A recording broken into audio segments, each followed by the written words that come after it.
neurodivergence, people that have that may be on the spectrum, and how to address them. You also learn about different cultures, like Indian customs, Asian customs, because a lot of us work globally. And then there is about people of different income levels and backgrounds, and go through those things. And so it's about learning about all sorts of different things, and even sometimes regional conflicts. Yeah, I know what he's talking about, TC Anthony. Yes, Andy knows what he's talking about. He has to. Maybe just too advanced for you. Maybe you just too advanced. He believes in aliens. We're talking to a man that believes in aliens. Yeah, Don't play with illegal aliens no more. You said illegal. It's so odd. Trent, we're talking about race. He's talking about. I think Trent just has to interject himself because he wants to feel important. Guess what? That's how I feel about y'all when y'all be talking. I actually have a point. Like Anthony actually makes a point. You took your time to have the conversation with CEO, maybe because he's a man and I'm a woman, and you think I'm CEO called me out, Patty. Stop it. There's a disability when it comes to us women, right? Patty, I called you out. CEO called me. There's a difference. You take your time and have the conversation with CEO, but I have to interrupt you and use supremacy on your ass to explain to you what I was saying, and you change the whole subject to something else. You bring up illegal aliens as if they're a protected class legally. Like this. He's talking about aliens in space. He's not you talking men about. are weird. You men are weird. Yeah, hold on. Wait, hold on. Let me deal with this, Patty. He's talking about aliens in space. Why do you think? What of doctrine do you have that says that DEI pertains to only protected classes? Where is that found? Also with I didn't say only, silly ass motherfucker. But now I'm about to drop. You just said I can't immigrants because they're not a protected class. Shut up. You're gonna stay on mute and shut up. Somebody brought up illegal aliens whatever the fuck, illegal immigrants. Actually, they were talking about extraterrestrials. Okay, no, this was before you. This is before you even came in here. And I thought he said it again, so no. But earlier, about 15, 20 minutes ago, you, TC, said something about protecting illegals. Why does it not protect illegals? And I said they're not a protected class under civil rights. They're not. They're not. You find it in the goddamn, you find that. In the Constitution. I put it at the top, and you show me what the protected classes are when it comes to civil rights. Yeah. What you guys like to do is play with motherfuckers because you think I'm a woman and I don't know how to fucking read. Dude, we love the shit out of you. What are you talking You about? guys want to have a nice conversation. But then I gotta act like a fool and pull my dick out so I can act like a man. They don't know. You think I like masculine with you motherfuckers? You guys don't hear shit unless I fucking raise my voice. That's a fact. That's not a fact. You too royal. Being wrong is wrong. You know that it's right, and you don't want to respect. See, now you about to get dropped, Jamal. I don't know who brought him back. Playing with me, Jamal. If I could just finish. No, you two, Trent. You men, when we speak, you're gonna listen. You're gonna fucking go with the program. We're practicing supremacy in this room. You're not gonna change the subject until we're ready. You understand? Because when men come in here and have a conversation, y'all want to have a conversation.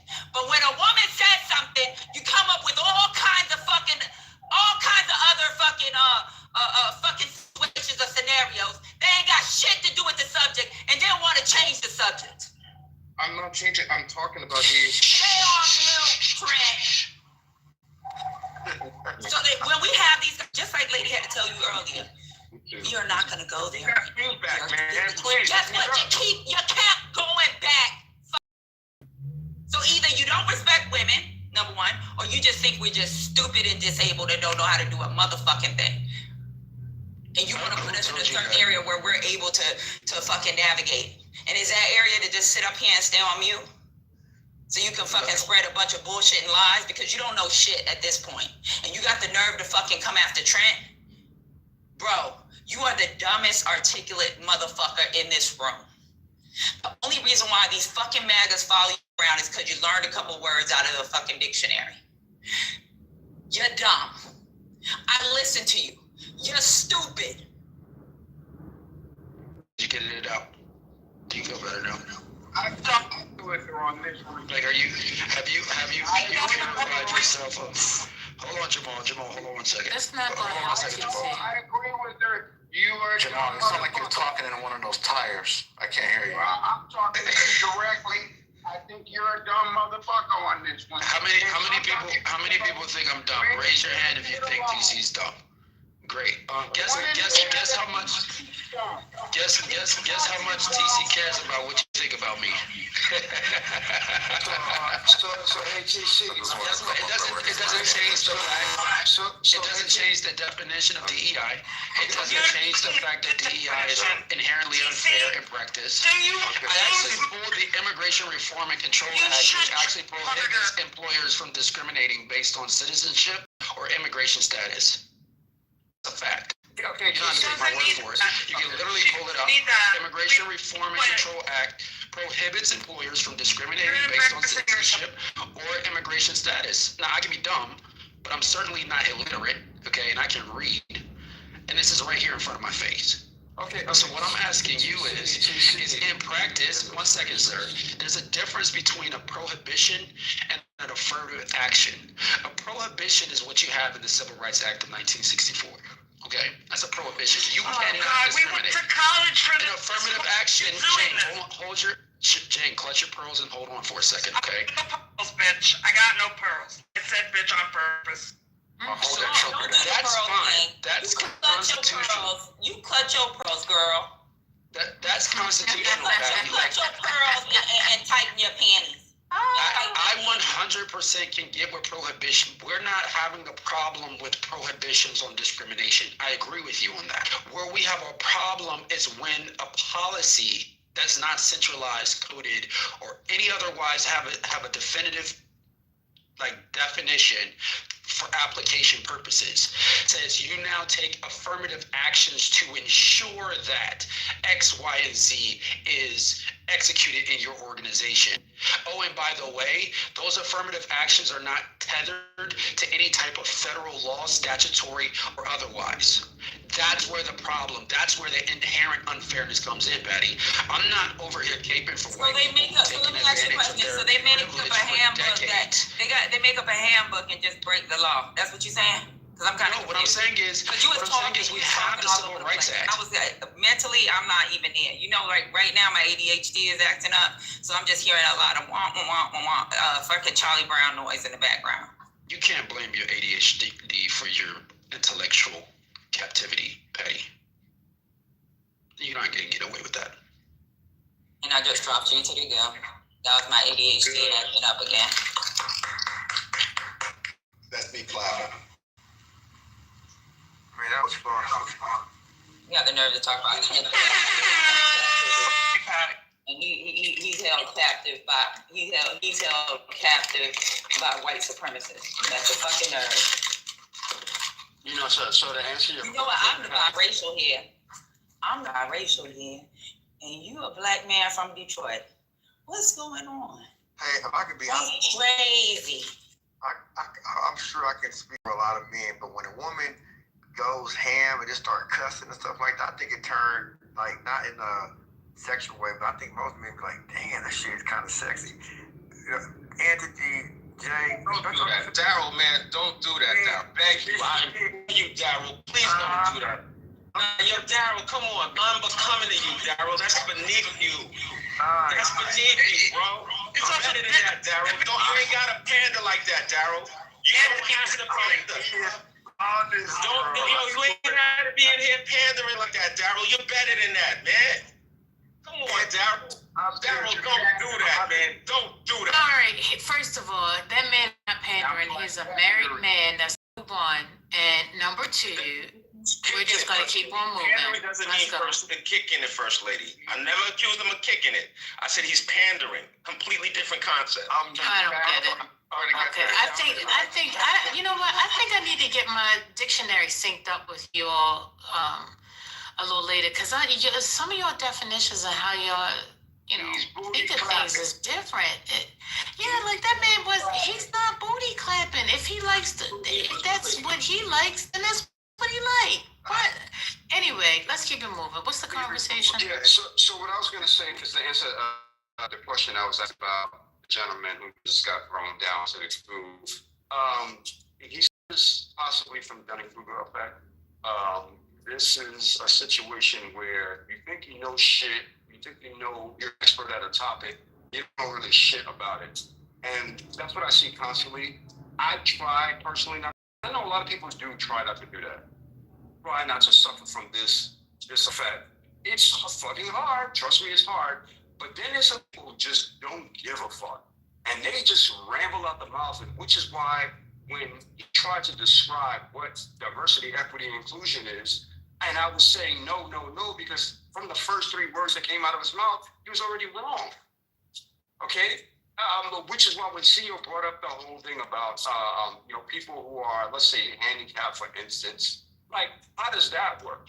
Okay, because these people, they might need special help, to be able to do their job. They might need a ramp.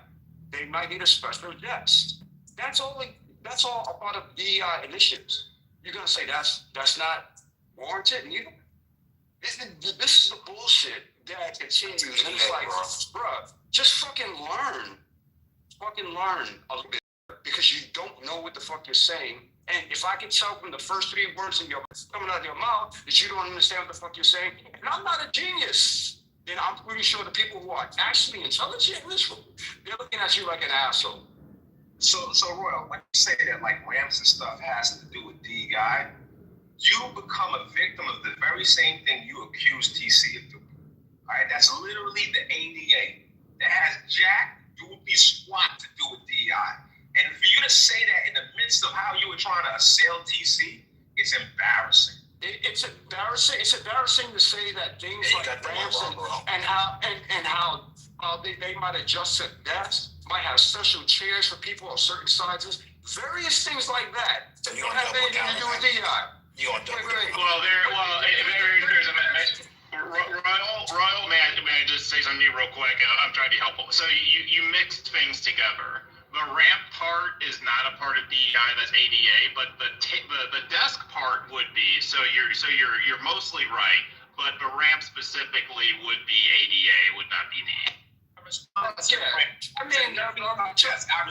to the ramp as he's ripping TC to shreds, and he's talking about ramps being a part of DEI. These are just examples. He can't say my bad. Of course. These are just examples. To CEO's point, I think Royal was trying to say that if you hire folks who need those accommodations, if you don't hire them, then you don't have to make the ADA accommodations. But if you do, then it's cart before the horse. But yeah, essentially they're separate. But if there's companies that are not hiring anybody in wheelchairs, then they don't have to worry about being federally compliant with ADA.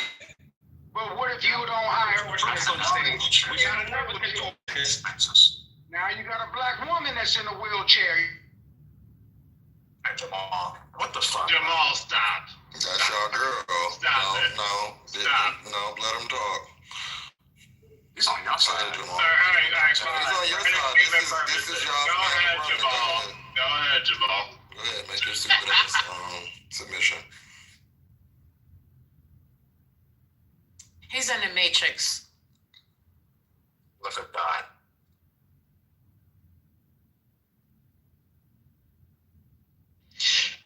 Do we accept as a fundamental right in America that everybody should be able to apply for a job and they not be disqualified on the basis of their race?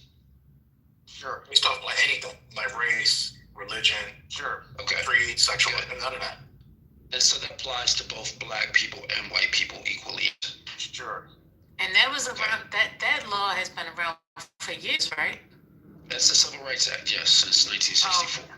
Okay, Right. so let me it's answer been your around for question. years, right? Yes. So by creating an arbitrary requirement for employers to make sure a certain percentage of their workforce are of a specific race, let's just use the example black. Wait. And There's a requirement. Where is that? it used to be the case when you had affirmative action. No. This was, Okay, so where is it in the affirmative action? Show me.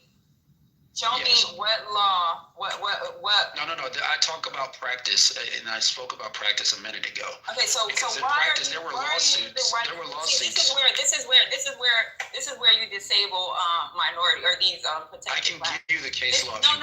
So this is where you disable. This is where you disable protected classes, right? So what you're saying, this is what you're saying.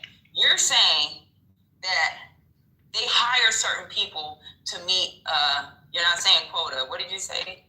It's the second time. Requirements, like certain requirement, right? The government calls it utilization, Patty, as you know. Utilization. So they're not hiring them. So you're saying that some of us that are in our positions are only hired based off of a requirement, right? An internal requirement that's arbitrary and not tethered to any type of. That's not tethered to any type of law, and that's why I mentioned affirmative action, because what affirmative action allowed colleges to do in practice is to disqualify admissions from students on the basis of their race because they haven't met those requirements for other students. It doesn't. That wasn't what the whole Supreme Court case was about. It's proportional, sir. And just because something is presented as a case doesn't mean that it's factual. You are really stupid. You really are. Like, you come up here and embarrass yourself daily, bro. You got to stop. This I don't give a fuck about. I don't give a fuck. So, and DEI does not work. You don't make the rules for me. I make my own rules. He literally came on the stage. That's me. That's how I give it up. Yeah. So yeah, because you're wrong. So that's not how DEI. That's not how DEI works. Intellectual conversation. Intellectual. So how can I do that? I'm not talking to you culturally. Okay. I'm talking to Becky. So you're not gonna talk over me. Yeah. You talked a lot. You talked a lot, and it's my turn. So now with my obnoxious ass, that's what I'm about to do. DEI is not what you're saying. There's no arbitrary requirements that people should be hired.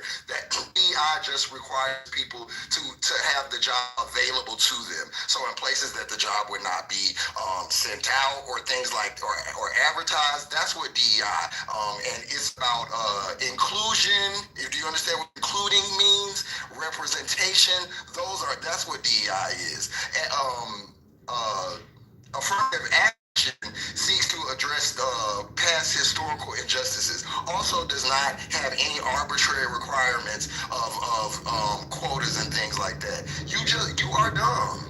And I'm done. And I'm gonna keep calling you names. Stop being dumb and I'll stop calling you that. Stop making up stuff, man. You sound like these people. This is why they're trying to get rid of these programs. Because of these talking points that you have that are not factual at all. You're not. You've gotta stop it. Because when you're brown like you are, people take. When you're brown and you're articulate, people believe the bullshit. You got black people believing this shit. I hope so, because that'll get them to think critically, Patty, about some of the you're stuff not that a they're critical reading. thinker, though. Not at all. It's not critical thinking. When I don't accept the narrative and I question listen to what your talking points and do Google searches on them. I'm happy to do so. I'm happy to do so. But what I'm going to do is I'm not going to accept white supremacy shit. Because you be on some other shit. And guess what? Nobody's taking you with them. Nobody. And if anybody that's black that's around you and you talk like that, they're not taking you with them either. I don't know what you're talking about, Patty. I'm talking about if there was a time, if it ever becomes a time that people have to separate, you would not be taking the community. And you definitely, and white folks definitely ain't taking you. Here's the problem with that, though. I'm not going to be the one looking for being the taker. No, you don't have to be looking. When it comes to protection, you don't have to be looking because nobody's. I'm going to be the one doing the taking. Nobody's going to be looking for you. In my community, they look for me on a regular basis. Nobody's taking you with them. I don't need to be taken with anybody because I'm the one doing the taking. Nobody's taking you with them. What are you taking? I'm the one doing the taking. Your fishing pole, your panties. I'm the one one that's taking And people your with pearls, me. is that what you're taking? It's not about me being taken with anybody. The perspective is different. You're a wedding planner. The difference you hold the that much difference weight is in that your we don't community. need Nobody needs a nigga to bake a people 3-layer cake. validation. Nobody needs that. When the shit go down, we're not that going we to should need be you. a We'll part go of a to the specific courthouse. community. You just try I don't need the contrary. validation. You are a big, I'm large happy black man to from be a black called city. whatever you guys want to call me. It's not calling. It's a decision at this point. Yes, a wedding planner. And you think you're important? You think your community is going to look to the local wedding planner for leadership? No, they're not. They're not. Nobody's going to look to the local wedding planner for leadership. What should we do? Let's call the guy who makes cakes and gets reservations in order. They're not going to do that. You do not represent a role of leadership, of manliness in the community. You don't.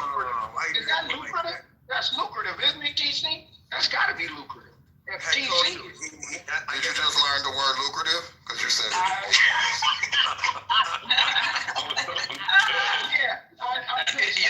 It's funny to me that this guy thinks he knows what I do for a living. He doesn't know that I'm a tech entrepreneur, a successful one. You're not. Okay, what type of tech? What type of tech? And what search do you have? What search do you have? What search do you have? Quickly, what search do you have? What search? What search? You just did though. You can't fully validate it because you didn't know that I knew you needed search. What search do you have? Tech entrepreneur. What search do you have? Quickly. No, I don't need to look shit up. What search do you have? That'll tell me everything I need to know. None? No certifications as a tech entrepreneur? You're lying, bitch. You're lying. You're lying. You're lying, my girl. You're lying. You are a Liberty University graduate. That's it. Liberty University, is that a real university, bro? Yeah. Yes. Have no college education that are tech entrepreneurs, you dumbass, but you You're know that neither. because you're not in business So can we and you're not not talk in about tech. You know what you are in? You're in name calling. You're in degradation. That's why nobody respects you. I am. Saying that Someone needs to degradate your dumb ass. Someone does. Because nobody else will stand up to your bitch ass, and I will. I'm always going to be here to chop you off, baby. Always, boo. Always. I'm always going to be here to clip That's you. where you belong. When it's time to get the knees chopped off, it's going to be me with the guillotine. Your opinions are not validated by anybody. It doesn't matter. It doesn't matter. It doesn't matter. I came here to cook, bitch. I came here to cook. I came here with a ladle and fork and a motherfucking pot, bitch. So I came here to cook you. I don't give a fuck about your opinions. You graduated from Liberty University. You show up to get your school is your a contribution to society. Your school is a circus, and you have the biggest clown do your motherfucking speech at the end of the day. You are a clown. You went to an online school, you are a busted bitch, in my opinion. That's what you are. I want to be a tech entrepreneur when I grow up. So does TC. Now, that, like I said, I'm going to say it one more time. That must be lucrative. You must be making a good sum of money doing that. You probably Hey, what's up, Jamal? What's good with you? I'm just saying, man. I heard weddings are expensive these days. They probably are, but if day after tomorrow come, you gonna go looking for the nigga who did your wedding? I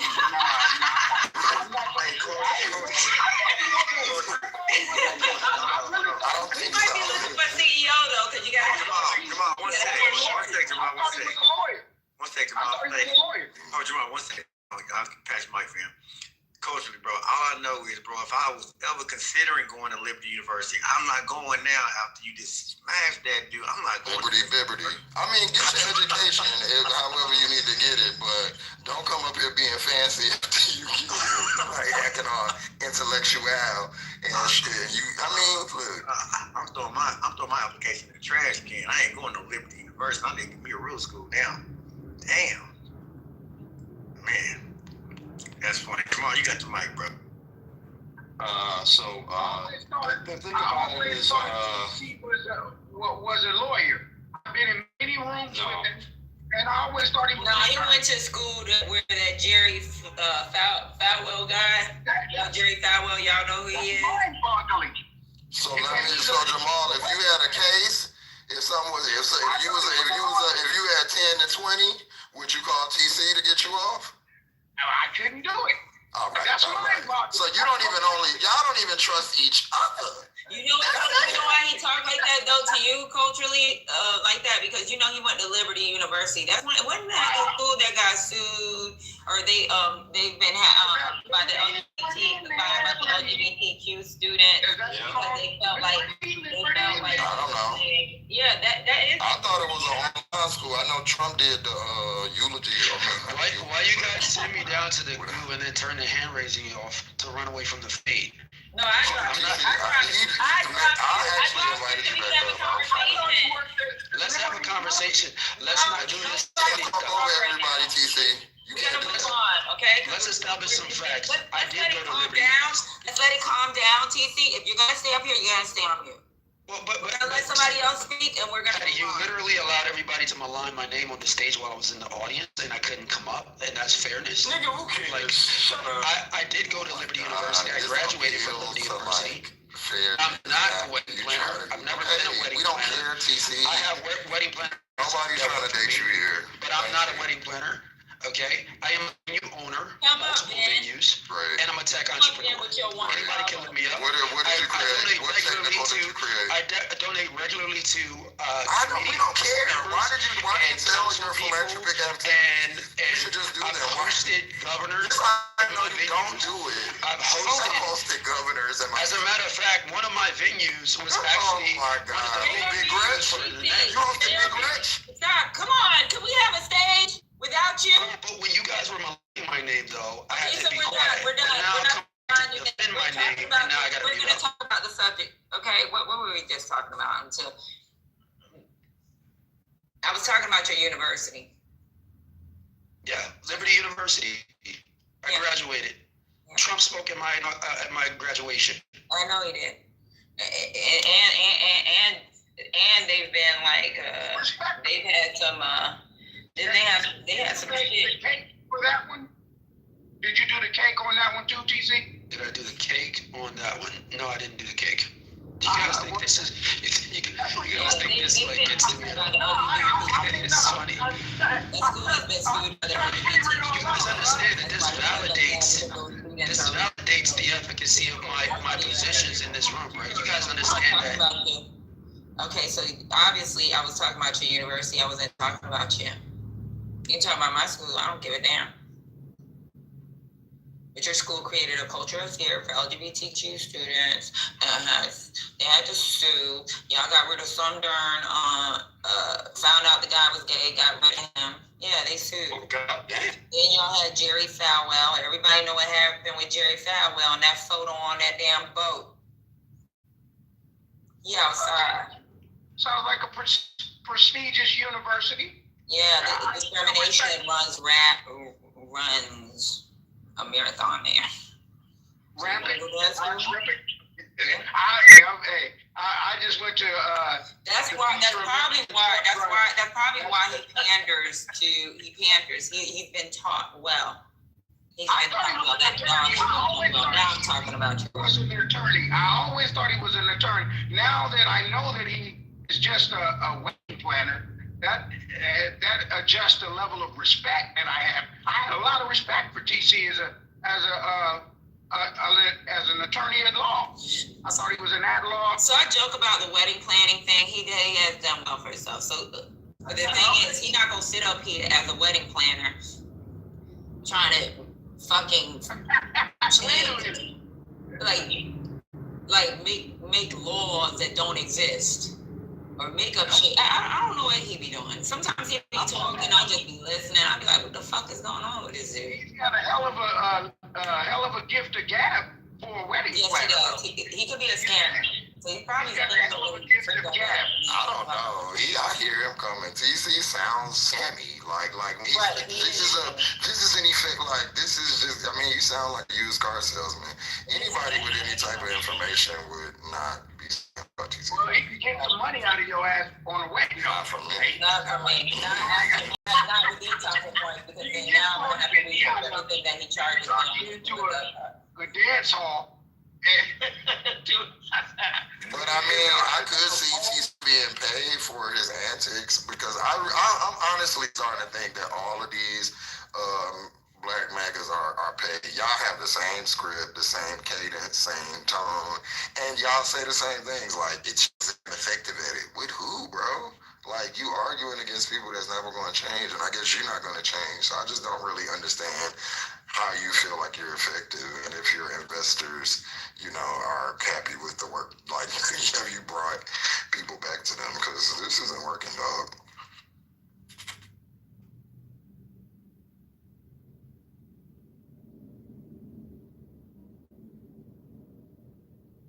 Omari, why you ain't help your friend? I can hold my head over high, and I know he's a wedding planner. I can thrust my shoulders back a little more. I think. Ms. Jane, did you go back to what you were trying to say earlier about DEI? No, I'm good. It's just so many mistakes, so you got them. And I know as a white person, it bothers people that I know a lot about it. It doesn't mean I think I know what it's like to be a minority for Matt Cole. So I'm good, Patty.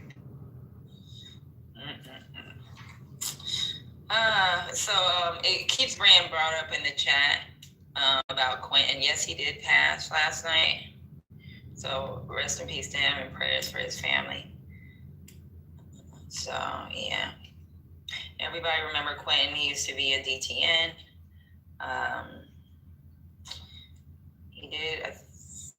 He was battling sickle cell for a while, but I don't know if that's the cause of it, but someone did bring up it had something to do with kidney failure.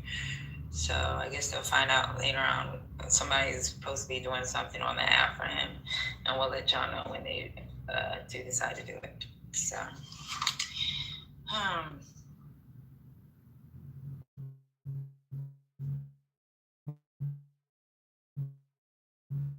Yeah, no, I don't.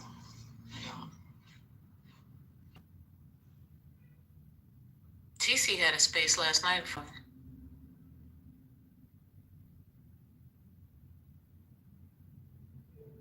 Who, TC? Mm-hmm. Oh, that's nice. I know last night, DTN did a prayer for him. Right. On Chatter, yeah.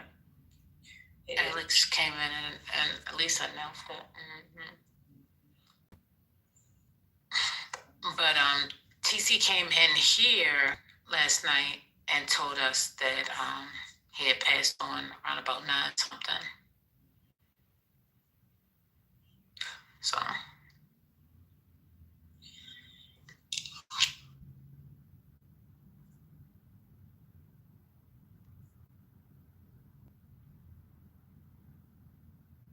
But yeah, maybe I shouldn't have brought that up because everybody wanted on mute. But yeah, I just seen it going on in the chat. Like, did he?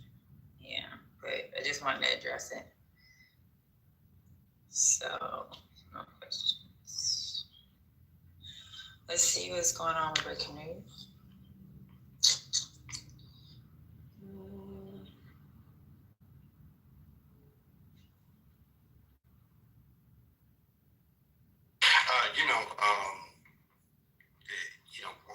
Working in the field, unfortunately, you see a lot, right? You see, people who are stricken with fatal conditions, and you know what's going to happen, or you assume what's going to happen, and there's some people, people who say, okay, it's like another day, right? And for me, being in this industry for 13 years, I still have yet, 15, excuse me, I still have yet to get used to it. Like, you just can't. It's like, especially when when you speak with patients, and when you're getting them set up to go to MSK, which is a cancer hospital, y'all. And it's like, damn, hopefully, most people, they get past it, but the ones who don't, it's like, you know how far they are, and when they go to MSK, it's one of those shake your head moments, like, damn, bro.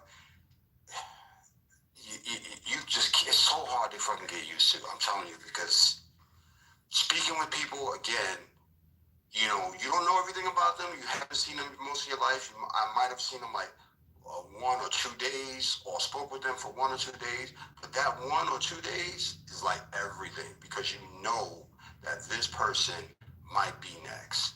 It's just a fucked up feeling to always feel.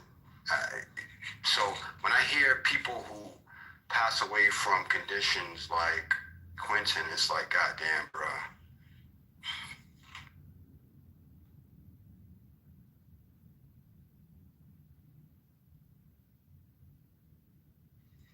Well, we don't know. I just said he was battling sickle cell, so. And then someone brought up it was sickle cell, so I don't know. Find out more later. Oh, I know. I think that the government should invest in, some type of research into things like cancers and, cell therapy, things like that. I think we should do that. They do. Oh, they do? Oh, okay. That's the money. Remember when they were talking about? I'm kidding. They were talking about suspending federal funds from Harvard and. No, I'm kidding, Patty. I'm talking about the fact that it was pulled away. Okay, I'm sorry. Sorry. I know, bad joke.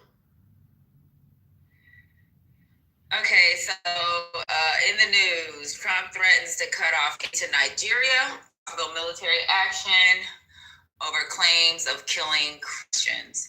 So it says President Trump said he has instructed the Pentagon to prepare for possible action in Nigeria, saying the U.S. could go into a guns a-blazing halt aid if the government there continues to allow the killing of Christians. And this is the quote, if the Nigerian government continues to allow killing of Christians, USA will immediately stop all aid and assistance to Nigeria and may very well go into that now disgraced country, guns a-blazing, to completely wipe out the Islamic terrorists who are committing these horrible atrocities. I'm going to go ahead and play a clip. It's only 1 minute and 42 seconds. Make sure I'm on music mode still, because it's a new room.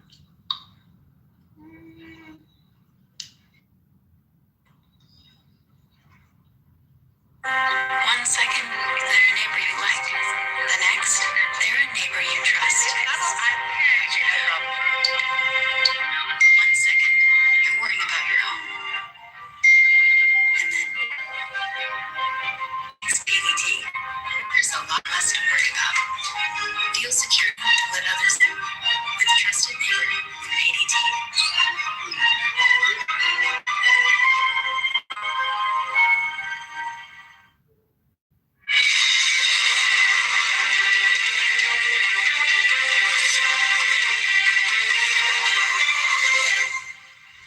Welcome in. Thank you so much for streaming with us this weekend. I'm Morgan Norwood, and welcome to ABC News Live Weekend. Let's take a look at your top headlines. Authorities in Pennsylvania say they've identified the killer of a 9-year-old girl after more than 60 years. The Bucks County District Attorney says Carol Ann Doherty was on her way to the library when she was raped and murdered in the church. A grand jury investigation has now identified Carol Ann's killer as William Schrader. Schrader died in 2002, but he is now definitively linked to the murder through the combination of decades-old evidence and recent investigative developments, that's according to authorities. Scientists have found dozens of new species at the bottom of the Southern Ocean. The Nippon Foundation Connected Ocean Census says a team of marine biologists collected nearly 2,000 species across 14 animal groups, discovering 30 new species. Among the never-before-seen marine life they found is a carnivorous death ball sponge and a new species of armored and iridescent scale worms. And they wrote the letter more than 100 years ago. Now we can read the message in a bottle from 2 Australian soldiers during World War I. The men were a few days into their voyage to France when they dropped the bottle off a ship on August 15th, 1916. A family says they found it this month while they were cleaning up their local beach in Australia. They say it reads in part, may the finder be as full as we are at present. The granddaughter of one of the soldiers says it feels like her grandfather is reaching out from the grave. Yeah, that was not the Trump. The healthcare wreckage that the Republicans caused, and then deal would be honored both by Congress and the White House. Okay, sorry, y'all. But yeah, he's talking about going into Nigeria and cutting off aid and then going into Nigeria. Did he talk about going into China when they were killing Muslims? No. I asked the question last night, and Patty, you're the best person to answer this. How much support are we going to get from other foreign nations for this military action? In Nigeria? Yeah, that's true. Probably not much because Europe is trying to work with Nigeria on their oil dependency from Russia. So I don't know. Yeah. I mean, UK always jumps in and helps. I mean, these countries be helping. I don't know how much. I don't know what it's gonna look like. You talking about the Nigeria situation, Patty? Yeah. They're trying to get that. They're trying to get that oil. And what he said, he's been killing Christians. Oh man, come on. Since when do we give a damn about anything that didn't actually financially enrich us? Yeah. They killing Christians all over the damn world. But he chose Nigeria of all places. Come on now. I mean, it's an African shithole country, according to Trump. He's going out to places who do not have any nuclear weapons. And apparently, like the Wagner Group not owns, but they be pillaging off of Nigeria themselves, like the mercenary group. So yeah. I mean, I don't know where the Wagner, they based out of Russia. I don't know where they come from. I just know they're from Russia. It's Wagner. Okay. But Wagner dead, so they're just a terrorist group now. That's the guy that got killed by Putin. Had the guy shot, his plane shot down, right? That dude. He went into hiding. Yeah. Okay. He went into hiding with a group out. Okay, we're talking about the same group. Yeah. So I know. I think he goes out. I mean, like even with Venezuela, I mean, people who can't really defend themselves. I mean, that's where he's going to go after, right? I mean, it makes sense. What can Venezuela do but appeal to the international community? That ain't going to do shit.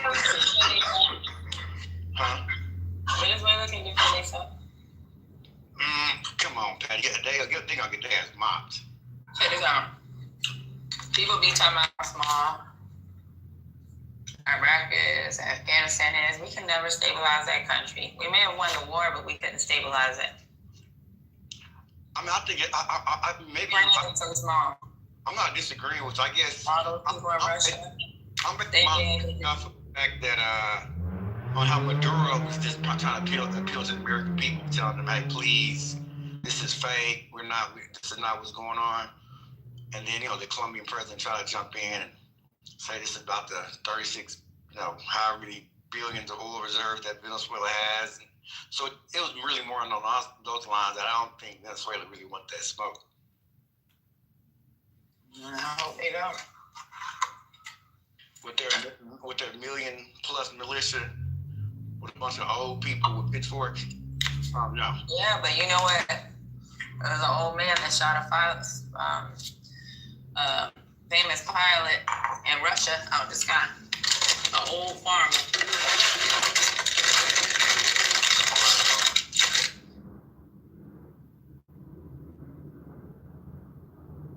What's good, GA?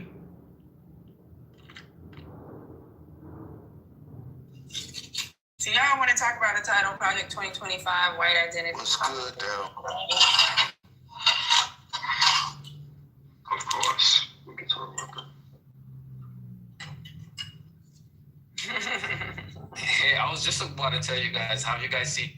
There's a Belchi over this weekend showed it's actually the Project 2025 shutdown, and he lists everything from Project 2025 that's in this particular bill, especially the cutting and the revamping of SNAP, and that was everything. They took everything out of Project 2025. So we're living in a Project 2025 world right now. But then you got these people that was on stage like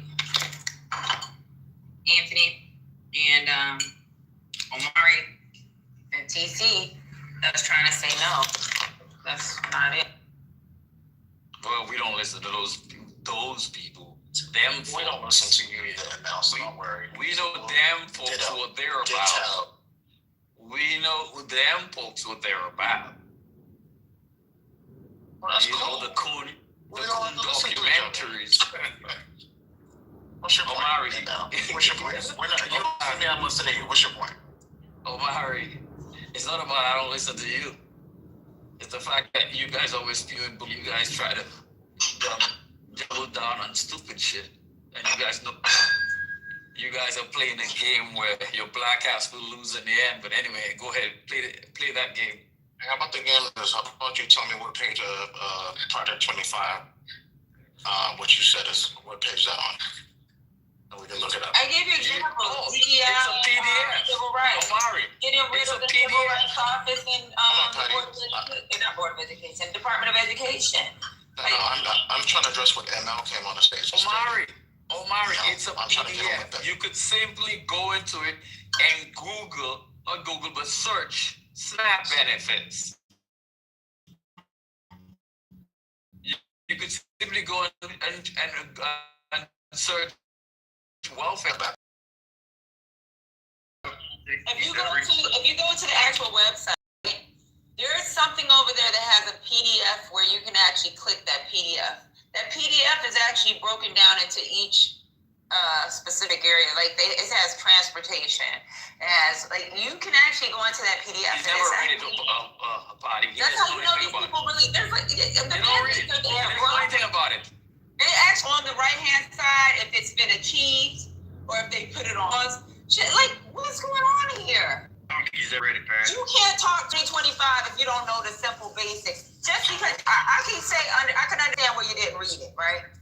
Or did you even listen to it on YouTube because they got it on YouTube and all you gotta do is play it in your car every now and then. Because that's what I did the whole time. It took me about 40 days, about 2 months to listen to it. But listen to it when I was in my car. I listened to it when I was taking a shower.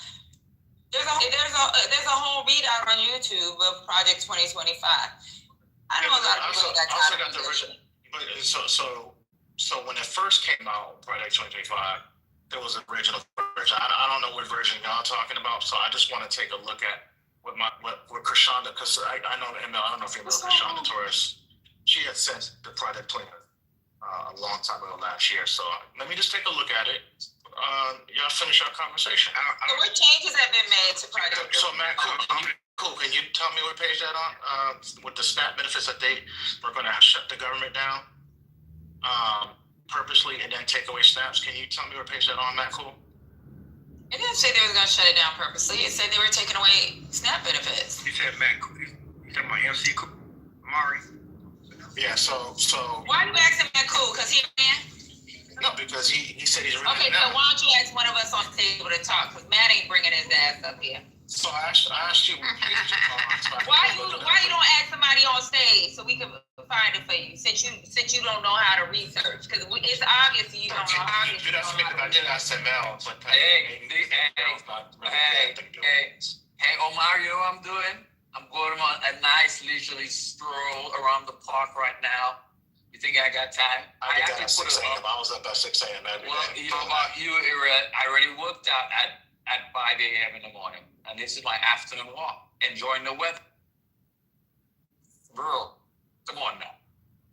That's beautiful, Emma. So, thank you, Janetta. Pages 299, 300, mandate for which you discuss proposal to restrict access to assessing via SNAP by imposing additional work requirements and reevaluating the thrifty food plan, which is underlying the benefit amount. We know that already. So taking it away, and the way that it's being stated is dangerous and could be construed as he's trying to hurt. So let me break it down for you. Because we already broke it down before. If you look at the requirements, right, on how they're allowing you to maintain SNAP. They're going to take away the subsidies for childcare if you make over $9.83 an hour. This is just one woman and one child. Add another child, it's an additional $5,000 a year. So when we broke it down, it was $9.83 an hour. If you make over $9.83 an hour, that additional subsidy that helps you with daycare so that you can fucking work and feed your goddamn family is gonna be taken away. So what the fuck is somebody gonna do with $9.83 an hour for daycare if they ain't got nobody to watch their child? Or the after school programs? Remember, they're not about solutions. Right. You know what? Even on a cheap end, I pay $5 a freaking week. That's on the cheap end. For my daughter to go to freaking the youth center. $60. $60 goddamn dollars. What? How much is $9.83 an hour for 40? $9.83 an hour. Working. It's about $10,000 a year. Yeah, and this is 40 hours a month. You can't make over $9.83 an hour for 40 hours a month. I ain't talking about a week. I'm struggling making $9.83 a week. Imagine you only can make $9.83 an hour for 40 hours a month. Yeah, Omar and them, they live their lives and they think that everybody out there. And then, I could see you being this against white people because white people have a golden fucking ticket in this country. But going back in the history of what has happened to black people, and the fact that they continue to marginalize us, continue to over-police us, over-prosecute us, and do all this shit, and then the way you guys come on black people, like, no, this is the playing field. America has equity, and you guys have the same means and same everything, like Anthony said, to make it in this country. And you guys know that is not true. Because you all need to read J.D. Vance's book. And J.D. Vance's book, Hillbilly Eulogy, he talked of poor, white, trash, and how the cyclical nature of their survival, why decade after decade, the family stays in poverty.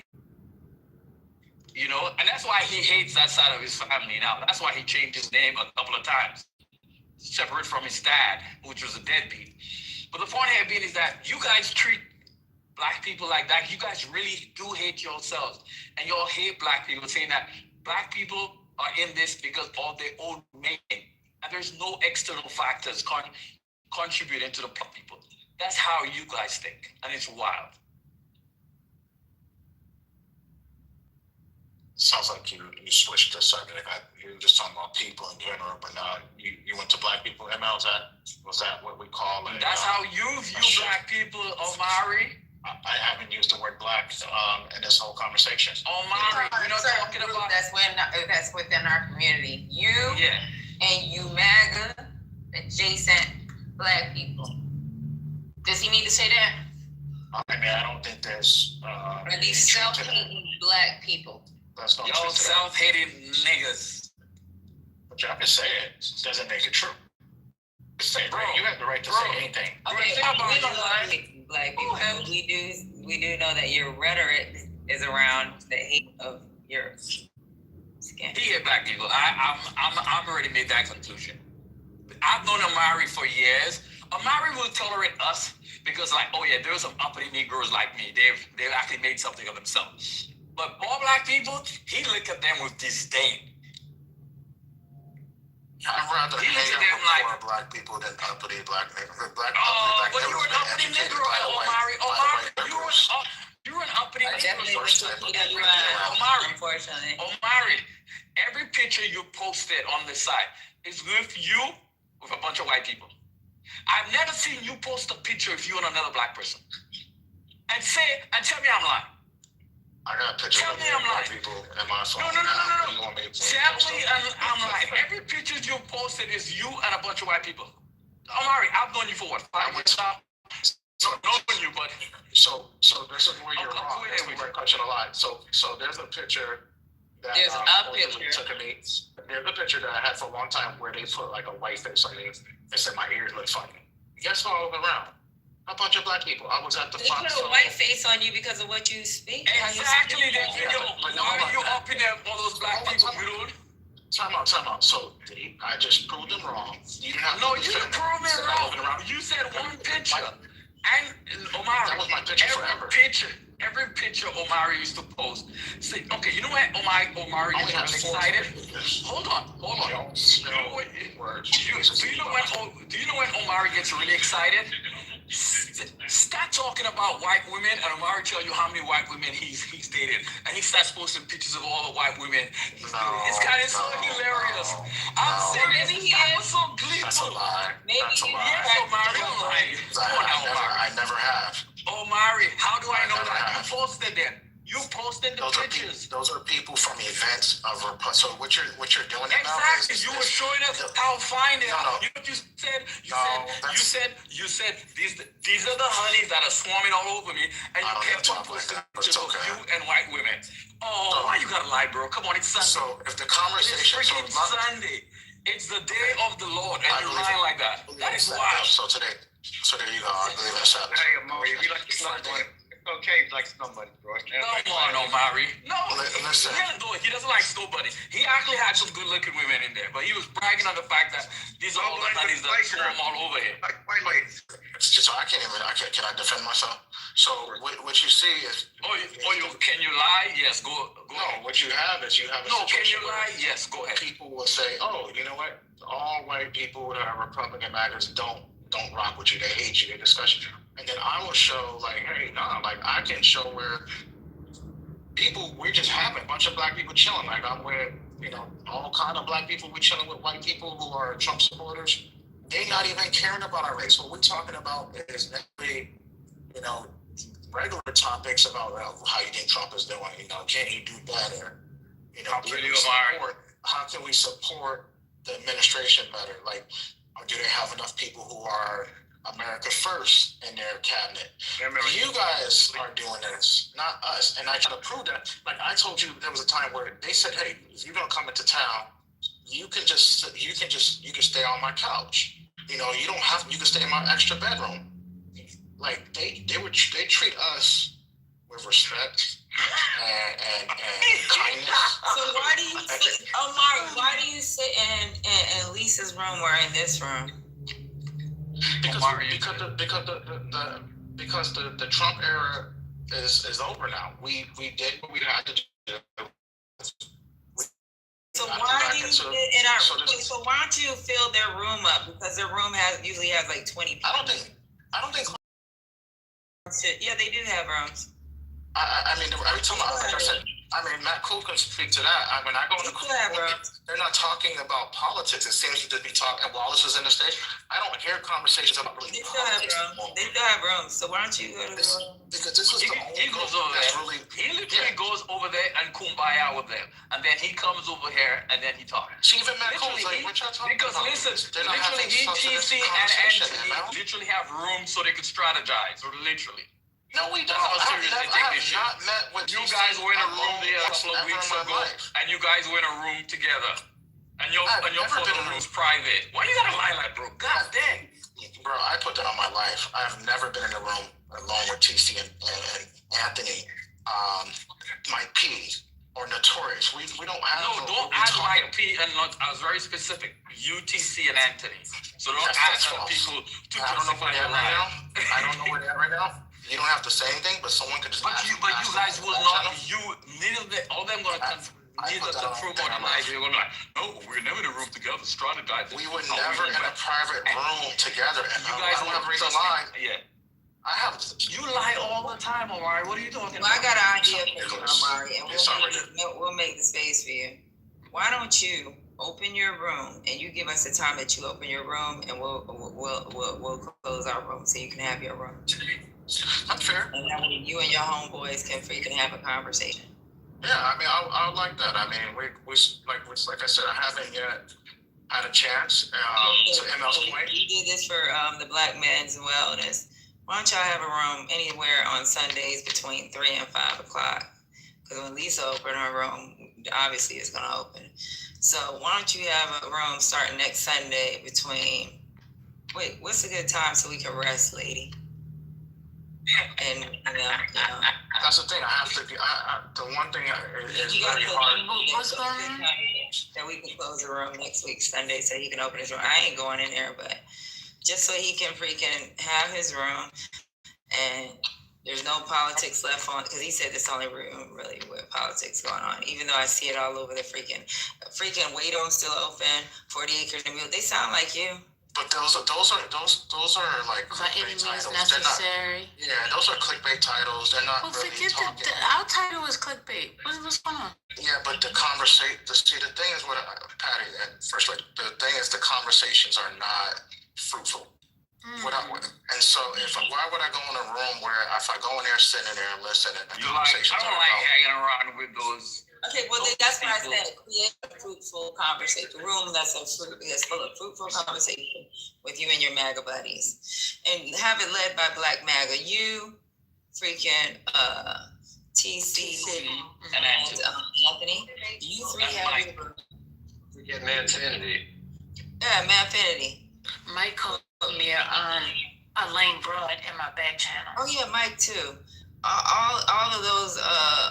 All of those MAGAs that's supposed to be so intelligent, and what we'll do is you give us that time that you got. What's a good time that we can rest and we can go like take care of business without having to be on meeting, depending on other mods. What do you think? But you just said you're not gonna go in there, but so why would I do that if you don't plan to participate? Because I'm trying to rest when y'all do that. Because we be lady, you know, we sleeping half the time in this room, but we be outside. She be at the mall. She be doing shit at work. I be freaking with my friends, and they be laughing at y'all. I be freaking working half the time. Have to come off mute, come on mute. Like, why don't you go ahead and do that so we can rest on Sunday? You think 3 o'clock's a good time? That's what time the men had their room that just fell apart. I'll see what I can do. Damn, you throwing out. Girl, you is carrying the palm tree around the day. The shade is real. I'm loving it.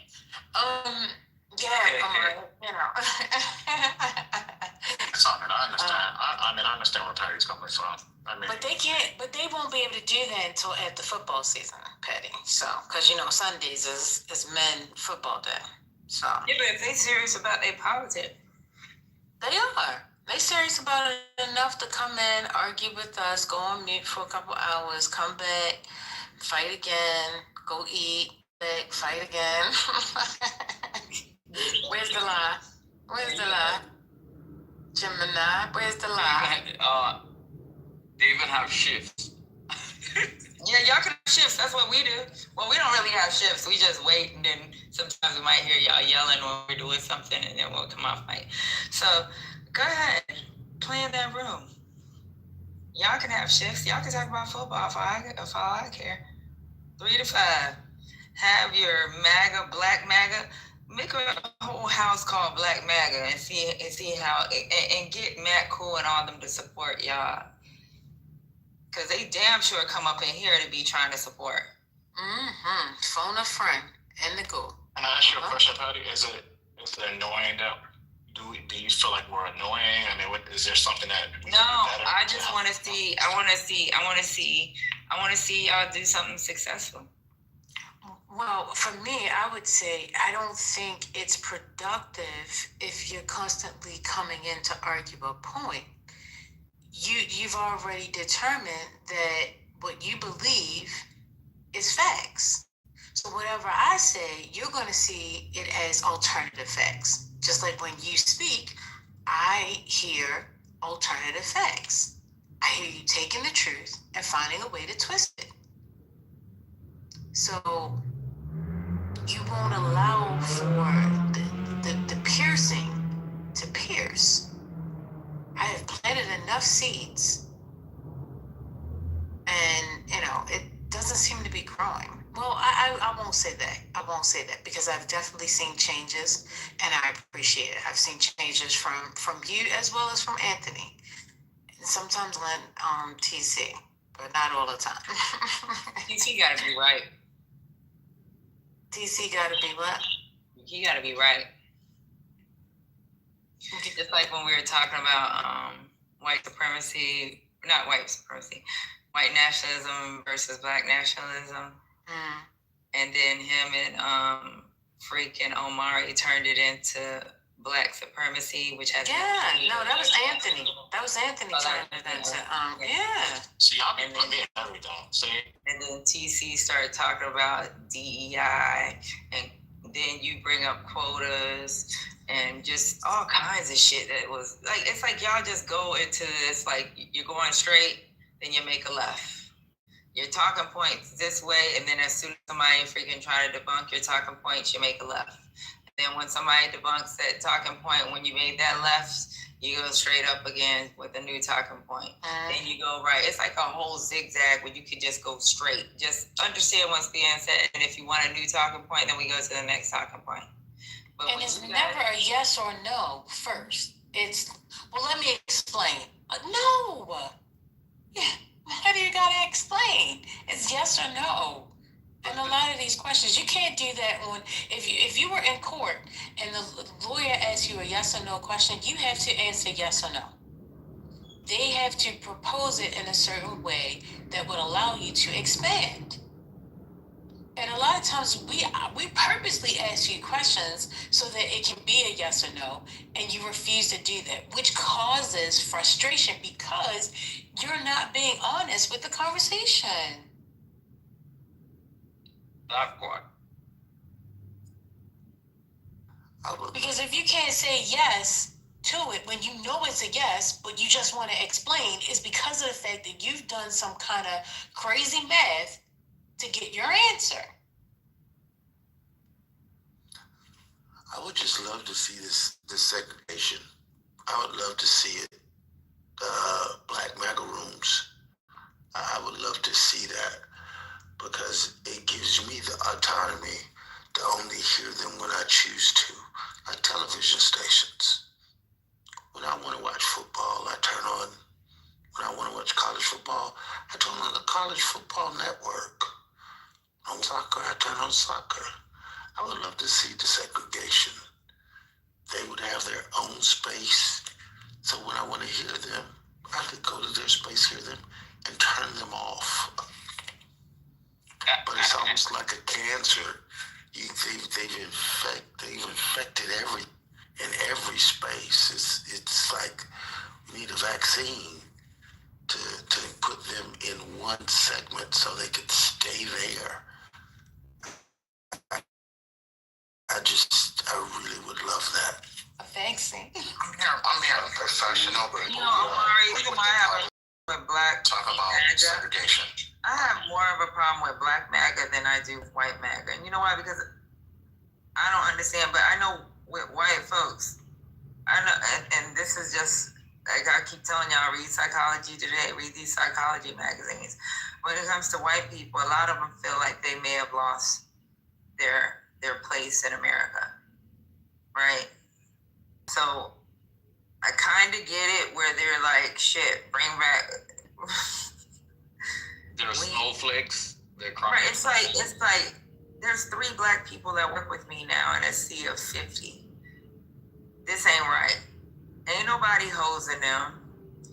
Ain't nobody sicking dogs on them. They can get jobs now. Why are they still mad? Why are they still so mad? Right. You know, there's no more DEI. There's no more DEI. There's no more affirmative action. You know, why are they still so mad? I don't get it. It's not like the percentage has increased so much. Like you said, my whole career, my whole life working in a predominantly white world, it was always like, man, how can we bring in more black people? Because if I could get in there, why can't more black people get in here? And you realize that quota system, they don't tell you about it, but they could only so few many Negroes they could let in. So they always had a quota system. And that is what they're going to reinstitute, a small quota system. No, you know the white folks have a quota system. He's not talking in positivity. He's talking in negativity. What he's saying is, it's like we could only afford one black person work here because there's too many Negroes that's actually educated. Too many Negroes that's educated. There's too many that know how to read books outside of the fucking Bible. There's too many of y'all that know how to comment. There's too many of y'all off the plantation and freaking getting your children are educated. Not only the parent, the child is educated. It's just too many of y'all Negroes. That's what he's with quotas, Omari. I get that. Hold on, hey man, you told me you were an officer in the military, right? Yeah, I was in the Air Force. Okay. Yeah. Okay. All right. Yeah. I won't brag every time. Man, like every time. But he earned that. He did. I love it. You heard the bragging words that he does every time. No, all respect. No. I mean it like that. I know what he's talking about.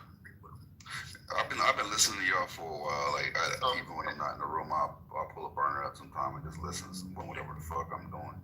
And I think what I'm hearing is MAGA fatigue, right? Like when you're on the stage, you don't hear it the same way as when you just listening to the overall conversation because you're involved, so you can't be objective, right? Right.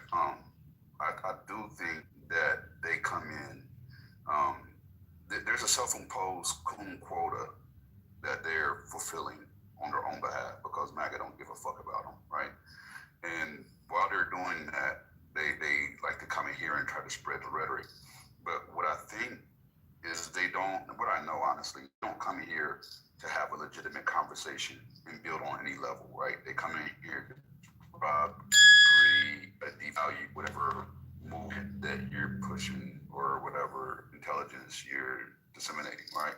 So when you see that happen, right, that's the portion that I have a problem with. Like if they were legitimately coming in and having conversations that were rooted in truth, like, okay, shit, that makes sense. You know, if you ever heard a MAGA say that, give me $1 motherfucking million and I'll be on my way.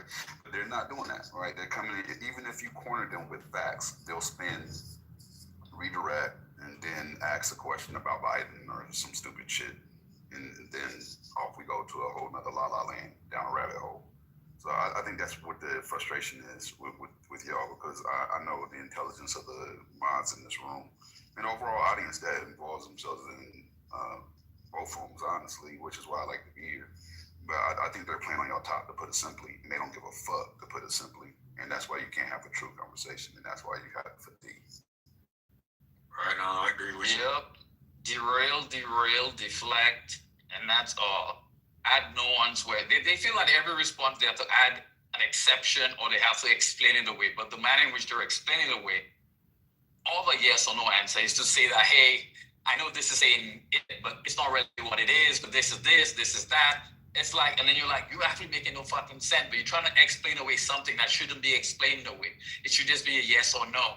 And Omari, that's what you guys do, especially TC. TC's the boss of TC and Anthony's the boss of this. And lately, Omari, I don't know if you guys go to the same school, but you guys, all you guys use the same debate tactics. That doesn't work in a real formalized debate environment, but it's like the debate, you guys on a debate bro stage. And you guys try to put all those fallacies out your asses and thinking that people on the stage are fucking idiots. And that's one thing that really begrudges me all the time, is that you, the guys, really think you guys are the smartest world, and you guys are fucking not, which just blows my fucking mind. I realize all of them, like, how could they be that fucking idiotic? Or they think that we're that stupid.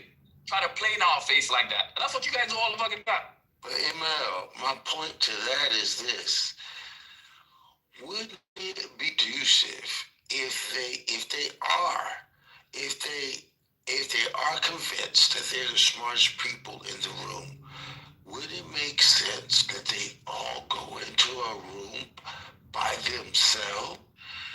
See, I believe that if they believe that they have it all right and Democrats have it all wrong, or people that aren't black MAGA have it all wrong across the board, wouldn't you think that they would all go into a think tank and enjoy the spoils of all of their collective mental genius together? But my point, Gemini's laughing, because this is what I think it would prove. And I would love that to be the case. So we can have intelligent conversations about things that we care about without that interruption. But Here's what I believe wholeheartedly, and I'll say this really quietly because I don't want them to hear. I don't think they even like each other. I don't even think they like each other. Truth be told, I don't think black might exist without liberals, Democrats, centrists, independents.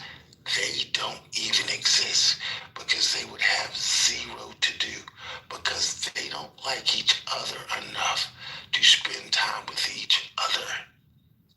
I think they would have nothing to do. Zero to do. You felt better? I would love, Amari, I didn't interrupt you the whole time, bro. I just wanted to feel better.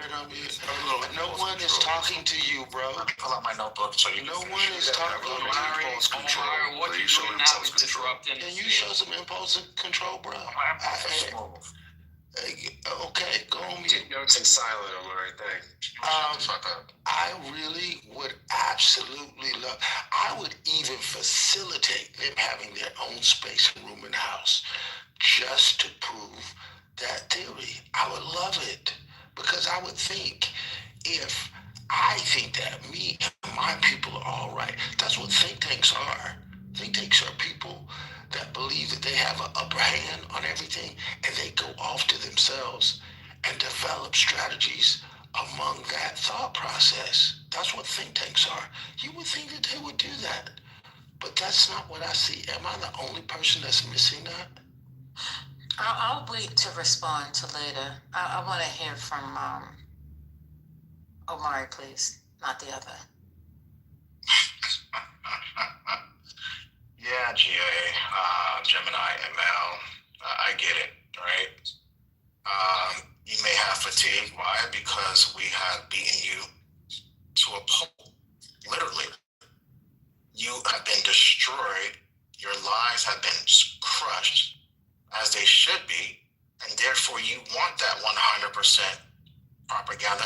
When they say, the news, when they say your daily programming, that's what you want. You want to program everyone. And we come and we deprogram people. So I get why you're angry. I get why you're crying and you're doing your little Biden whisper. I'm saying, everybody, I love to see this happening.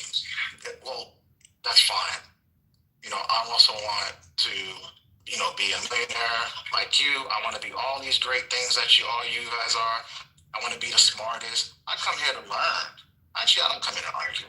I come here to learn. Omari? Okay. Hold on. I didn't cut you off. I come here to learn. I'm just interjecting right quick. I'm just making sure you said what you. Yeah, I come here to learn, and then I try. If I hear something, and it could just be a little thing. It could be just a mustard seed of some incorrect information. But what I hear is that y'all want to go ahead and spread even your own leftist misinformation, even if it's wrong. You don't want to be corrected, and when you get corrected, you get in your little squealings. All right, I hear that, Amari. I think you're. Let him land this ready plane, please. Let's let him I this bullshit uninterrupted.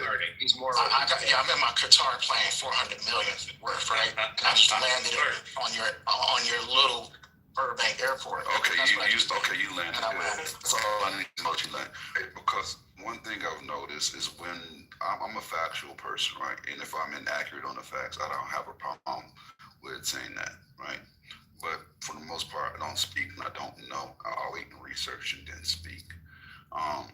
With that being said, I don't hear that on your side of the fence. You guys are the key components to spreading misinformation in this room. And when that misinformation is highlighted and we give you the facts and we read you the facts, you say they're out of context or whatever, then you spin, but you never ever acknowledge that everything you just said and provided substantial facts that you can easily have found yourself and chose not to because it goes against the rhetoric that you like to spread. And that is the MAGA foundation, right? Just being a black MAGA by itself, right, is already, it's a contradiction, right? Like if you really read or listened, however you digested Project 2025, and you went to the DEI portion and you seen that they have the whole awakening, are you familiar? Let me ask you this before I even start down this path. Are you familiar with the awakening inside of the Project 2025? Because it's a key theme that they keep going back over and alluding to. Are you familiar with that, Omar? Tell me about it, sir.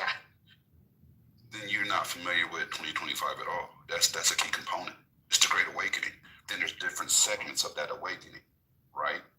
The woke culture warrior portion is what relates to the DEI portion, right? But there's other awakenings inside of 2025. That's why I can have the conversation with you. Like, you're not even well versed on your subject matter, and then you have an opinion on it, and then you make moves based on that opinion that's already ill-fated because it's not founded in truth, right?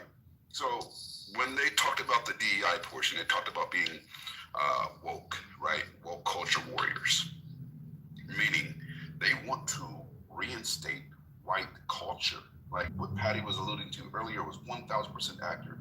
They feel, for whatever reason, displaced, disenfranchised. The minorities are taking over. We need to get them out. We need to reinstate white systemic power, right? That's what systemic racism is based on, right? It's them controlling the overall structure, right? So as a black man, black MAGA at that, if you were to have read, which obviously you didn't, but if you were to have read Project 2025, you started understanding what the awakening is, how could you align yourself with somebody that is trying to be culturally awoke, a culture warrior, and it's not your culture? It ain't for you, nigga. How the fuck could you align with that? That just shows the hypocrisy and the idiots that, and unfortunately the articulate idiots, because that's a dangerous portion, right? That's where TC got me initially. You know, he's so articulate that you think he's intelligent till you listen and realize he's an idiot. I've never met an articulate idiot before, but now it does because I've met one, right? And that's where it gets dangerous. It's not rooted in fucking truth. And I don't want to grandstand, so I'll go on. So I never once came out here and talked about Project 2025, but I'm more than welcome to learn, like I mentioned. Nobody never said you did. Well, he said he can have a conversation with me about Project 2025 when I never actually tried to have a conversation with him. No, he said you said you had the book. You said you bought the whole book. You said you bought the book, Allison. I have the book, but look. So then what do you mean, dude? How can you say you have the book until you don't know about it? What the fuck?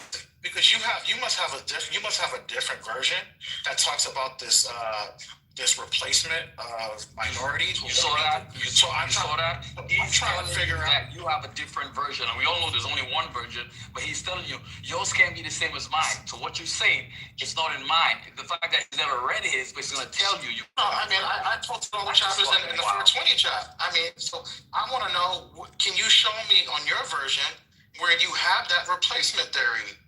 What chapter is it? That's what we're at. You're talking about facts, right? You have a chance to prove that you're right now to everybody in this room, Gemini. So do it. I was talking to somebody. Say that last point again. I was talking to somebody. So you have a chance right now to point to this awakening theory and to the fact that they're going to replace people, white people, in Project 2025. Show us exactly where that's at. I want to learn. Okay, this is where it gets really interesting, right? If you have the book, why do you want me to read it for you? If you go to the DEI section, you can see them start to reference the woke culture warriors. And if you don't want to, hold on, let me get there. Hold on, let me finish. And if you want to take it a step further, you could just Google the woke culture warrior portion of the Project 2025, and it'll pull it up for you. I mean, like, okay, hold on. I'm not going to spoon feed you and wipe your mouth, though, bro. Like, what we doing? Yeah, that's fine. I don't need to do all that. I just said you know the information since you are the subject matter expert of Project 2025. I thought you. See, I don't misrepresent myself. Did anybody hear me say I was a subject matter expert? Did y'all hear me say that? Maybe. Well, clearly you're not now. But let me find out some more information and get back to you. Like a proud boy, stand back and stand by. See, the fact that you just want to win. You want to win, and you want to win for the wrong team. You just want to win an argument. A proud boy. A proud boy. Keyword boy. My God. If I was to start a space and start a foundation to pay black men to mod their own room, I wonder could I get them to go? If I was to put money into it. Would y'all do that? If it's about winning, they'll be there. I'm just saying, just a space for them. Just a space for them. That's what I'm saying. If it's about winning, then they'll be there. They'll be there for about 5 or 10 minutes. They'll go. They might go up to 30, but after 45 minutes to an hour, they done. They talk about everything they need to talk about. It'll just be them. I'm actually considering constructing something where I can pay the Anthony's and the TC's and my good friend Mike P to go, and Matt Cool and some of the others, for your own space to discuss all of your own topics and pay you just to stay there and have that conversation and build out that space. I'm sure there's other people, Clubhouse, that would appreciate that conversation. I wonder would they do it for money? They won't do it. Because it's the bleed over. They feel they could come into our spaces and convince liberals. Man, we don't need your money. Black folks. Hold on, because you get it. Okay, shut up, Omar. And they're trying to convince people that they should vote against their own interests. Get up a Democratic plantation, so you could be as successful as I am. When majority of successful black people I know, a majority, like 90-something% are freaking Democrats. And I live in a place where there's a lot of successful black people. I live around a lot of successful black people. And their votes are all Democrat. It's like a assessment. When we talk, it's all Democrat. Not one of them are conservative. So what you say? But apparently, Omari thinks that smart, successful black people are all conservative, and I don't know where they get that talking point from. So what you're saying, Jim, man? I never said that. You made another lie. We just caught you on another lie. This is the third lie. You said you said something about projects that we know everything about Project 2025, and then now you just got caught in the lie saying that Omari said all conservatives are successful. I never said those. You said that. So you just got caught in the lie. This is what you don't like. You said. Then you said me, Anthony. Hold on. You said one time. You said no. Hold on. Hold on, Omari, you were in a room where you had Seg, and I can't remember who else, whether the black guy was on stage with y'all.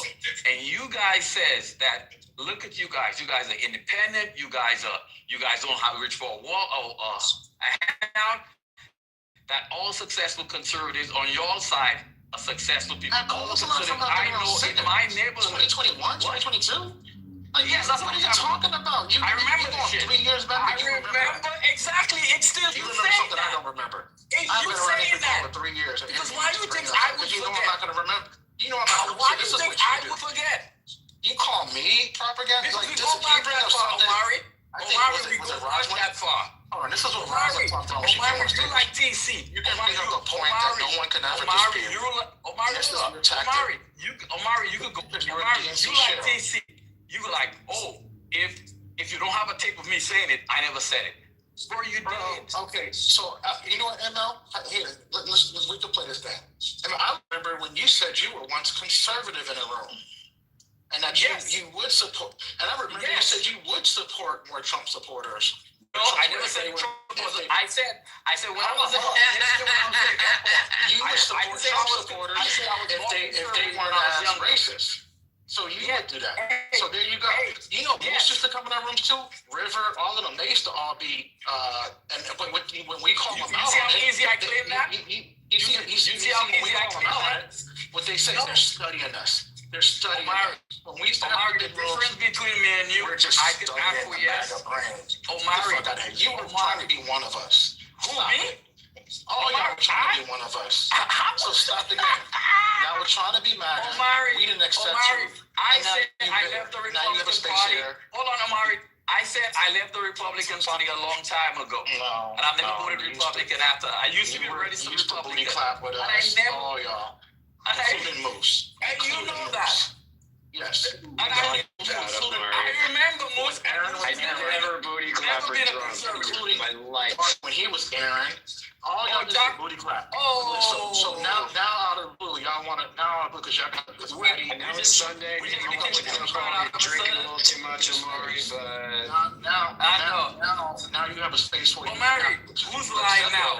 Omari, who's lying now? Yeah. So now you guys Omari, went to the far you left. used to hang out with Brad, Monica. See, ML, no one ever do that. Exactly. We can do the same thing. We did know ML. ML, CEO. There's a lot of conservative people in here. Nikki, it's a whole bunch of people in here that are conservative. They just don't talk about it because that doesn't matter. Hold on. The only people that stood on 10 was a person that's no longer with us and Thurner, right? They were the only ones that stood on 10. Shit, I remember Jim and I went in the room. He got called out because he felt that his taxes were too high and immigration was the situation. And then he had they called him out after 20 room. So you know what I'm saying? Like when you got called out, then that's what I'm saying. We stand on 10, y'all buck to the pressure. That's the difference. Oh, Mari, you like so much on this thing. Why are you lying right now, bro? I know. You just been making sure. Buck, if we got a thought, we'll say it. If people don't agree, they don't agree. That's the way that shit roll. Like, ain't nobody here to say what they think. We know that's a lie, Gemini. Omari, that's not you a lie. know I've been going at mine. GA used to come in the room. So let's talk about GA. You used to go to PhD room. You used to sound conservative too. Now the blue. Now you just far left. The funniest part to me is that you keep talking about how people are flipping. Hold up, GA, don't respond. GA, don't respond yet. GA, don't respond yet. GA, hold up for 1 second. Your chief leader, your chief wedding planner that heads your little section, right? He used to be Democratic. He flipped. How can you talk to anybody about flipping when you're over here sucking him off 24/7? He completely flipped. That used to be a Democratic dick in your mouth. Like, what are we doing? Trying to go back to the 1960s. You want white fountains and hold on for a minute. Omari, hold on for a minute. Omari. Act like it's still Republican. Like, I don't Omari, I've never once, and I don't remember, and correct me if I'm wrong, I've never come for you, even in this conversation. I've never come for you. So why you feel the need to actually even bring up my stances in your bloviation and in your they fight to win. Why you bring me up? No, hold up.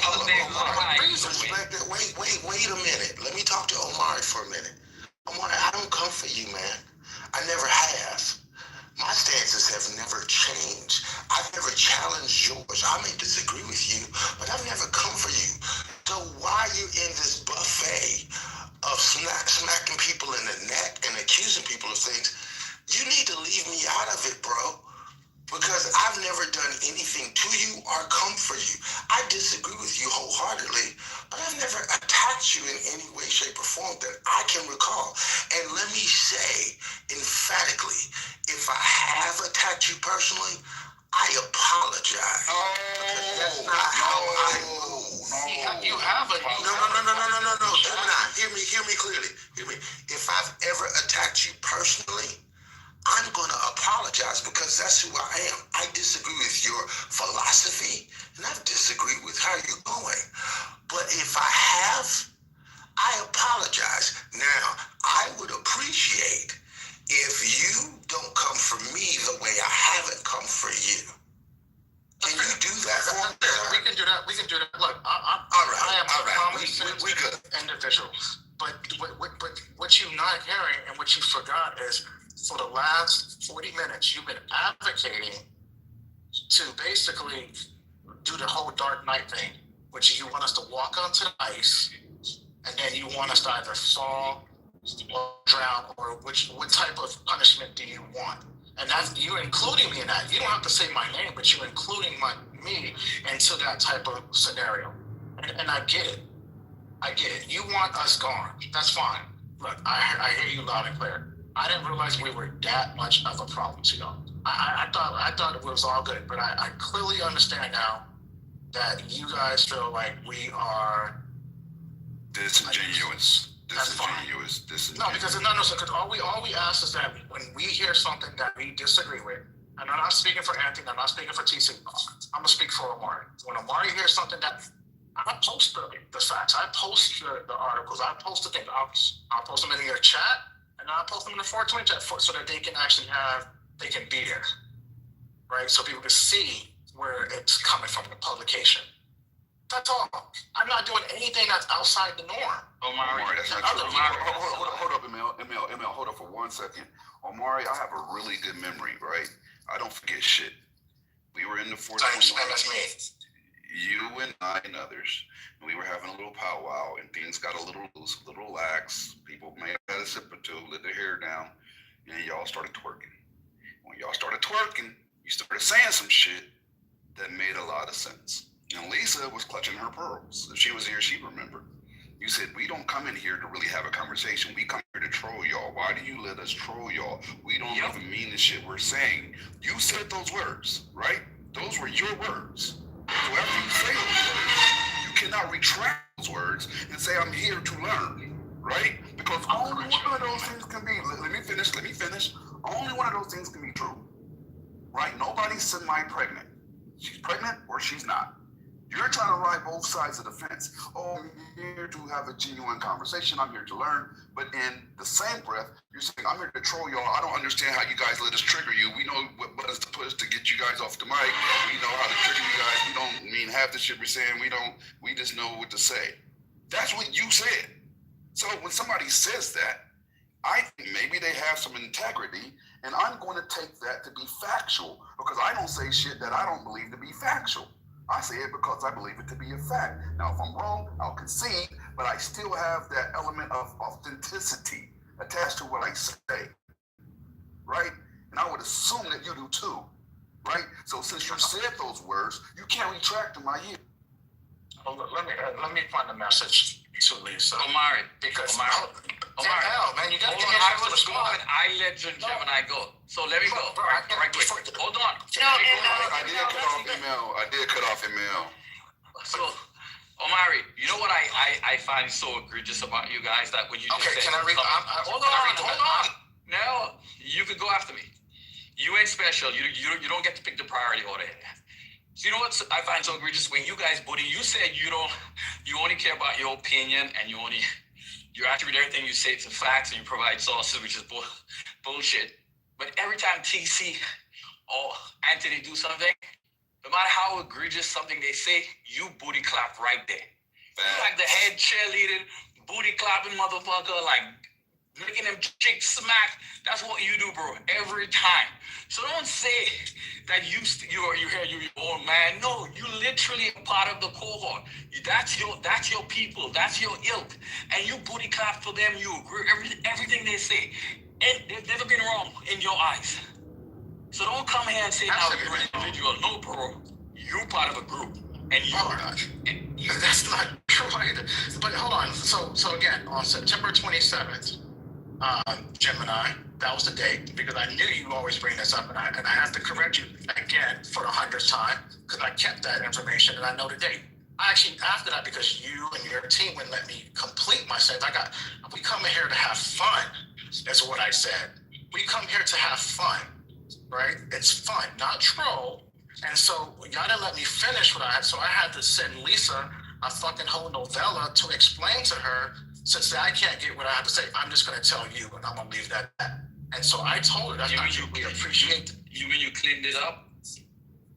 It wasn't. I didn't have. Yeah, he tried to do damage control afterwards, so you want to read this as damage control letter after he said it on stage. 15, because you know what? People can't get everything out when you only give them 10 to 15 seconds. You said a full sentence, and we heard you loud and clear. If Lisa was guaranteed they said we come here to have fun at our expense, and we know what buttons to push. I've never, and then you said it over and over in each room. Other people have said it, and I've been consistent in saying I don't come here to troll you.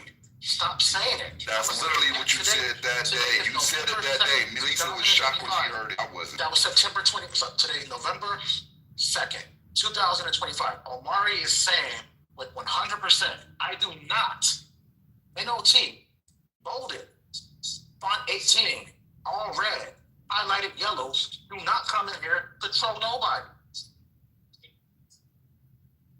So you can stop saying it. It's not That's true. like your woman saying that she cheated on you and then rejecting it. It don't work, bro. You already said your truth. You can't take it back. Omari, I was in a room that day also. Omari, I was in the room that day.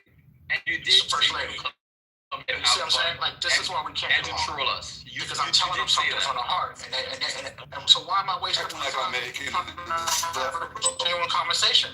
Because I even told you, I put more emphasis on, I cleared it up with Lisa after the fact. Because you seen her reaction. Her reaction was, Lisa was clutching her pearls on stage, y'all. So if y'all want to know why you wrote that, Lisa was like, oh my God, really? I thought we were having genuine conversations. I can't believe all this time. She was shocked. If we come here to joke, we're not going to... Ask Lisa. If y'all don't believe me, ask Lisa. You ain't got to believe me. Ask her. So my issue is that... And now, I don't need y'all to attack me. What the fuck is it? You said troll. And then you said Gemini lied on you, but you literally said troll that day. I said have fun. Fun. No, on the cleanup I said we come here to have fun. On the cleanup, but you said troll. I said we come here to have fun. We come here to have fun. We come here because it's a fun. 420 is a cool spot. What is hard about that? PC, I mean, politically correct is now a cool spot because they cleaned up some things. But like, you know what I'm saying? Like, they let you speak. I mean, when y'all, like I'm saying, like when y'all don't have, when it's not an inclusive, talk about DEI, y'all the definition of what the Trump administration has been doing. But now y'all kind of getting back to what the Biden administration is doing. Y'all allowing more diversity in the conversation. But you just heard GA that he will pay people, like we Argentina or some shit, to fucking be in our own space. Like we something. We have the right to revoke that privilege at any given time. Thank you. You do, but like if we're talking GA, I'll contribute to your fund. Like I'll match whatever you put up. Diversity. Then that's fine. It's not dead serious, GA. I'll match whatever you put up. So wait a minute. Either you agree that it is changing on diversity or it isn't. Which one is it? Because I think you're sitting here proving a point that we've been trying to prove to you, and now all of a sudden you're agreeing that is how the administration is working. It just sounds like. Well, I'm saying that you sound like the Trump administration, and Trump administration is getting rid of DEI. We know that. That's something that's happening. Like everybody has eyes. Everybody needs to see the people. We want. But you're okay with that, right? I'm just saying. But you're okay with it. No, I never said I was okay with it. Gemini, you see what I did? Because you were in the room when we were talking to the blind people, right? So First Lady, you saw the room when we were talking about when you had Ramona last night, right?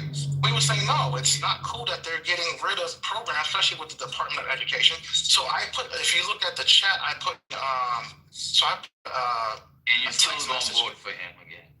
So see how he did that, First Lady? That's a DNC shield move. That's what Democrats do. That's what a shield does. I'm a shield now. Everybody's a shield. You guys are literally paid. You guys are deflecting now. You just say we're paid. That's the fourth lie you said in this room within an hour. You guys are paid because especially TC. The M for much and the L for mine. That's what you guys say. Because just imagine, Omari, just imagine you guys are not getting paid. First you said me, Anthony, and TC had a secret room. Then you just said we're getting paid. You guys were in a room literally talking about strategy to go back into political correct. And now you guys are on stage literally talking about strategy. One second. One mic on First Lady. Come on, y'all. So, hey Lisa, happy Sunday. How are you? Good Sunday, everybody. Perfect. Hey, I need to phone a friend. Hey, what's up, Lisa? I need to phone a friend. Because I wasn't there back in September, but I've been informed that there was a conversation when you all were having a good old time, and people had kind of let their hair down, and a specific person happened to mention that they come into a space to troll. That space just so happens to have been 420. And you were taken back because you wait, what? Now start over again. I just got here. What? Damn, I had to take my jacket off. Hand me your jacket and have a a seat. Here, Gemini, can you take this Yeah, to put me? this up Shout for out. you. And my You good. scarf, can you take my scarf, I got please? you, I got you. Gloves. Okay, thank you. All You right, got your gloves on? What you it's mean? 60, girl. I don't be playing around with the code. It's 60. Okay. All right. Okay, so what happened? Gemini, you got her stuff? She got I got it. I just put up neatly. Okay. Gemini, take my purse, child. Hide it. Okay. All right. Okay, so what happened in September? September, there was, a little party at 420, so to speak. Not a party, but, it was late night, you guys were talking. And a specific person mentioned that, I don't know about this part because that sounded a little fabricated, but the person did say that. Who is the person? I can't tell you because I want to be honest. I want to be honest. Don't leave out any part because every part Ross said was accurate. You can leave every part in. Gemini was the person. Why would you sit there and say what's going on? Never mind. Look, you just said it. Don't leave out anything because I want to be. Come on, Gemini. You just gave yourself up. So what happened? What happened, Gemini? So the person said this. The person said this. The person said, I'm gonna keep it real with y'all. I really don't know why y'all let us in here because we just come in here to troll. Read the chat first, Who lady. said that, Gemini? Read the chat first, lady. Now I gotta get my glasses on top of it. This is good. This is real. Miss Angela heard it too. It's not just me. It was people in that room when this was The said. funny things is. April was there too. Am I supposed to read this? No. Okay, I'll be more direct. And basically, we're referencing the time when Omari said that they come in. I just want wait, hold on for a second, Gemini. I just wanted to be clear that I'm only listening to you. I'm not reading the chat. I'm only because I trust you, so I'm not reading the chat. So go ahead. Okay, yeah. April and Deborah was there. I forgot that it wasn't just a small room. But anyway, we're talking about when Omari came off mic and he said that they come there to troll and to have fun at our expense and that they don't take us seriously. They know what buttons to push to make us mad and why do we take them seriously at all? Do you remember that? Buttons to push. You see how you did say something about how you know how to trigger us. You absolutely said that. First time. You know what? I'm gonna have this conversation without you, bro. So, Lisa, do you remember that? Yes or no? If you don't, just say no. If you do. No, okay, so I do remember that because I had a conversation with he's not in the room, but with Haitian, I can say his name clearly. Not trying to, and we off the app about that particular comment. So yeah, that's right. Haitian was there too. I forgot. Right, I do remember that, and I thought this person was just being a butt. I really didn't really take it seriously. You took it seriously? When somebody tells you that we're coming here to troll you guys and have fun at your expense, I take it seriously because I don't. Because of who we came from. Right, and it's going to frame the conversation for me later. It's going to get the conversation when I see them respond to certain things and the manner they respond. Like irrefutable facts, they'll just laugh and or something egregious is said on the MAGA man's side, and they'll just laugh instead of actually looking into it as a true incident or looking for the facts of the matter. That gave me context. Like I already thought that, but just like to hear somebody articulate it, it's like okay, well that's what I already thought. Glad it's substantiated by your right. Wait a minute. I don't know. I'm getting a back channel. But listen, let me tell you something. I don't know if you guys understood me, and I think most of you guys do, the ones who really know me, that I communicate with off this app. With these people coming into 420, I don't know about politically correct. I know exactly who is who. Even though I'm not always out waving the red flag, I know who's who. I know whose intentions are pure and whose intentions are not pure, regardless of how they present themselves, regardless of what they say. I know that. I work with people every day. So I just come in here and just let people be people, because this is not my life. This is not people that are important to me. So when they do the stuff like that, when he said it, Gemini, it didn't shock me. It just reinforced what I already thought in the back of my head. So, I mean, what are we talking about? We come in here and talk about politics. These people are not real people to me. They don't pay my rent. If I drop dead today, they would just keep moving. They'll open up a room and say thoughts and prayers and keep on moving. Nobody cares about me. So why would I be in here trying to pretend whatever is being said by the opposition that I'm taking it to the point where it is affecting me. Is that what you guys are doing? Is that what's going on? No. Actually, GA has said, he would offer to pay them to run their own space. GA, you never offered me money. What's going on here? And so the conversation, kind of derived from that in regards to them not being serious. Okay. Earlier today, we had the Kamala book, and some people had to leave because of some of the stuff that was being written in the chat. Not really. And it feels like people, are constantly trolling. Mm-hmm. So that's how we got to this whole conversation. I don't think it's trolling. I don't think it's trolling at all. I think the problem is that people don't want to hear. I just want to be clear. I'm gonna say one last thing. Mike is getting ready to say people don't want to hear the truth. Is that what you're ready to say, Mike? I think people don't want to hear objective conversation as it to their side. The same way that MAGA or the Republicans are not right about every single thing is the same way that Democrats are not right about every single thing. The difference is that the way that Democrats have been doing themselves here within this last year, your whole tactic is to deny, Trump, or to be disrespectful, or to say that everything he says. I'm not doing it today. What's next? I remember yesterday when I said, in regards to, I'm always right? Sometimes I'm wrong. I can see when I'm wrong. And that was laughed at by the maggots, which is cool. My ego doesn't exist on this. Where's Mike? But with that being said, like, for y'all to say that when I've seen people in this room concede, me being one of them if we're wrong, but I've very rarely seen a MAGA actually say, you know what, that makes sense. We can have a real conversation. We can have a superficial conversation. True.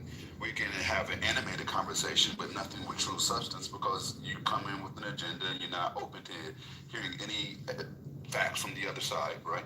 And then we end up spiraling out and banging, or having a debate or personal attack, or whatever the fuck it leads to, instead of having a genuine conversation where somebody can get something to take away from it. Definitely agree. I wanted to chime in real quick, and good afternoon to everyone. Happy Sunday. Hope everybody's doing well. And shout out to Q, RIP. I know we spoke about it last night, but I'm going to definitely keep his name alive. But I will say this, people come in here and tend to treat us as if we are sitting in the House or the Senate, right? And treat us as if we are actual. You can't just throw a blanket over everyone and call everyone in the room a liberal, call everyone in the stage a Democrat. And I think that's where the disconnect happens. And I definitely resonate with Gemini, because we constantly want to hear what the left may be doing wrong. That does not necessarily that we as individuals are doing something wrong. And so, we have to, one, defend ourselves, and two, defend truth constantly, and deal with people that flip-flop and lie, and say things that are triggering. I say it all the time. People come in and they'll say something to stir up the conversation and go on mute and be laughing like, look what I just did. I sincerely believe that they come in here with ill intentions to get people riled up, get people yelling, divert us from actually having actual discourse about a topic. And sometimes we come in here and we actually have solutions and we want to help somebody in here. It's just like the devil, right? To be honest, though, they do it on both sides, though. Because if the room, just say you don't have any MAGAs in the room at all, or anybody, I don't like saying MAGAs, because to me, they're all the same. If you're a Republican, you're a MAGA. If you're a MAGA, you're a Republican. But you have people, when you have rooms, and I do run rooms that have only Democrats in the rooms, we still have sometimes have the same outcomes. There are people on Clubhouse who are not, their intentions are not pure, regardless of what side they're on. So I don't want to just say, just because certain people are on the stage, try having a room with only Dems in it and see what kind of outcomes you have. They're not always 100% positive. You're not always community building. You're not always getting stuff done. So that would be a misnomer to say that. So I felt when having the MAGAs in the room, the discourse of what they're thinking and telling me what I can do better is not important to me. I was basically having the MAGAs in my space because I need to know what I don't like to say enemy. I have to think of a different word. What the other side is thinking. There was you just like with any war, you have to have people on the other side. You have to have people to decode and classify information. You just cannot be behind your wall and not know what's going on the other side of your wall. So that's why I do it. It's not for entertainment. It's not to have the room go, even though it does. It does more than not, but I just like to hear what they're thinking every once in a while. And if I take it seriously, yeah, sometimes depending on what the topic is, I do. And other times, most of the times, I do not. It's just in there to say, oh, well, like, for example, Manfinity came in one time, just recently. He came in the room and he said the most outrageous thing. He said that Donald Trump is going to be president in 2028. And so I was like, how is that possible? And so he said what they were planning to do is have J.D. Vance run and then and I said this before, maybe you guys already heard it. This is what he's saying. J.D. Vance run and then Donald Trump is going to be on the ticket as VP. So that started the conversation. So we dissected it from there. So I thought it was all poppycock bullshit. And lo and behold, 2 days later, what's the unshaven guy, the fat guy, the unshaven guy? Come on, y'all. Y'all know what I'm talking about. Bannon went on two separate programs. And I didn't know this. We were laughing and calling him all kind of names or whatever. And basically said the exact thing as a plan. Because, right? Because the unshaven fat guy is funny as hell, though. But it's true. Because I don't listen to Fox, because I'm not on AON, because I don't run in their circles over there on the other side. I hadn't heard that, but it was actually a thing. So I was like, okay, goddamn. So that's one of the reasons, as an example. I have many more examples, but that is the most recent one that I can give you guys. So I'll end with that. Take it as you will. Let me ask you this question, and you said something that really struck me. That probably hits at the core of why I said what I said, where I would actually develop a foundation. Hey, how you doing, Lisa? Great, babe. It's the core of why I said I would develop a foundation to have MAGA, Black MAGA, have its own spaces. Something. You said even when you have Democratic spaces, just all Dems in spaces, they don't all agree. And the thing that I consistently see that turns in these rooms, we don't really ever have a chance to have a conversation because I think Democrats come in all flavor shades. I think you have Democrats, you have independents, you have, like I've said a million times, you have Republicans and liberal Democrats. You have conservative Republicans, conservative Democrats. The people that would all be Harris voters, we don't ever have an opportunity to have a conversation amongst us to get on the same page because you have, just like today when Patty actually literally read from the actual book, we couldn't have a conversation to talk about DEI because you had people over here that couldn't. You had the Black MAGAs coming in here disputing what the definition was. And this is the core of what I'm getting to. I fully respect the fact and what you said. Yeah, we need to know what they're thinking, but we can go over to their space to hear what they're thinking. We don't ever get to have a conversation so we can get on the same page and we can agree the message messaging should be. We can't even have a conversation about what we think DEI is and what we think affirmative action, because we don't all agree. And we can't ever have a constructive conversation amongst us because we always have MAGAs coming into space saying Donald Trump is sent from God and his shit don't stink. We don't even want to have that conversation. Can we just get on the same page to actually have a conversation about the midterms? That's my own. I have a suggestion. Can I ask them, do you want to just ban them?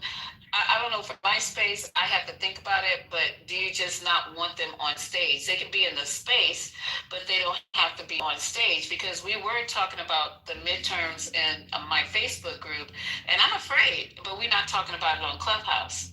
So moving forward, to be able to get where you want us, or you feel that we could be most valuable in creating community and talking and getting things done, how do you see the rooms? Or how would you like to see the rooms? Let me get a suggestion. Can we have building blocks, right? Like, let's say, and it doesn't need to be a long time, maybe an hour, what we call it, which is a down building block, right? Where we exclusively hear from each other, solution-oriented conversation, right? And the MAGAs be present again on stage. If they intervene, interrupt, then we shoot them. That's it. They can sit in the group. They can talk and chat if they want. And then outside of that, we just have regular conversation, because I think without their input, the room is going to get very dull with us just doing them building blocks. I really believe that. I think we need to hear other voices. I think they contribute to the conversation in the weirdest way, but they do. Right? But you just said, Gemini, they said they were being disingenuous. Absolutely. I just disregard it at this point. Oh, okay. Yeah, right. You're right. I mean, whatever they say to me, I know the truth.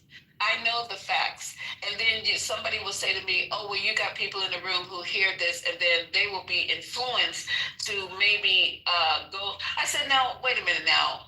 All the people in the room, we've been talking about politics. This is a political room. If you've been coming in this room for any length of time, and you have any type of age or stability or education or whatever, you are that fragile at this point in the game. We've been talking about it for 2 years. Where have you been? Right. Every aspect of this political process and all of it. The 2020, 2025 and the what is it? Sorry, the age. I'm sorry, I haven't food yet. Not the humanitarian. What is the other one?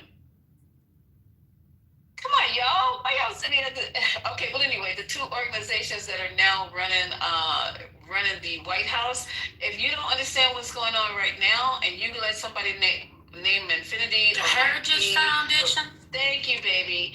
It inflicts you. Then we got a problem. We more fucked up than we thought we were at this point in time. This point. So, okay. If you're that mentally fragile, and I hate to do this, but I'm just gonna be real. Like, if you could be radicalized on Clubhouse, good riddance, like Darwin theory. You know what I mean? Like, we don't need somebody that weak-minded. And if you're able to be somebody on stage can make you go towards MAGA, then please go. Please do that. That means he resonated with you in a certain way, or you're just that fucking dumb. Like, why would we be concerned with that? It's more about interrupting conversation when we're trying to build and just throwing out bullshit in conversation. I think that's what GA is referencing. I'm all for people, believing in being positive and trying to see a different way of life. I'm all for that. But at the same time, I can't ignore history, because I know that the moment that you take your eyes off of history, it repeats itself. We're seeing this right now. There is a regression. There is no progression, but more of regression.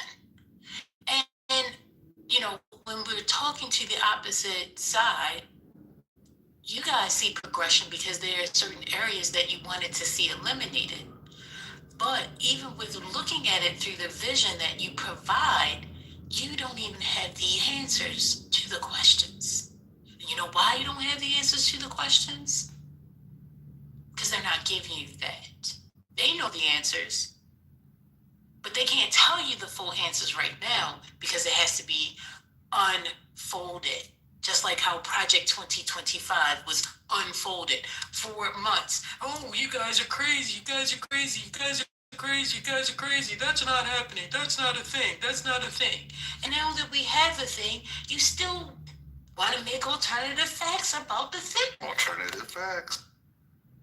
You know what, Mike? You've had the chat. If we were a Democrat, no problem. I done cussed Democrats out up here. So I don't know what you're talking about. You say something stupid. You say something stupid. And like, okay, so we're not going to call y'all stupid. If we're having a conversation and you can't add to the conversation and it's a bunch of bullshit, and even if you don't understand and you don't freaking, it's like, I don't know. Yeah, but that's not what it is, because number one, and I don't have any issue with you, Patty, but the thing is that you guys have, because, you know, if you think that we're defending Donald Trump, then you guys already have an inherent or implicit bias. And there are people here, myself and Omari, and many of the other people, that we can actually have an objective conversation. The problem is we never really get that, because you got people that are muting people that are throwing people down. Then you should go somewhere else and start your own space and get it done. That's what you should do. And so the thing is that, you know, I mean, for the Democrats, it just baffles me, because it doesn't seem as if you guys want to get any sort of understanding of where things are going on. I'm not doing it today. Don't bring the other side. And so, you know, we're trying, you know, there you go. There you go. There you have it. You know, for me, it's somehow, I don't know if I'm pre-programmed. Every time I hear MAGA talk that weird shit, I hear like do in the background of it. Like, that's just how I hear it. So it doesn't, there's no way I could take it seriously or it can impact me, because I know it's just bullshit. It doesn't faze me. No, Omari, impact others, but Omari doesn't talk like that. Omari doesn't talk like no, he does. Mike P does. No, he doesn't. Mike P comes in with all this language that's just filled with, He talks about nothing. Yeah, ready to fight. Like, always looking for a fight. He's always looking to spark something. And it's like, why? Like, if you're so happy, then why doesn't that actually show? You're always talking about somebody mistreating you, but instead of taking the mirror to see how we got there and how it progressed, you want to cause the other people for your downfalls, for your ignorance. But you can't take the moment to take a reflection and look at yourself. Can I just say something? Like, and don't nobody. I'm sorry. I mean, not say that. Everybody. Go ahead and mute up, First Lady. Go ahead and mute up. Not everybody hates Trump or thinks that you are just Trump supporters. It's just the fact that when facts are spoken, instead of you being able to see that, we see that you're constantly drawn to protecting him. So I don't want that to be confused as hate. There are some people that do hate him, but when people are having conversations, not everybody's coming from that mindset. Thank you. So I just want to say something. So, Lisa, again, I apologize if you felt like, hey, that one time, I don't come here room to troll. I don't play with Patty. Again, I don't play with you, First Lady. Even Gemini, I thought you were a pretty stand-up guy, but then you made some statements. Maybe that's what you heard. But hey, that's never called you out your name. I'm just going off of your words. When you say something, like if I was to say some things, you'd be like, okay, well, Gemini said that. I'll take it seriously. If you say certain things, I'm on the same page. You don't hear me disrespecting you, calling you out your name, belittling you. I don't move that way unless I really got a problem with a person. I don't have a problem with understand that we punish. We take a lot of punishment from you. It doesn't mean that we want to run away from the room. It doesn't mean that, I'm saying, like, hey, I get it. There's people that come in your spaces that are on your side. Your goal is to try so hard to shame where we don't ever want to step in again. That's not going to work. I'm just going to. When you say your goal, who are you referencing? I mean, there's people, not you guys on the stage, but there's people in the chat that will say lies, make up things, call you the worst things that you would think, shit, enemy. Omari, then you have to consider the sources. You know, I mean, people that come in here just to belittle you and call you names, that goes on both sides. You just have to consider the source. Okay. Can you call them? I definitely called him dumb a lot of times. Yeah. I just want to finish this. So if I can just get. Oh, I'm sorry. I didn't mean to step on you. Like, go ahead. Calm down, Amari. You're starting to sound jittery. Relax. It's okay. No, because this is like the 18th time that I've been accused of just coming here to derail, that I have an agenda, that I get paid by, I don't know, some group, and it's far from the truth. I enjoy these rooms. It's fun, like I said. But you know, it is what it is, bro. It sounds like people want out of here, and I think that's if Patty and Lisa, y'all don't want us in the room, then just tell us. Like, man, it is what it is at this point. Hey, Amari, you just gotta take things a certain way because, listen, bro, if you're having a debate and it's a heavy debate and it has consequences, with what's going on right now, you just gotta, bro, you either gotta just take it or just don't be around, because if this is what hurts you, then I kind of feel sorry for you, brother, to be honest with you, because I'll tell you a situation. You know, a couple of days ago, there was a statement made on Twitter, X, about Barack Obama, and it was laughable because it was like the statement that was made, right, was about like freedom of speech or whatever, and it kind of like a flip on its head because it, you know, what they accused Barack Obama of doing and saying exactly what Trump is saying, right? And then, so I said that on Twitter, and then of course when they posted the video, exactly what I said is exactly what he said inside the video. But you know, everybody just called me stupid. Even after posting the video, the person who posted the video called me stupid and I'm a libtard and all this other stuff like that. I laugh and I chuckle. I'm just like, okay, you can't take everything serious. If you do, then bro, just have a heart attack. I'm just keeping it real. Just have a heart attack, because you're not going to be able to live if this is going to get you upset. If this is what's going to get you down, maybe take what people are saying, think about it. If you change your mind about what you thought before, then change your mind. If you don't, you don't. That's all. Like, you don't have to like cry about it. To be honest with you, you don't. I'm not crying, bro. That's not a serious conversation. That's all. Hey, to that point, not to be insensitive, but like, I mean, with Charlie Kirk, man, like that dude got popped. Like you said, consequences. I'm agreeing with you. I mean, like in real life, you gotta have to stand on your word. There are people kill you on that MAGA shit.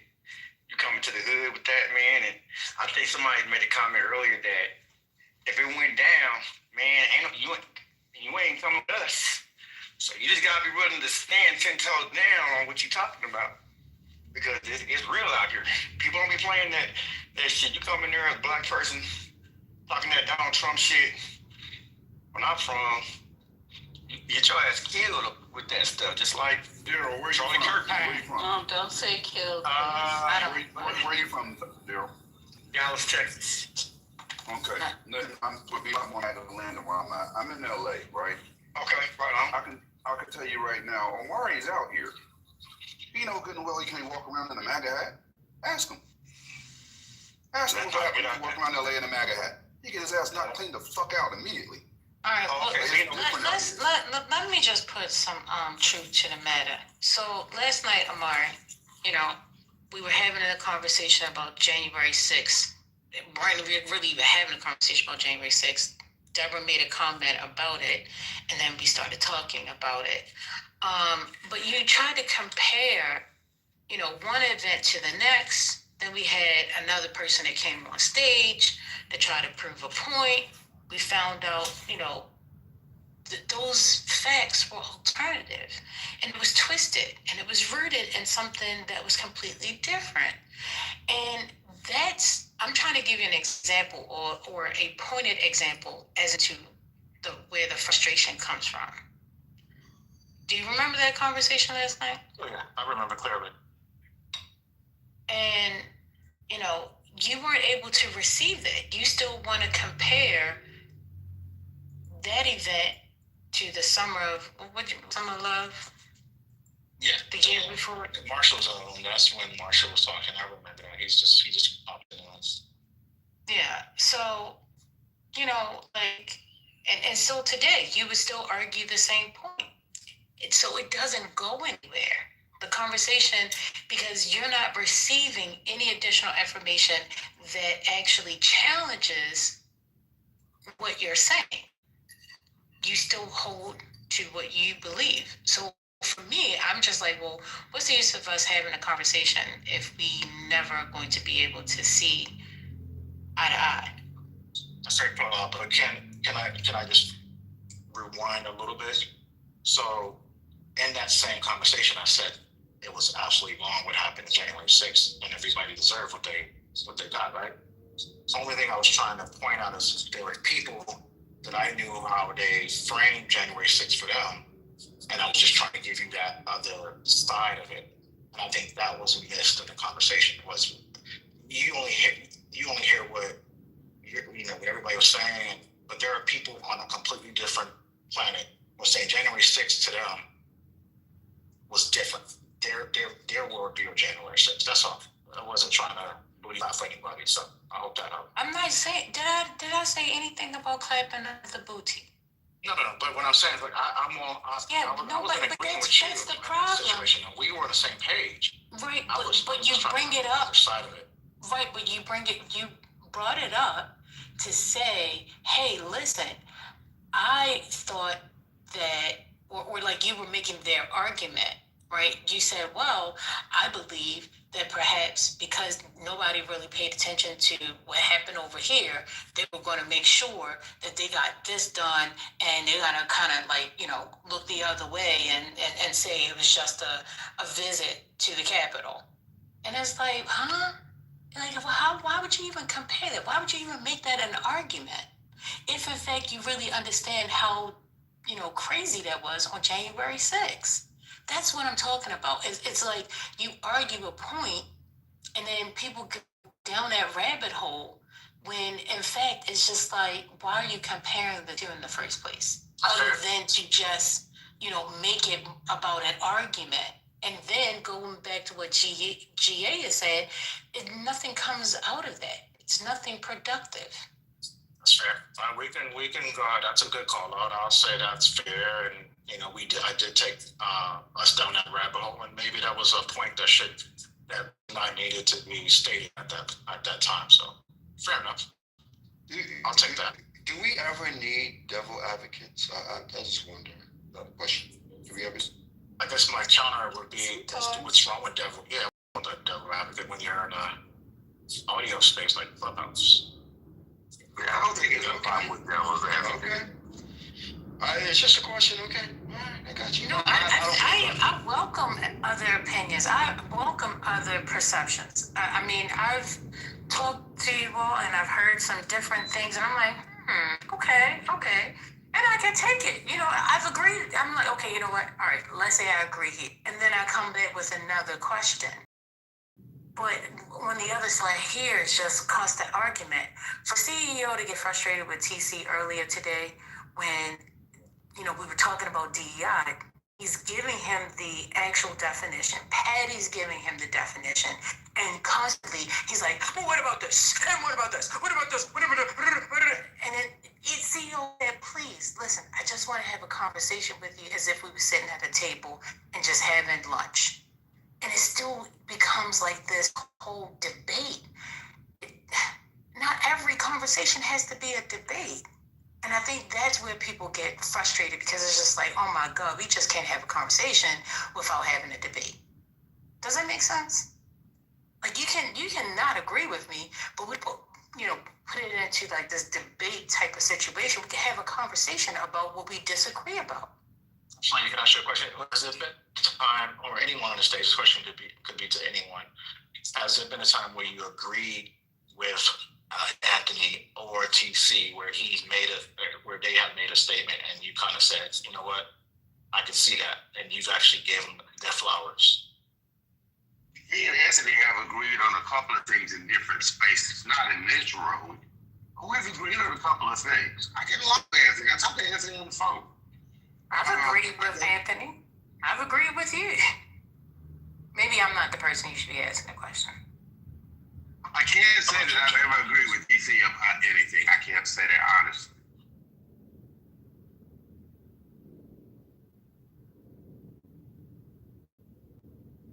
And I think TC says stupid shit though.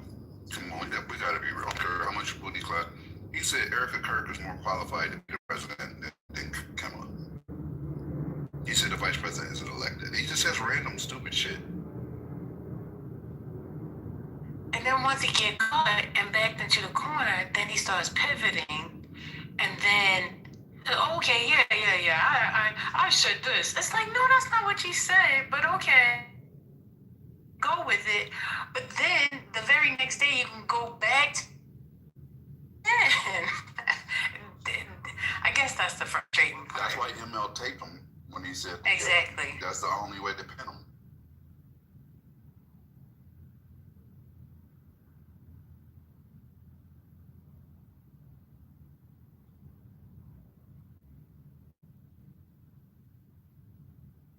It's the awkward silence for me. I mean, you answered the question. I mean, I would say I've agreed, and I've heard Anthony and TC agree with y'all, but I don't see that as being reciprocal in those situations where maybe not everything they say, not everything they say is dumb. They actually have stats and actually provided facts, but I mean, the same time, people argue them down, or even myself, and try to back us into a different corner than the corner that we were originally in to try to move it. So we have the same feelings, and it's not okay with it. It doesn't mean like, hey, we're not going to come in here. It's just like, okay, give us a chance to try to explain this and share our side. Maybe take yourself 30,000 feet up and look at it and not have any type of biases. Just be as neutral as you can be Switzerland. And that's all we ask. Who's that nigga on that nag? What? You know what? Everybody can't be Steve. You wrong for that. But you know what, Omar? Here's the other part to that. When somebody just gave facts, and then somebody comes off a mic and says, now let me tell you where you're wrong at. See, I got you now. This is where you're wrong. And I'm going to tell you where you're wrong. Right here. You see, don't nobody got time for all of that. Like, that part is great. Attack the point, not the person. And you're listening to the wrong people, and you're ill-informed, and like all that is not necessary. Like, but it is what it is. Conversation going. But I got a bit of breaking news. So I don't know if you guys saw. TMZ has obtained images of Diddy at, I think it's Fort Dix in New Jersey. So, He went to the Dicks of Hard Knocks. Go ahead. yeah, You know what? I can't stand that you said that. he got on his greens, and he got on a gray Scully and a gray sweatsuit with the green jacket they issue you. He's surrounded by some other inmates. He's smiling. So maybe they're all black. He's with his own. He's with his he is with his own. Just found it interesting that images leaked of this man actually. That's the important part. He was with the all black community, and he was smiling like he looked like he was at ease. He didn't look stressed. He had a big, like you can see all his teeth. He was smiling. Yeah. I feel maybe he might have some protection in there.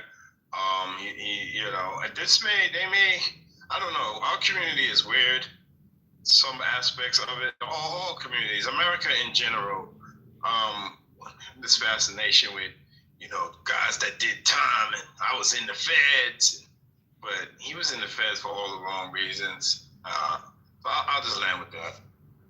Let him have his Fort Dix and be happy. TMZ to be that, to show him his current situation. That was the only thing that was posted for. Now he's on the prison yard level to, you know, a lot lower status than he was previously.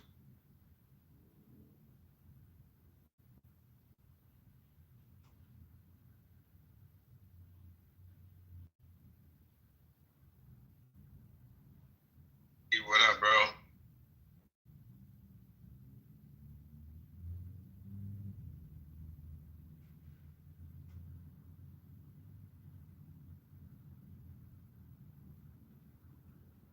See, that's why we need the disruptors to get that quiet. Ping them in the room, and let's have the discourse. We got Anthony. Anthony, how are you doing, sir? What's going on, brother? Real quick, Anthony, do we have a private room? You, myself, and TC to discuss strategy. Recently. This shit was crazy. Nah, we're not gonna let that shit slide. That nigga said recently. He said recently. Hey, the qualifier is they know the qualifier. Look. Well, he said the second you add the qualifier, it lets us know it was an existence. Now we don't know how current it is, or when the most recent one was. But when you add the recently, like, did I have sex with you recently? Come on, brother. The second you say recently, you, myself, and TC. Come on. Like you see, can you repeat the question, Omar? You gotta bring this shit up. Hold on. So ML sat on the stage and said, you, myself, and TC had a private room to come up with strategy. Have we ever done that ever? I couldn't believe it. I couldn't tell. Y'all both for lying now. I don't believe it. I put things on my kids. I put them on my kids. Look, hey, JD. Hold on, I want to talk to JD real quick. JD, come on, Mike, JD. These people, stop it. Check this out. So if your girl told you, I never slept with him, and you're like, okay, call him. And she called him, and she goes, have I ever had sex with you? Recently? That's what they do. Are you gonna believe that shit? Don't play with that. I guess you guys are cool with mine, I guess. But y'all really think they could strategize? Let's be real. So I believe that. With TC and Omar, it's never happened. It's just y'all gotta. The 3% of the room. It's never happened. Maybe it was more you. Maybe it was more Magas than you three. But yeah, y'all have private meetings. I mean, hey, look, it's not even true. Look. Hey, honestly, it's not true. And I'd be happy to have meetings. I know y'all not gonna keep fighting over that king. Hey, Omar, in real life, do you go to somebody's house over and over, and then when you go home, you call them? You know what? I don't like what's going on in your house. And then you go the next time. You know what? I don't like what's going on in your house. That's what y'all do. You guys literally come back today and complain about what's happening instead of using some common sense. You're in a room that mostly leans left. Of course, you guys are going to get jumped on more than everyone else because guess what? Like right now, there's literally 2 of you on stage. So of course, everyone wants a piece of that, right? Everyone wants to come off mic and go after you. Then you'll say, oh, I'm being talked over, I'm being this, I'm being that. It's just common sense. And then I never complain though. I don't complain. No, Anthony, see, you weren't in here. You just got here. Okay. Cool. You just got here. But like Omari and Mike, Omari and Mike, they'll literally make it a daily thing to go and check and come out here and then Omari will get in his feelings. Well, you guys just don't want me here anymore. Just say it. Like, come on, bro. Like, That's the whole point. They're taking okay. Never mind. It's weird, bro. It's weird for me. I'm not complaining about the space. I never complain about the space. I just don't like to be lied about. I gotta, when there are people lie, I gotta make Omari, let me know. Well, I just dated ML, trying to make it seem like we had this whole, meet and greet to derail your rooms and shit. Like we over here, like, shit, like somehow meetings. Like that shit ain't true. We not meeting. I don't even think y'all could, all 3 of y'all could get together to come up with something to derail this room. Sorry, bro. I just don't see it. You got First Lady and Patty in this room. how could we like derail the room? They're gonna shut us down every time. Big facts. I just don't see that. That's what I said in the How are we chat. gonna do this? They have the biggest, man. They control. They got Like, do you see how you can? I tell you, I won't even let him win if I ran up in bottle service. So I'm not even worried. Hey, but you see how Anthony can come in here and just laugh about it? Omari, you and Mike, you guys will literally start a whole conversation about it. It's like, what the fuck? It's like, what the football, bro? This is weak. Anthony has a lot of practice. I've been around Anthony. He likes to play the antagonist in all the rooms, not just this room. That's just what the fuck he does. He goes into different rooms and has the whole room against him, and he's used to that shit. So he's more battle tested, in my opinion, than the others. TC would be the next one in line. Like Anthony and TC neck and neck. TC goes into larger spaces. TC's got to be right no matter what. At least Anthony. Yeah, that's true. That's true. That's true. There's no bending. See, Anthony concede. That's true. I'll give you that. TC is just not smart. That's really what it is. You know, the dumbest one to me is, but he's still entertaining, is Manfinity. It's like there's no substance. This like when you ask him, have you looked this up or no? Can you post the link? Like he doesn't have a clue, but you know.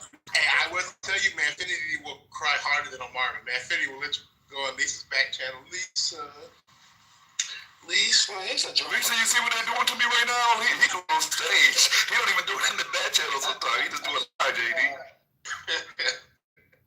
No, but I like Patty. Control your minds, he said. Control your minds.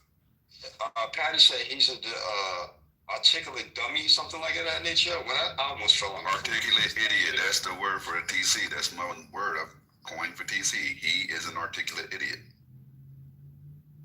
Even rhymes. It's weird. And you can't really have an honest conversation with TC because I still have never met someone who was a diehard, least left-leaning Democrat or whatever the hell he was, and then in an instant, I'm at it. Yeah, how can you trust that? Where does that shit happen? So how you going to anything that says at face value? How can you? I'm about to say, how can you trust it? Once you see that, like you liable to do anything. Like you'll join the next movement in a heartbeat. You just got to find what it is. You have no substance. How much time you have to say? Well, yesterday you was just on the opposing side. Like what? Right, like your core beliefs don't exist because you can swing from one side completely to the other. That's why I said he's only there to argue the points. You know, I hate to make this analogy, but that's what the devil did. See, the devil knows the Bible. And that's how the devil can get you. Because he knows what is supposed to be right, but he knows how to argue against it. Hello? I ain't calling the man the devil, though. I'm not calling him that. Don't y'all say that. Oh, First Lady called TC the devil. But there is a strong correlation. I don't know. It kind of sounds like you was calling him Beelzebub. Yeah. I got Beelzebub bias. GA, what's going on? Yeah. It just sounded like there was a Beelzebub ring. Beelzebub was there, yeah. And they about to pick. And this is the reason why the Dems lose, because of this right here. Y'all can't stick on my side for nothing. We on your side. We on your side. Well, I heard this. Get the echo chamber together. Y'all be in agreement. We were agreeing. We're like, what's going on? What's going on? Can we at least agree on Metastopheles, can we? Well, Gene, I heard you paying people to make their own room. I need some money so I can make my own room. I told GA, and I say it again, I'm matching GA. Whatever I'm paying them to do it, I'm matching. Y'all heard me say it. Y'all go hold me accountable. I'll give you my Venmo. I'll send you my Venmo. Okay. Well, why can I get paid for having them in my room? Well, because you're not a black MAGA, Lisa. That's why. Well, she did convert. Okay, She did I convert. Black MAGA 2 days ago, right, JD? Yes, he was black MAGA. There's me, JD, and you. We all did it. Right, so how come I can get compensated? No. See, a double agent don't count. And plus, you're not tried and true. You got to go through. And you gotta cross the line. Come on, GA. You're not gonna support a damn that's MAGA grifting. You gotta support that. I can't see, it doesn't accomplish the purpose. I want them to have their own space so they don't feel like they have to come in Democratic spaces and cry like my family does. I'm gonna give them their own space. Just pay me. But and see, GA, this is where you and I disagree. I think they play a role in the conversation. I don't like an echo chamber. That's one of the reasons I frequent the spaces I frequent, because I can't hear alternative views, even if they're not listening to mine. That's fine. You know what I mean? But just having you agree with me and we agree together collectively, we all agree now what? That gets old, man. Here's where I think it's important is I don't think that we all agree. That's the point. We can all agree. No, but our differences are going to be so much more minute than if it's someone that's from the opposing party. Like there's always going to be nuance inside of the party. I get that. Or even if we're left leaning and not in the party, it's still going to be nuances, right? It's going to be some that are more progressive, some that are more conservative, even though they're all Dems, right? But when you have somebody that's completely on the other side of the spectrum, that's going to add a different aspect to the conversation. It's just that it's going to be disruptive. I think that's pushback. I'm not trying to speak for everybody. Y'all can correct me, but that's my viewpoint. But here's my point. I think the minor differences and the nuances are the reason why we can't get collective, respective messaging. Until we fix that, it doesn't matter how many of them we prove wrong, we are still going to be woefully under-equipped to win any election. Until we have the space to actually talk about those nuanced things. And I think that we need to do that in a constructive space. Now, I'm not saying they can't come in. That's not what I'm saying. But I'm saying when they want to get off this thing about their rhetoric, they need somewhere projected to do that. I'm not saying Democrats will come into that space so they can have their whoa and their whoop-de-whoop. I'm not saying that. All I'm saying is them being, and I got to say it for Sister Soldier because she's been saying it forever.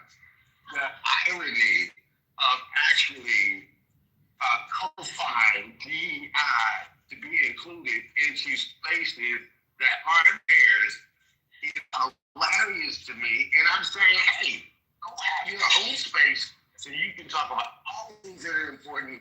And when you want to come back and see what we're thinking, come back and see what we're thinking. But don't let this be your house where you get your mail at. Just come and visit. Let this be the Airbnb. But you don't have to live here. Let's give you another place to live. That's all I'm saying. But from what I understand, and Patty, you can correct, this is your room. I'm not trying to say this is the way that the room works, but this is my understanding of the room.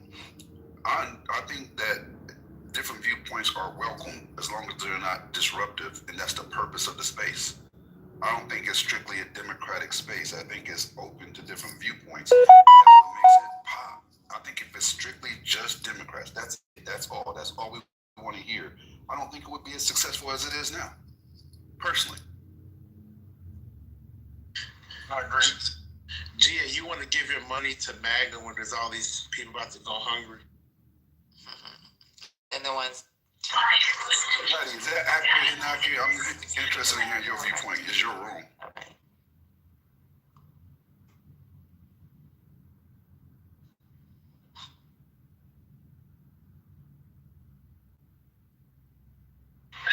I mean, even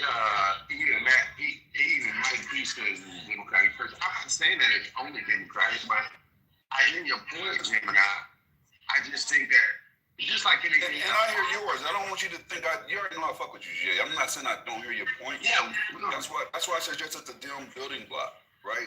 Where it's just space where that's all it is. If that's a concern, allocate a time period strictly to be a dim building block space. Then build. And then reopen the space, everybody collectively. As far as I like that idea. I like that idea. I like that a lot. And Patty, respectfully, we're not trying to tell you what to do with your room. We just spit an idea. Just let us know when we can join. If that's the idea, Patty, First Lady, Lisa. But I'm going to respect whatever decision y'all make. One, I have no choice, but two, because I respect y'all. If there's a spot where there's gonna be a room where y'all want us to come in and we're welcome, we'll be there. If there's a spot where y'all just want to talk amongst yourself, Hey, look at his we'll be there to all listen. of them. We'll be there because we don't want to force our presence on anyone. Anthony, does he speak for you too? You keep saying we. Anthony, I'm sure Anthony probably feels like we're not here. We don't get paid. I'm not here to be disruptive. I'm not here to, I'm not. Listen, I'm happy to come in the room and stay in the audience. I'm cool, whatever. I like engaging with you guys. I think you guys, for the most part, are really smart. I don't even mind, the back and forth. Sometimes it goes a little too far. Sometimes it gets real hateful. I'd rather avoid that. But, besides that, if you rather, not hear our voices, I'm good with that too. Because we don't want to force. We ain't trying to force this shit. It's not a relationship we're trying to force on y'all. We like I said, I speak I respect y'all. I just don't like when y'all try to just don't drop lies, man. That's all. That's just a pet peeve of mine. That's all. Weird. Who drops lies? They start with. Who dropped a lie? It doesn't sound weird. What's weird, Lisa? Who dropped a lie, Omari? No, somebody dropped a lie about his Richard. Well, not that. I'm talking about we have secret meetings and see, First Lady. What we've had is conversations about, and now saying we're derailing. I hear that so much. It's we don't need to come derail. If it feels like I'm derailing, I apologize. Okay, so that's where the derail came in earlier. We were talking about one subject, and then TC decides he wants to be a mod and tell us what the subject's going to be. Or when we're talking about, black nationalism and white nationalism, and you're talking about black supremacy. And that's why everybody in the audience kept saying, hey, how do you define it? Because obviously you don't understand the difference. But instead, you guys want to keep going down that rabbit hole. That's it. Just stay on topic. And I get it. We veer off topic too, and then somebody has to bring us back to it. But y'all be straight up lying. Y'all just that shit kind of made me feel some type of way when y'all started talking about vandalism. Y'all don't know what the difference is between an ideology and supremacy. That shit was weird. Or liberation and domination. That's really weird, man. And y'all black.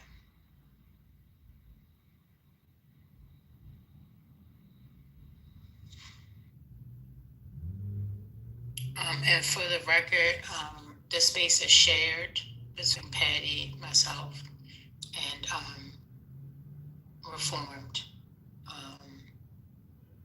So, at the end of the day, if you read the guidelines, they're there. We don't mind having a conversation. But, you know me, I'm not going to allow somebody to redirect me because it's going to be a problem. And so we're going to keep the conversation going and flowing. Is there something new going on? Oh, let me tell you. Trump said no negotiation. Okay? He said, get out my face. I'm not negotiating with y'all. Who was complaining? No negotiations with. Who's that asking me a question? That was a GA. I was just asking you. You said no negotiations. Trump said no negotiations with who? Yeah. With the Dems. Oh, okay. All right. It doesn't impact him, so he doesn't care. That's the narcissism, right? It doesn't impact him immediately, so he does not give a damn. So here's some quick percentages. Who will SNAP stoppage hurt the most? Well, 42% adults ages 18 to 59, 28% children ages 5 to 17, 19% adults age 60 and above, and 11% children 5 and younger. This is something else new. I'm not sure if you heard about this, but what is a filibuster? So we know using the Senate to delay or block a vote on a bill. It requires 60 votes to end the debate and pass legislation. Minority can block a bill with 41 votes. Trump said today, was it today? Was it yesterday? It was November 1st at 5:47 p.m. He says, Republicans, you will rue the day that you didn't terminate the filibuster. Be tough, be smart, and win.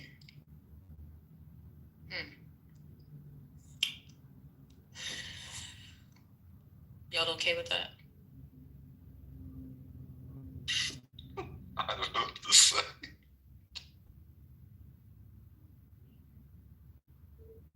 I mean, y'all okay with him, saying, hey, listen, destroy that filibuster, get it out here. Let's veto it out. And then we can get this government back open. But then that's when it's the Democrats' turn, it's gonna be bad because they don't want that. I don't think Republicans are gonna do that. That's why they haven't done it yet. Yeah, that's why I'm laughing, because he acts as if Republicans will stay in office forever, especially after this. I wonder. I really do wonder. Honestly, does he understand the back and forthness of Congress? Like how when one party is in office, the opposing party usually comes into office in the next midterm election. Does he understand that concept? I don't think he does. He hasn't been in politics long enough to understand it. Never served in Congress, so he doesn't understand it. None of that. He's never operated in any of those places. So he doesn't conceptualize the organizational intricacies of how that works. If he did, he wouldn't have suggested removing the filibuster. But he's a whole grown-ass man, and I'm like, I don't know, 30 years younger than him, and if I can understand it, and has never been elected in office, and he has been the president, how can he not understand? There's no excuse for this. This is ridiculous. Well, what y'all don't understand is the temperament of this group. It's win by any means necessary. That's the reason why they're always talking about winning. That's why they're always talking about we won. Trump is a winner. It's all about winning. Trump said, listen, go do it, because the Democrats, they're going to do it to you anyway. Creating this, fear. They haven't done it all these years. Nobody, has it even been brought up before? First Lady, can I ask you a question, though? Like, do you have a problem with the win by any means necessary mentality, or the fact that we're not applying it as much on our side? Like what's your thoughts on it? Me personally, I play to win with honesty, integrity, and truth. That's me. So when you I respect that, but when you face an opponent that doesn't have the same boundaries that you do, you're fighting with one hand tied behind your back, and you might have a hell of a right, but you still gonna get hit with that left. You see what I'm saying? I hear you, but I think that just requires you to fight harder in a different way and smarter, and not even harder. Fight smarter. How do you fight smarter and find doing it the legal way? It's a thing. One thing I've noticed, right, is there really like he has loophole lawyers, right, where they're not going through the traditional path. They're looking for the outer perimeter of legal, right? Like they're trying to stay legal, adjacent, legal-ish. Well, you know what? It don't really matter because I have immunity anyway. Fuck it. Is that a real phrase? No, I'm making it up as I go. That's an awesome phrase, though. That's fucking awesome. I love that. Loop. But if you follow what my logic, I really think that if we have somebody, not if we know that we have somebody that's moving in that manner, but we're still trying to stick to the traditional code. Like, I think you have to adjust for your opponent. You have to adapt at some point. Gemini, there's still only one constitution, though, so they're getting beat. I mean, just Bassett, things came with the two federal judges that said they had to pay out the staff benefit, and they're gonna have to pay it out because they legally have to. So They can try to do all the rigmarole they want. It's still the Constitution, man. The law is the law. You got to follow the law of the land.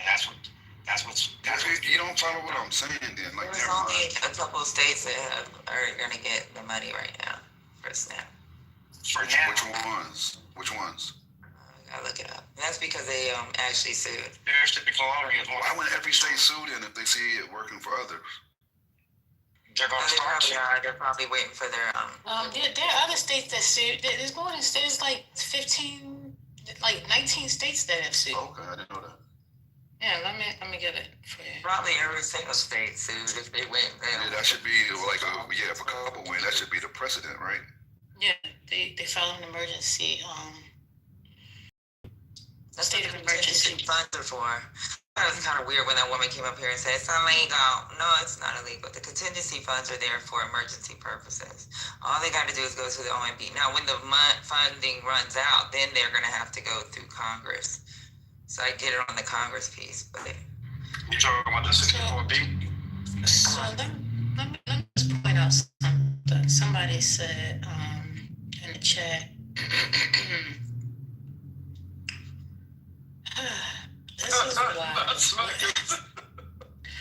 This is why black women can't lead. Well, no, I'm sorry, not black women. This is why women can't lead. None of these black maggots. Oh, no, that's not the wrong person. Just talking. I'm not just talking. He asked me a question. I answered it to my honest ability. I'm not running for the United States of America. Let's be clear. I'm not looking to lead you. But clearly you want to be led because you're here and you're listening to my voice. So guess what? I am leading you right now. So either you're going to stay and listen to me lead, or you're going to leave because I done led your ass out. One or the other. No more friends. I don't lead you either way. Like, that's crazy. Either way, you have been led. That's 22. Damn. I'm loving this. That part right there. Damn. I mean, but hold on. But what triggered that, Jamal, was basically when she said that she believes and just following the law. I don't need no explanation. I'm glad she did. I don't care.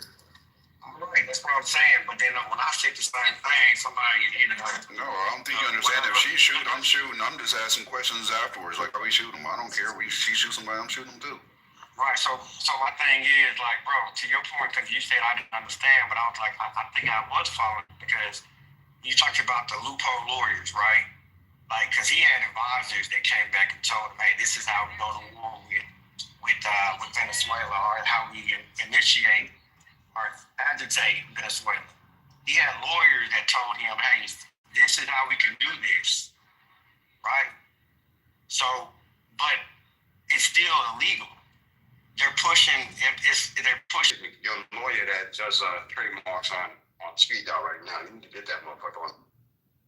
What the hell are y'all talking about? It's from him trademarking loophole lawyers for that next TV show. I'm not trying to trademark it, but I do like the term though. I just think it fits Trump. If you really watch the way he moves and what he's doing, like from the way he's done with his taxes to TCJ Act of 17, which made it legal for him, and then embedding that portion to the big beautiful bullshit. Like, he's definitely a loophole person. He looks for the loopholes and exploits. Bro, he is throwing egg out the wall and see what sticks, man. Like, that's a fact. Definitely. He's shooting. He's like, I'm gonna go hunting for a rabbit with a Uzi. I'm gonna hit something. Like, that's how he's doing it. Yeah, so, I mean, for those that are still on the stage that of MAGA dissent, I'd just like to know, are you okay with this filibuster removal? They call it the nuclear. That's number one. Number two. Not okay with it. I think it's no. Okay. All right, see? I think most people think it's stupid. The nuclear, if you're getting rid of the nuclear option, it's stupid. They know that's stupid. If they do that, it's going to come right back. I think it would just change things tremendously. But they do it to win. So, Omari, if you're listening, it seems like you're the voice of reasoning. I need you to, even though they might have been joking and maybe you never had one, but I think that it would be good if you had a private meeting with the people so that they don't constantly get upset for getting removed. But they need to check their behavior, because I'm not going to put up with it. That's fair. Yeah, I was watching the game. I was watching the Broncos game. For sure. We can have a discussion. I think it's important. I think it's important to figure out how do we have discourse in a professional way, as we're all adults. Again, it's a matter of just showing that we can be adults. We don't have to agree with y'all, but it's about having an adult conversation. And it seems like that's where we need to focus on. I think it was a Divine who said the point, not the person, right? So we can do that. I like that Point, not the person. Own rooms, I can come and visit, and you can say everything you want to say. Yeah, we asked them that. We said, hey, since the men could maintain a room on Sundays at 3 to 5. That was nasty work. Hey, Lisa, when Man City started, he dropped your ass to the goo. I'm just saying that if they have their own room, they can say what they want to say, and then if they allow me to interject, then I can interject, but at least they can get their thoughts out uninterrupted. What do you think about that, Omari? I mean, when we talked about that, But you can't name it the Coon Room, because I'm not coming in on that. No, we're not going to call it the Coon Room. That was Black MAGA. Not even Black MAGA. Not everybody's MAGA. I think, Anthony, you can speak for yourself. Would you call yourself MAGA, Anthony? Just call it consider myself MAGA. I consider myself the Republican side. Yeah, like. Why don't you put down Black? Well, you can say Black and MAGA adjacent. Black. So, Patty and First Lady, will y'all support our room? I don't know about all that. I love y'all, man, but I can't be in there with all them people. I'll crash the fuck out. But I'll come for a little while. Then when it's 10 of y'all, I gotta go. Hey, Man City already tried it. Shit failed miserably. Oh, he did try it. You know, a little audience. It just. And when Lisa came in there, he dropped her ass to the goo. You know what's crazy? Y'all MAGAs in the audience, y'all white MAGAs in the audience didn't even support them.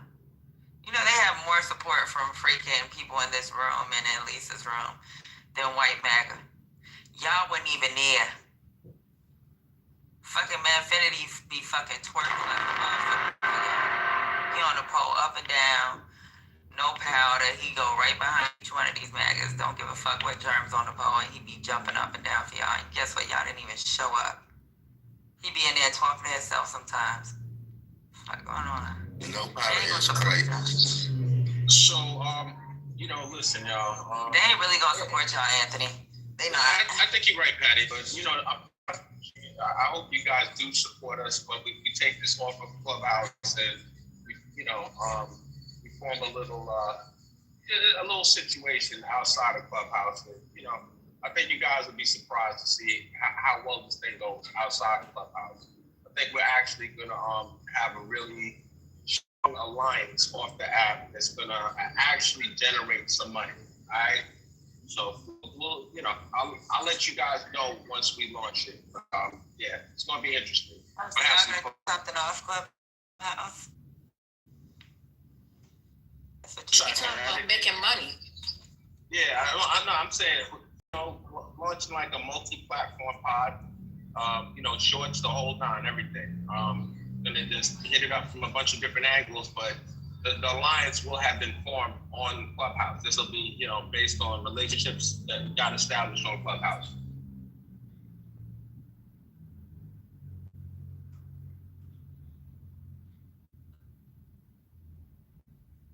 Look at Matt in the chat.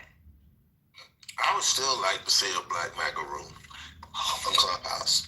But y'all said Manfinity tried it and he failed. But you were in there. You went and supported him a couple times. Yeah, I did go in his room a couple times, but to Patty's point, she's correct. I never saw white MAGA people in there. I didn't see Pepe in there. I didn't see none of those people in there ever.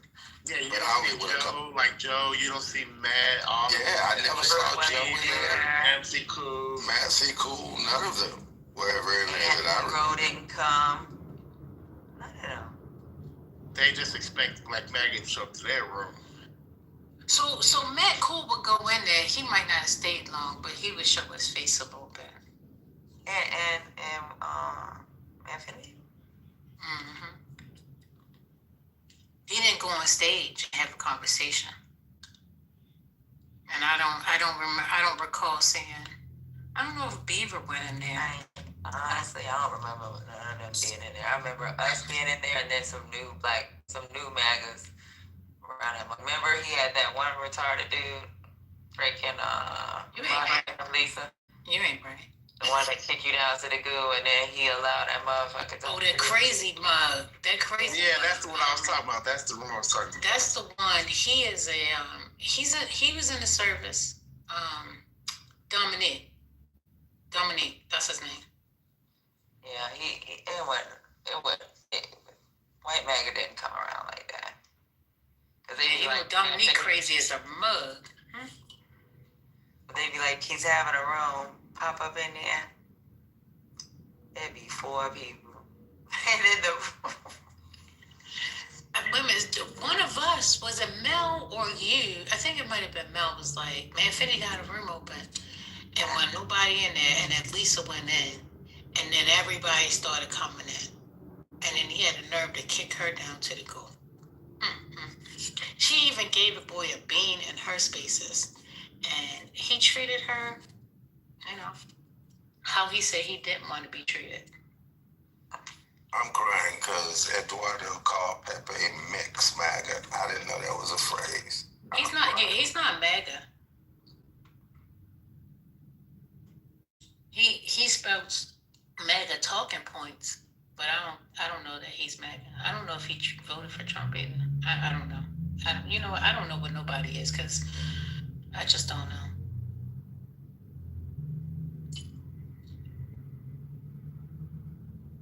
So, if I'm not mistaken, there's a field trip happening at 6 o'clock today.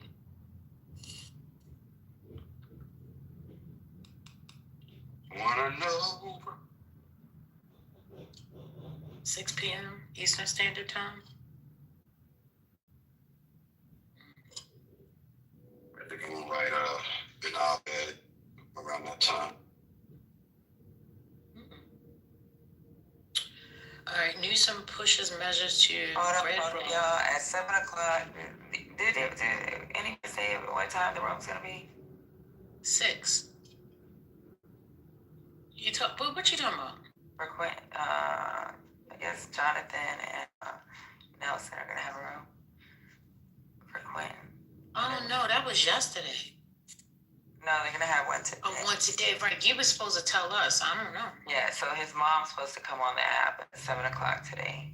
I guess we're gonna share where the room's at, so y'all can go over there. Okay. All right. The hand raising was turned off by mistake. It is back open. Feel free to come on up if you like. I'm looking for you. I can't find you. Marshall, are you there? Oh, I see Matt. Look at this. It's gonna snow in California. Can I share my opinion? Is there another hurricane? Hey, Matt. It's gonna snow in California. They're gonna get 12 inches of snow tonight. Hey, Matt. Happy Sunday. Go ahead. I was just gonna talk wait a minute. Y'all need to catch that ticket in. Y'all been in here long to be having pink tickets. He turned it in. I turned it in a couple months ago. I got angry. Y'all threw a little baby hissy fit like a little child. I can't join Patty. You can't? No, because somebody has been blocked. That's on the list. Yes. On the list. Him and TC. When me and Patty were feuding. I ain't ban nobody. I don't ban nobody.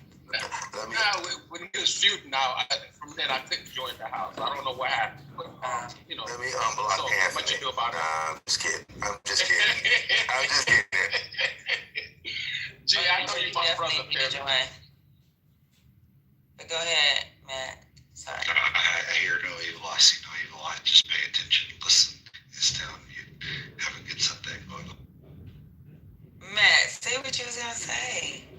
I can't. Well, Anthony's here. He's here to take me back. Oh, Anthony can't speak for you. Hey, I got a question. I can't believe I was asked this question. God, I'm such an idiot. I thought I learned my lesson 2 months ago. Hey, Anthony, how many votes right now does the Senate have to open up the government? 55? Is that correct? So we need 5 Democrats to cross Yeah, over. so 55 are voting yes and 45 are voting no, correct? All right to me. Okay, got it. Okay, just making sure. All right, thank you. Go.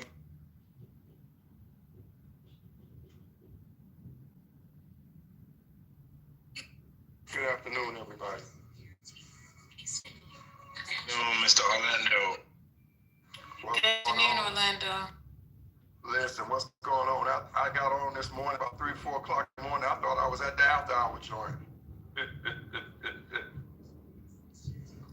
I don't know what happened. I was asleep. I was asleep to the. Okay. Lady, what you was talking about? I'm sorry, First Lady. Oh, go ahead. Orlando something. Yeah, thank you. I appreciate you, love. Orlando, you here, bro? Oh, yes, sir. I know. All right, it's a pleasure to see you, brother. Just for the record, I hope I never offended you. I just want the question is, did I offend you when we were talking the other day, and I didn't know the particulars of your situation, and one of the solutions I said was it would be a consideration of you selling your house. Did you find that offensive? I found it insensitive, but not offensive. Fair enough. I got you. All right. Well, that's what I was curious about. Like brother to brother. I think we're probably similarly aged. Do you find like men of our age category being very sensitive to other men when we communicate with each other? Do you think that's like pretty typical? Do you think, like men of a certain age just speak? I don't know if it's so much men of our age. I think we live in a time where insensitivity toward each other's issues and problems is at a heightened condition, a heightened state. I just think that's the norm for society as a whole, where unless it's dealing with me and mine, we lose our sensitivity toward other people's circumstances and situations.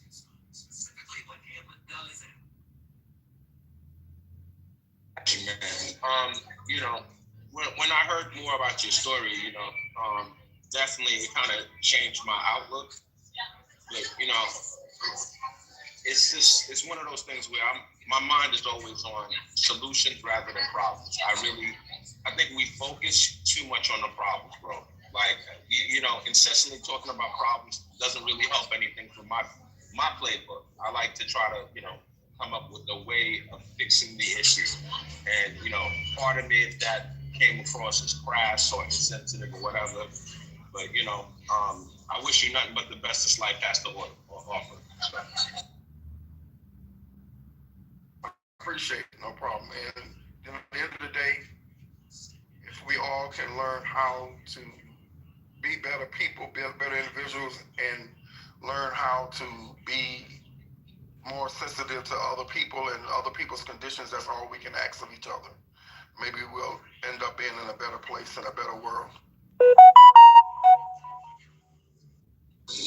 That's there, man. It's going to sound cynical, but I believe the vast majority of people, they have two emotions towards other people. And one is hate, a lot of haters. And then the second emotion is pity. A lot of times, and that pity doesn't really come from a good place. The pity is really what they're saying, thank God I'm not in that person's shoes. So, I always said if I wrote an autobiography, the title would be I'd rather be hated than pitied.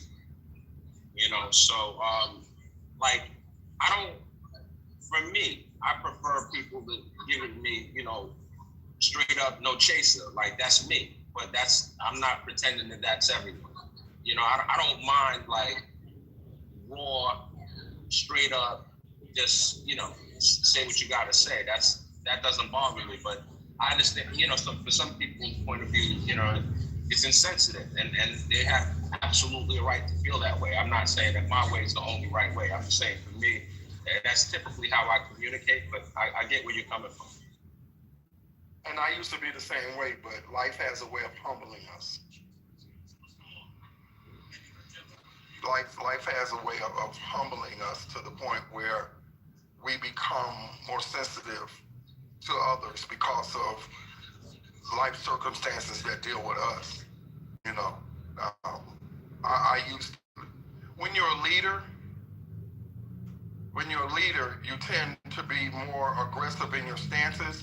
But when life humbles you, you realize that you're not in this by yourself, and you need others to survive and to make it.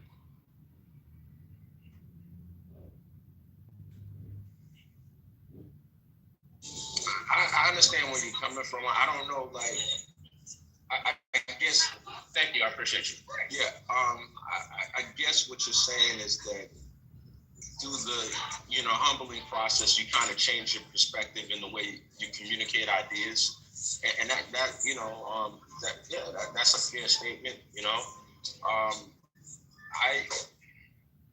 I don't know. Like, I don't want to say anything that's going to get me in trouble, but it's an interesting perspective.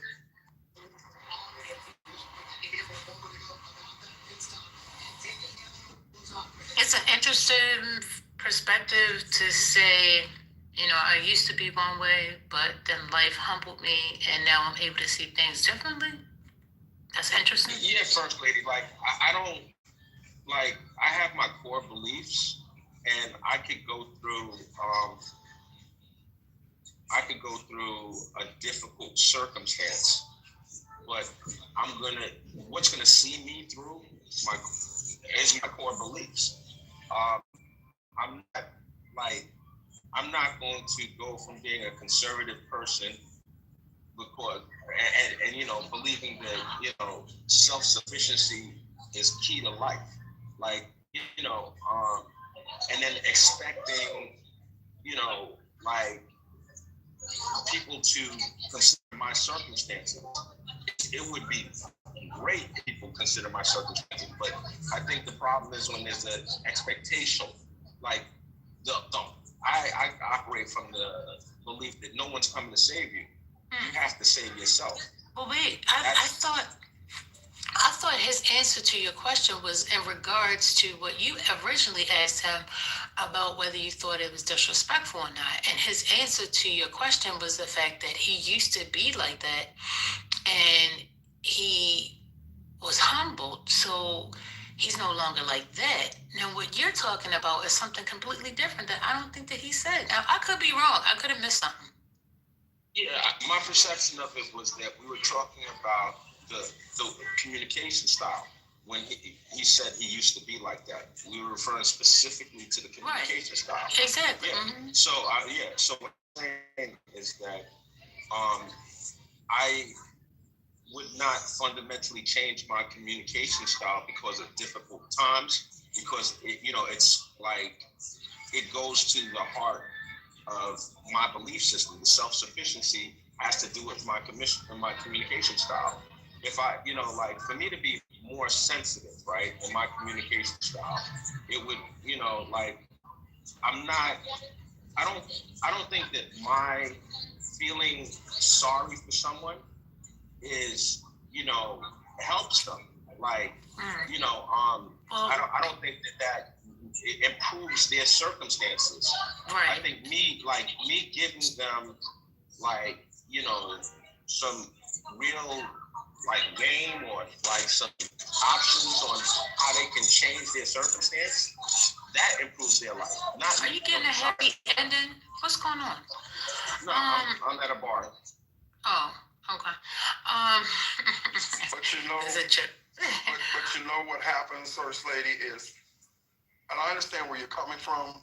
What happens is that when you live a life where you are self-sufficient, the humbling comes when you end up in a place in life where you are no longer able to be self-sufficient. Exactly. Mm-hmm. That's where the humbling comes in, and you have to depend on others, right, and their grace, and you have to depend on others and their ability to see you as an individual and to be willing to help you.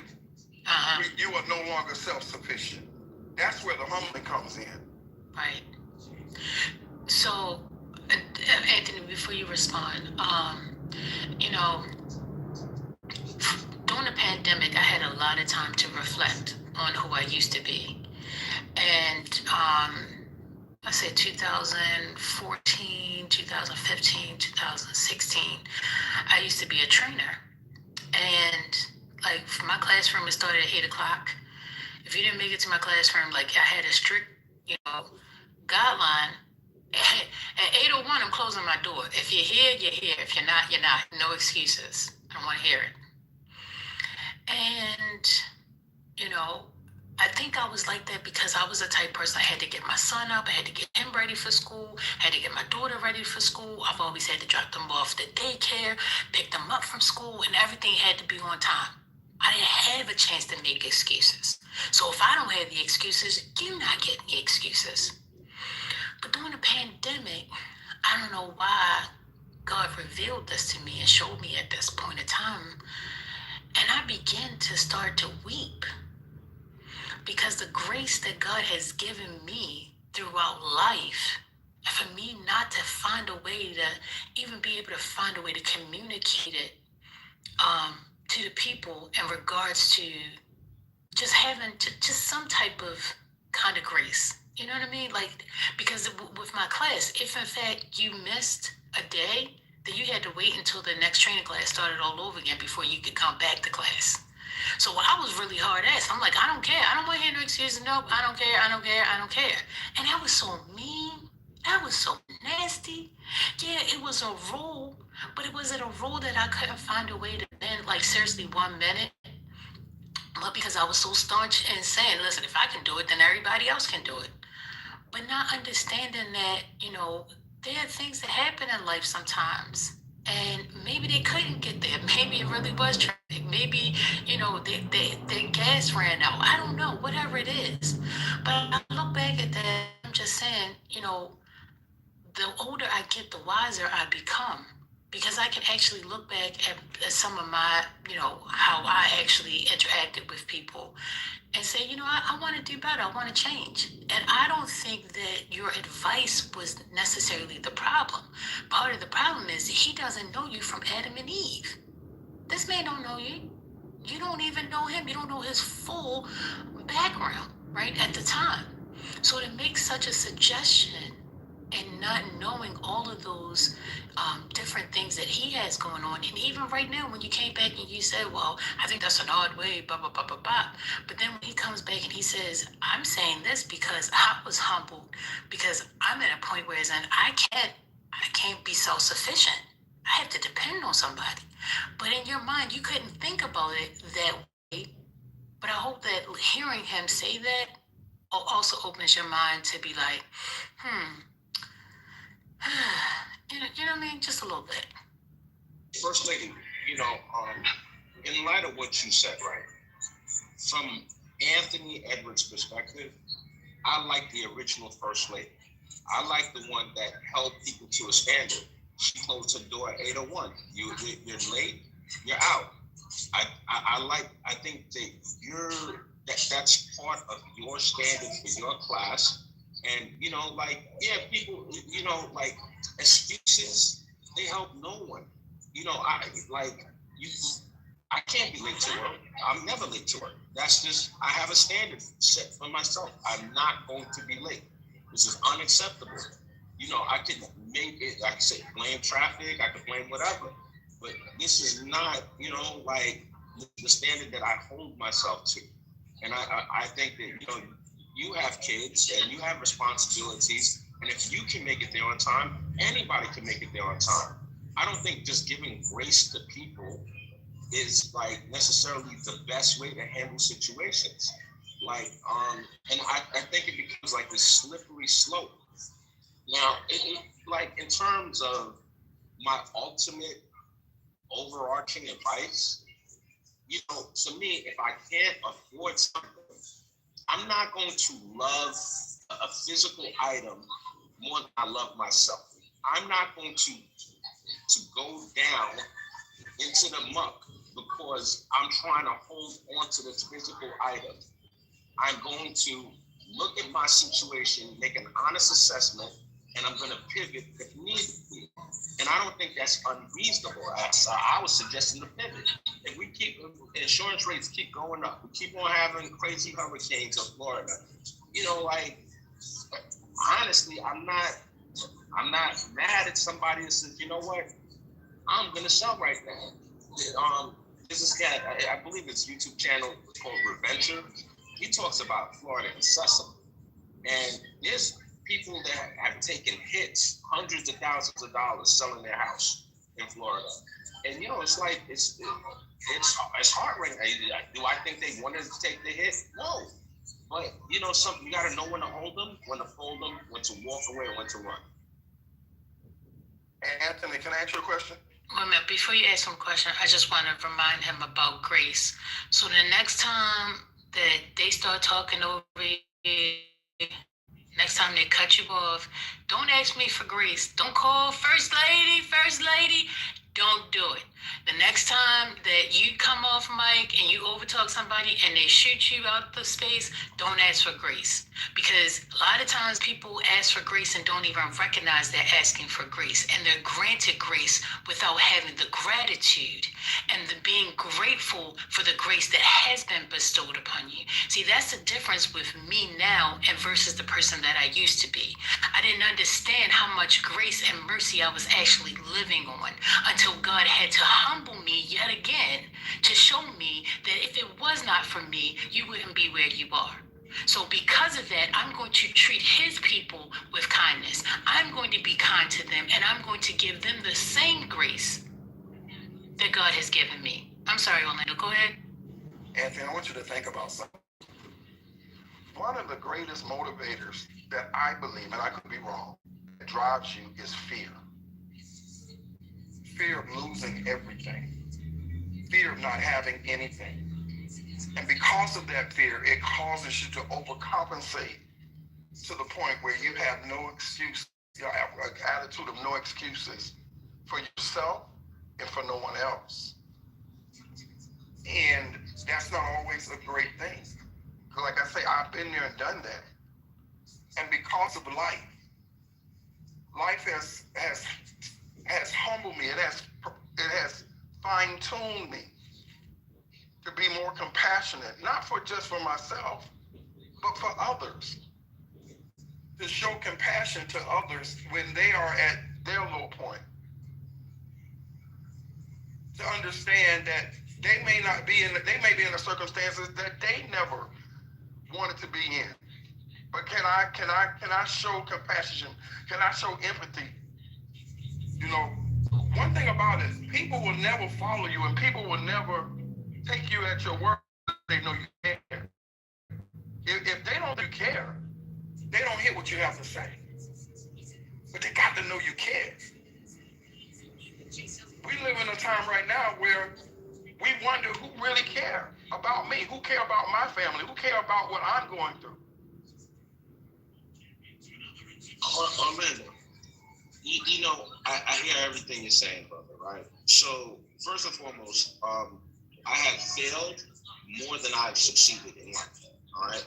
I have learned far more from my failures than my successes. I feel that fundamentally, true change comes from difficult times. I think that's how people change and they grow. they grow through difficult circumstances. So I get what you're saying, brother, but at the same time, it's like, I don't think that the best teacher that I ever had in my life, it wasn't it wasn't her showing me that she cared about me. She imparted knowledge into me. And I went to, a corporal punishment type of school, so that the teachers could dole out punishment as they saw fit in elementary school. And she would, handle her business if she had to. And that was also, a consideration. I'm not at that time thinking, oh, she's, doling out corporal punishment because she cares. You may in your adult mind think that, but, at the time, you're not thinking that at all. So like these ideas about, you'll only deal with people or listen to people that you feel care. Bro, I think that a lot of people have guilt and they have pity. And I think pity is detrimental. Feeling sorry for someone doesn't help. It really, if I give you fish versus teaching you how to fish. If I care, I'm gonna teach you how to fish. I'm not giving you fish. It's two completely different mindsets. I'm not pitying you. I don't feel you're not a sorry person. You're a person that's capable of learning and improving your circumstances. And that's where it's at. And if you're at a point where you're not capable of improving your circumstances, then that's a different conversation. And then I do feel pity is warranted. I do think that that's because there are people that have, like, we give the, comparison, but like they may be disabled. They have some kind of physical limitation, and that should be, accounted for. Then you're not going to teach that person how to fish. You're going to make sure a person eats consistently. But you know what happens is, and that's the issue, because a lot of times what people do, people don't have an understanding, or they don't have a barometer of understanding. I'm not gonna mention no names for somebody that's in charge of something. They had a brother that had a son that was sickly, and their compassion to their own brother's child was, why don't y'all just let him die? That is something I heard. That's documented. So when a person got a mindset like that, I understand that person doesn't care about me and care about other people that have disabilities. And it's shown every day. It's shown every day. Because what happens is you have to be able to find value in everybody. And if I can't find value in everybody, then I got a problem. I have a problem. I have to be able to find value. I have to be able to find worth in everybody. And a lot of times people figure, well, he on SSI, he or she's getting government assistance. I don't believe in giving nobody nothing. They should work for it. But you don't understand the circumstances of why they're on it. I'm not taking the time to figure out why they're on it. So, but I lump everybody into the same category, and that's the problem that we're experiencing, because people lump everybody in the same circumstance, and now realizing that Orlando, are you familiar with DNR, DNI? Yes. Okay, cool. So there's a lot of a good friend of mine. Their mother has Alzheimer's, and they had a family meeting, and their siblings that work in the medical profession want to make their mother DNR, DNI, and he was offended by the suggestion. He was very upset. The mother lives with them, and he thinks that that's reprehensible, and that's an indication that they don't care about them. And I think that that's an unfair assertion. Like, and that goes to the heart of what you were saying initially.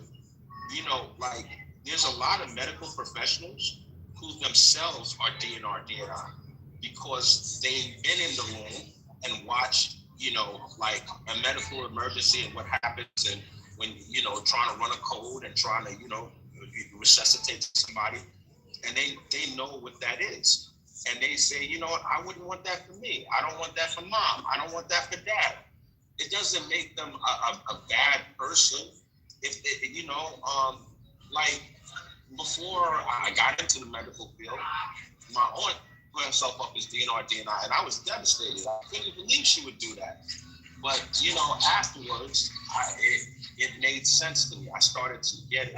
So I don't think it's fair for us to, like, just make a blanket statement as to whether or not somebody cares about somebody or not, if they're willing to let that person die peacefully. I don't think that that's a qualitative judgment as to their caring. I don't think that's fair. And to some degree, I agree. You know, I've been there and done that with my mother. You know, when I had to make that choice, I'm the oldest. So I had to ask the doctor, what is her prognosis? And the doctor was very frank. You know, we can continue to treatment, but as we deal with one thing, something else is going to happen. Or you can allow your mother to pass away peacefully. It's up to you. You know, it's not something, and then that wasn't the part of that bothered me. The part that bothered me was that I live in a country that when I needed to put her, because she had Alzheimer's, when I needed to find a place that could adequately help her because I could no longer do it in my home. I'm blind. So I could no longer give her the assistance that she needed.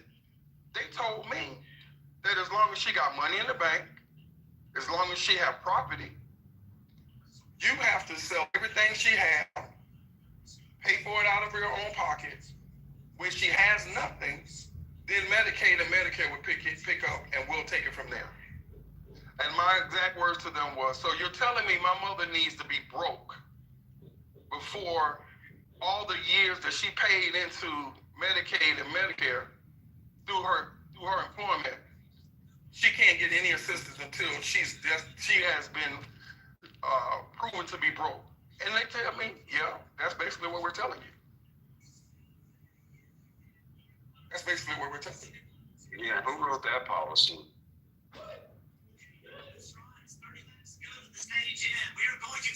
So on top of my mother progressively getting worse, I had to deal with that. That made it worse than her getting progressively worse. That's what made it worse. So for an individual not to care is one thing, but when you got a whole system that doesn't care, that's a whole different animal.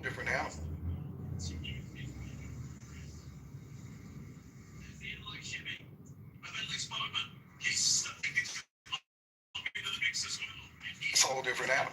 And that's something that each and every person that lives in this country eventually gonna have to come to grips with when they have a parent, or even a parent or a wife or a husband. They're gonna have to deal with it. If things stay the way they are, they're gonna have to deal with that. If things stay the way they are.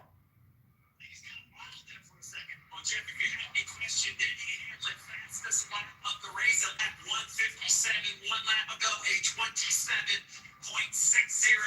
a tenth and a half better than Blaney in second. You there? Yeah, I was just addressing somebody in the chat.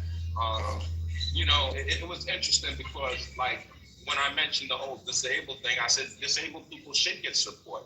You know, unqualified support. They should be taken care of. Unqualified. You know, it shouldn't. You know, I have no problem with that. With that said, you know, like, people will disparage you and they'll make stuff up, man. So, you know, I don't like to bring stuff from the chat onto the stage, so I'm not going to make a comment directly about that. I addressed it in the chat, but and you know, Orlando, I don't want to be the dude that I thought one way and then life humbled me and it changed my perspective. I don't want to be that dude. I'm not knocking you. If you're that dude, God bless you. We all make our own decisions, but I don't want to be that dude. Well, Anthony, unfortunately. Hold on just a minute. Anthony, I think that we had the exchange in the chat. I was referring to Trump. Trump apologized. I'm sorry, I thought you were talking about me. Right, and I want to clarify this for the chat as well. If people have misread that, basically Trump brother wrote a book where his brother said that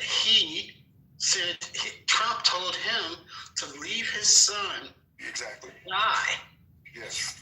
And that also people who work with Trump said he made disparaging remarks about the disabled. So that's the clarity. Exactly. And I apologize profusely. My bad. I misunderstood. I thought you were referring to me. You know, I've been accused of egregious things, and I apologize to you. I shouldn't have addressed you like that. It's all good. So, if I'm wrong, I'm wrong. I'm good with it. You know, and that's the point I was bringing up earlier. That how can I expect for someone that told his own brother to let your son die, that he was a disgrace to the family because he was in that condition? How can I expect them to even care about me if that's how you feel about your own nephew? I'm not surprised by what I see. I'm not surprised by the politics that I hear and see going on coming from a certain place on Pennsylvania Avenue. I'm not surprised. I'm not surprised. Man, I'm going to actually take the time and look this situation up because I wasn't aware of it. You know, like, I know my relationship with my nephew. I know my relationship with my brother.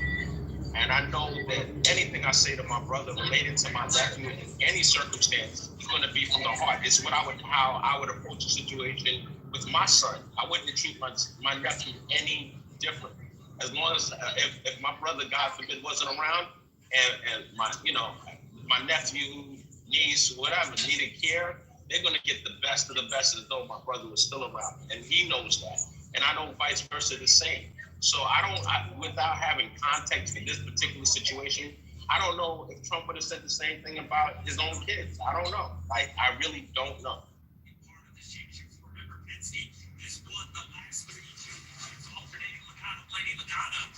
Hi everyone. Can anyone hear me? Hey Sabina, I hope all this. Hi Anthony. We don't hear you.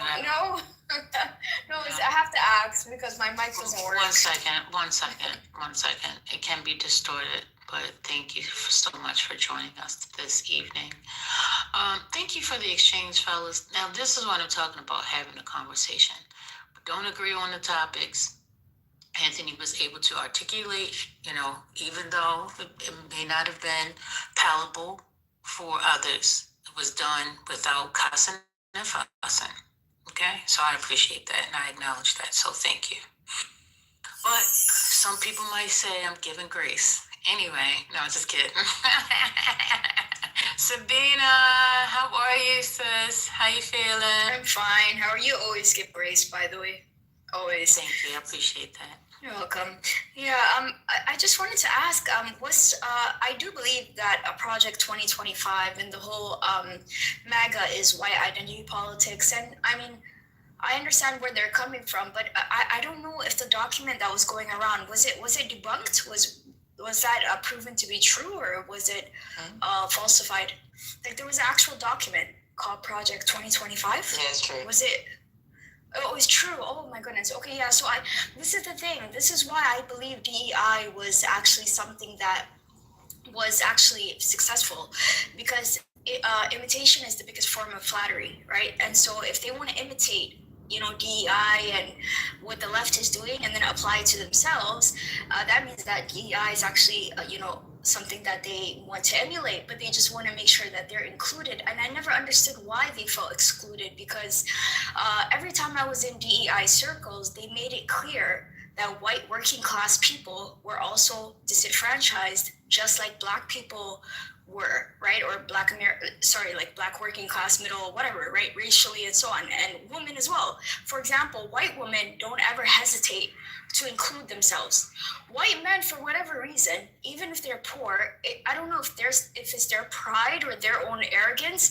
It's like, include yourself. Don't exclude yourself and then get disgruntled because you're not included. Because white women totally took advantage of it. right? They took advantage of affirmative action, and why should they not, right? Because that's what you should do. So don't exclude yourself and then get mad that you're isolated, because you should be included. Because if you are a white working class person, you are marginalized, and so you should also be included in DEI. That's all. Thank you. You said a white working class. Yeah, white working class men. Yeah, that's usually the people that vote for Trump. Yeah. They're marginalized? If they're poor, yeah. Yeah. So that's what like the DEI idea is. It does include class as part of it. That's what Kimberly Crenshaw, like they always attack critical race theory, but she never excluded white working class people. She never did in any of her works. But for some reason, they're talking about class. They're talking about protected classes. Okay, I see what you're saying. Yeah. Yeah, I don't think they're talking about that big. But white men are protected under DEI if they're a veteran. You know, they have veteran preference. But even in that, the present regime wants to get rid of those preferences, because the commander-in-chief, well, not the commander-in-chief, but the one over the defense has suspended the program for disabled veterans and the employment program that they have for disabled veterans qualifying for contracts. So that's been suspended also.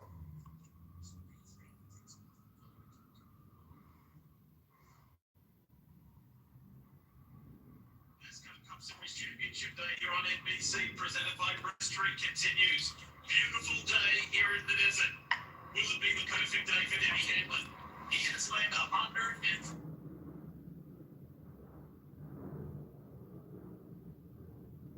Yeah, I don't know anything about that. Yeah.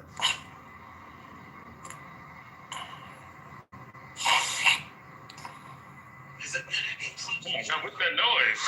Happy Sunday, y'all. Hope I got a hot mic.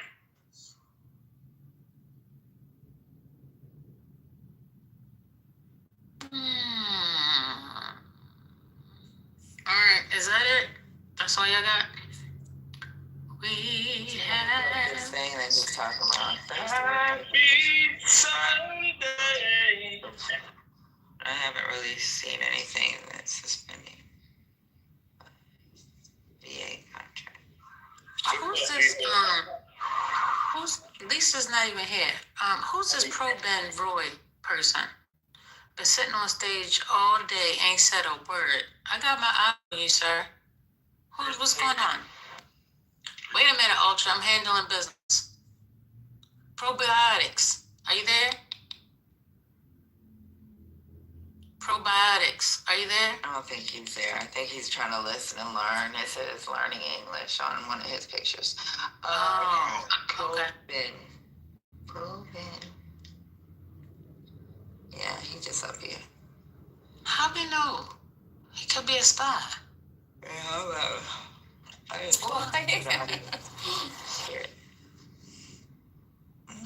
right, go ahead, Ultra. Go ahead, do your little song and dance. Happy Sunday.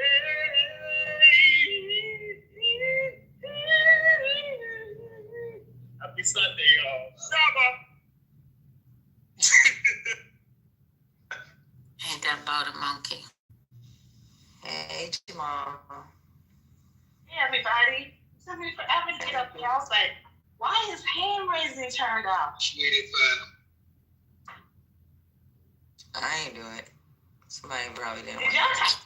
It was me. Did y'all talk Oh, about? But I forgot I did it. I'm sorry about that. I didn't mean to turn it off. It was definitely me. I forgot that I turned it on, and I didn't see nothing over in the chat. I wasn't even looking at the chat. I was engulfed in the conversation, so I apologize, guys. Thank you. Okay. Did you guys talk about the JD Vance, Erica Kirk thing that's blowing up? Oh, I heard he was banging up Erica Kerr. He was banging. He took his podcast and he took his woman. God Oh my goodness. It's not even that. So you know how it started, Sandra? No. What happened? I just can't believe he said that. Oh my God. Yeah. He said openly that he wished his wife Usha, who's Hindu, was Christian. And then now you see, Charles, who's passed, his wife, all hugging up on him. I thought it was crazy. It's insane. The picture was crazy. The picture was crazy. I hear him say that because someone asked. It was very inappropriate. Someone asked him how does he raise his children.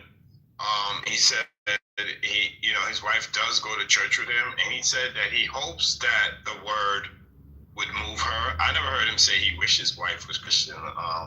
I've heard him on the record because I did hear him say that. He was. I did hear him say that. Okay.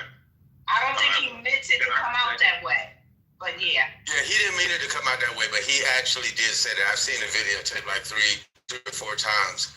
He did say that. I've also heard him on the record. I think me and you see the same thing, Divine. I posted.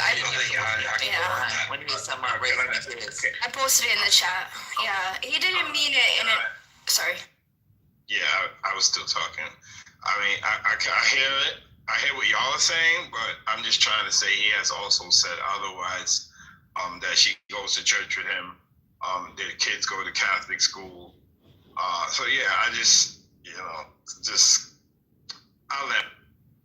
Yeah, I think I know what you're saying. I think he didn't mean it in a malicious way, but he was trying to say that he wishes that her heart were to accept Christ. Because I know people in relationships where another person's a different religion, so I know he didn't mean it that way. But it's what he said along with the picture that I think everyone is going crazy about. But anyways, he did say it though. I know one thing. Ain't no black woman that I know on the planet would let some other woman hug their husband, I don't care whether it's on the stage, and run her fingers through his hair. It'll be a fight. All black women I know, it'll be a fight. I don't care how proper and the black women I know, it'll be a straight up fight. First lady would show something. First lady ass off that stage. They would snatch her whole wig off. They would snatch her up right there. If I'm wrong, ladies, correct me. You are right. Imagine someone hugged Obama like that. Imagine what headlines. A lot of people have. Yeah, I ain't doing all that. I'll be joking and saying I would have knocked her ass the fuck out, but nah, for real, I ain't doing all that. I would have go. I'm gonna be honest with you. If he would have at least not on camera, I felt disrespected. We're gonna have a conversation. But if he think it's okay, I mean, I don't know. Are y'all referred to this? He's a politician too. Are y'all referred to this like? I'm looking at it right now. So it's here 1, 2. So you hug for 2.5 seconds. Is that the hug y'all were talking about? That they're talking about? 2.5 full seconds? Goodness gracious. That's crazy. 1. That's great. 2. I think it was just right at 2 seconds. Are y'all serious? Hey, y'all, I just asked if people were talking, that you guys had talked about it earlier.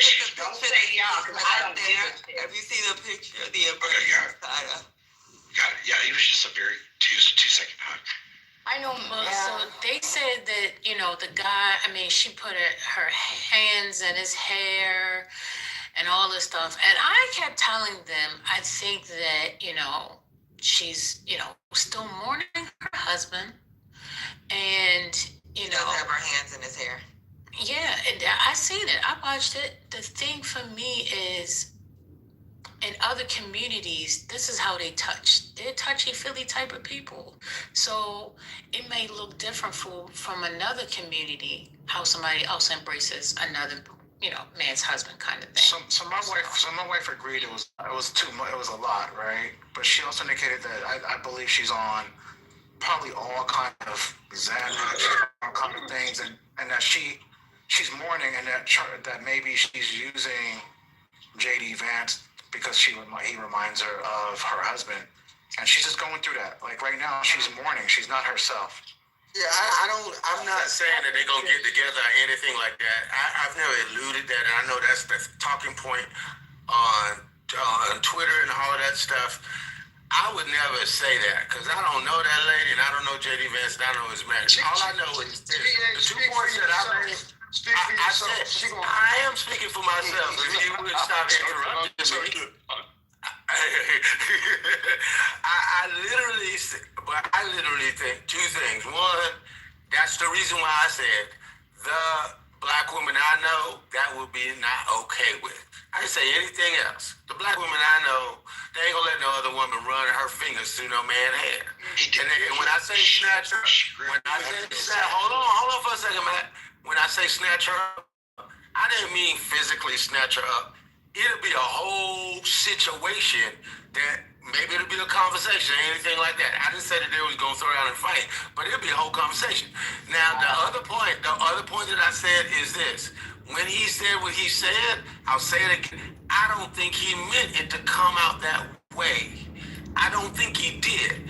I don't think that man means anything negative about his wife. I don't think he did. But the way he said it, I didn't think it actually passed through his brain because it sounded like I really want her, the word to work on her heart and her leave her religion and come to mine.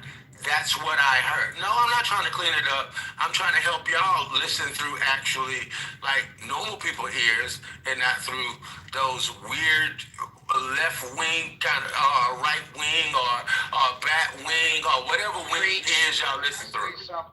Can I say something real quick? I just want to say this real quick. I think that it's a lot being made out of nothing. I think she's probably really appreciative of the money that he helped her get, or whatever the fuck he did. They helped her. They helped her out a lot, and I just think that it was more of an appreciative thing. That didn't look sexual in any way. You can almost freeze frame anything and make somebody look like, these days it's nothing to freeze frame and stop something and create something out of nothing. And I think that was really some bullshit.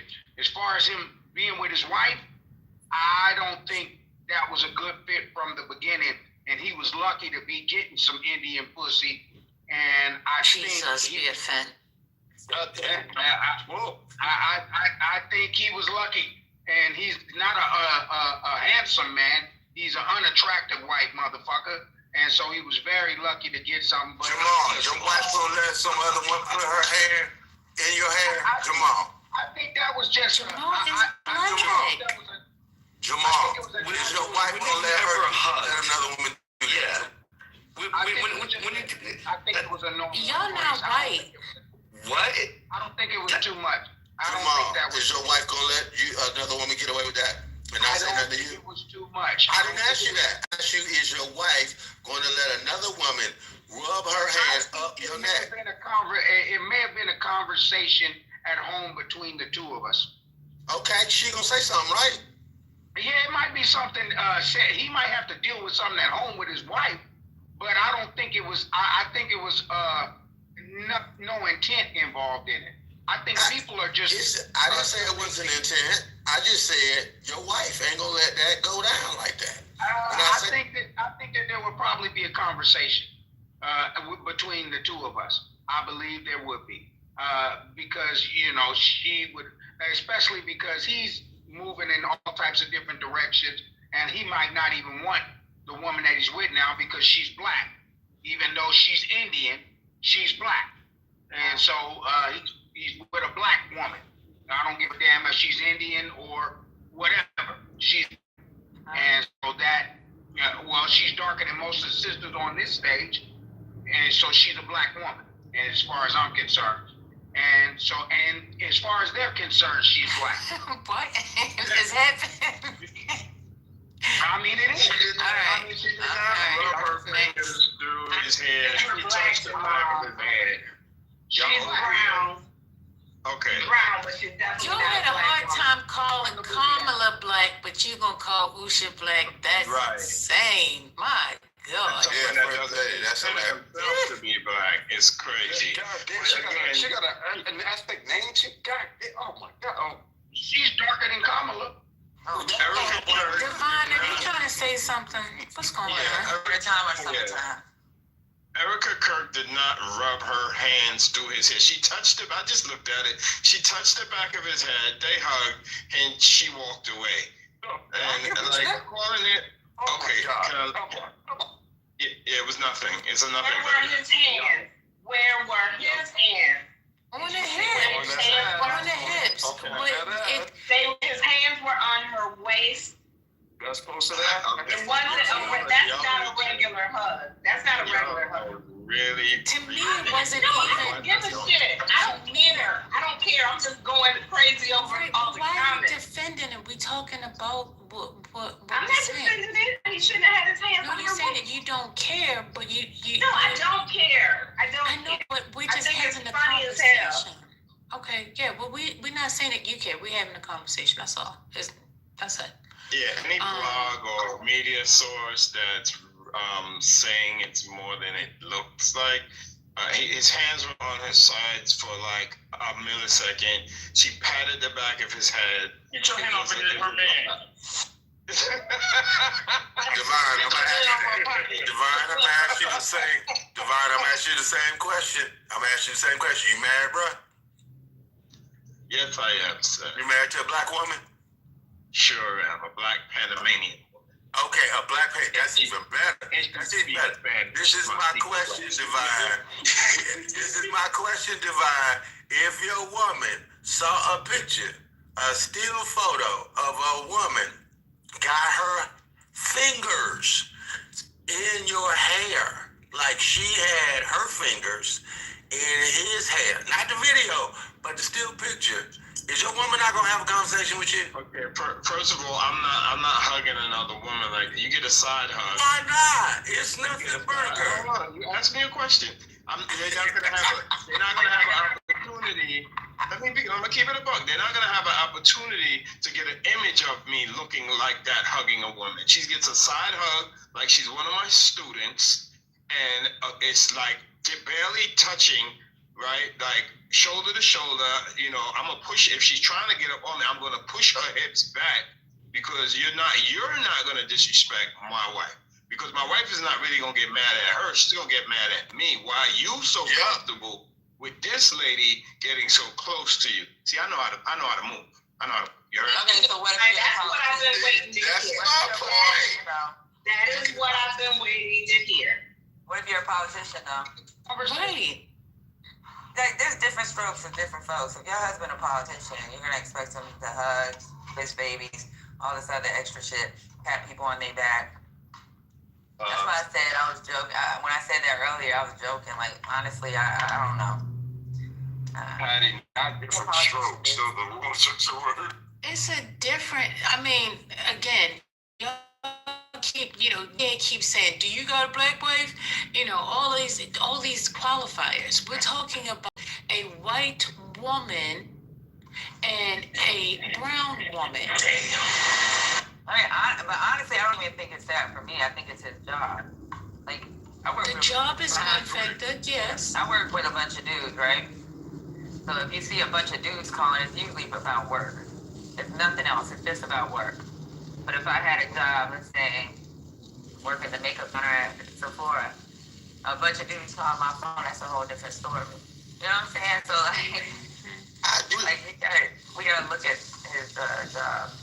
I agree with you, Patty, and I agree with you first. The thing that I keep calling that out is, the reason why I keep saying that is because you hear people say, this is a nothing burger, but in their life, it'd be a huge burger. So I'm like, hold up, you ain't white, so you don't know what this is to them. Just like I said, I don't know whether Erica Kirk find that man attractive or not. I have no clue. I don't know nothing about her life, and I don't know nothing about J.D. Vance. It may not have it. They may hug like this all the time. From what I understand, they were really close friends with them anyway. I don't know that. But I'm just calling out the hypocrisy when people say, oh, this is a nothing burger. People do that all the time. But I wouldn't do that because my wife would get on my case. That's what I'm calling out. Yeah, for your situation, but if you're the politician, your wife is going to have to suck it up and drive on. Yeah, I agree. Either that or you're gonna have to find another way. Time will tell. Time will tell. Yeah, I think Patty's right about that. Knowing a fair number of politicians myself, regardless of party, like there is that kind of hugging at events. It like nobody puts the hand on the back of the head kind of thing, but people do hug. See how they talk shit about Biden, how he always pats people on the back, shit like that. Yeah, he's grabbing by the hips. They don't always do that. Biden is damn near filling up somebody's dress. His old ass. God. Fondling, here we go. Squeezing cheeks. We do like those and cheeks, smelling scalps and. What does that have to do with what's going on today? We do have a good. That was nothing. That was absolutely nothing. Biden ain't doing nothing but being a politician. And he's just a nice guy. We do have an example of a former vice president who never would have let himself get that close to a woman who wasn't his wife. And it was Mike Pence. Mike Pence. Exactly. Yeah, Mike Pence, I think, is the only president, right? Say again? I think Mike Pence is the only president that was really like that. Oh, the vice president that was like that? Like that? No, he wasn't the only one. But I don't so much. You wouldn't be there without Mother. Exact same rule. Mike Pence has had the rule that he'll only be in close situations with his wife since he got into the House. Yeah, he's always been that way. 10, 15 years ago. But yeah, that's not normal for vice presidents. You don't usually have vice presidents that say that. Well, he's the one that said it. But a young guy. He's only 30-something years old. But Mike Pence has always been that way. He's been the most vocal about it. But there's historians that says there was other VPs that was notoriously like that as well. But I mean, of course, there's no reference. I literally have a file on my computer about that because I actually wrote a Substack about it. I wrote a Substack about it. I do. I wrote a Substack about it. Yeah, I'm gonna subscribe to your Substack. I want to read it. I don't know. You spend your time that way, man. You need to get some fishing. Start fishing or something. I think it's good. There's a lot of good. Yes, you need to get a fishing rod and head out to the motherfucking ocean. Fishing rod doesn't make me any money. People read my stuff. Substack does. So.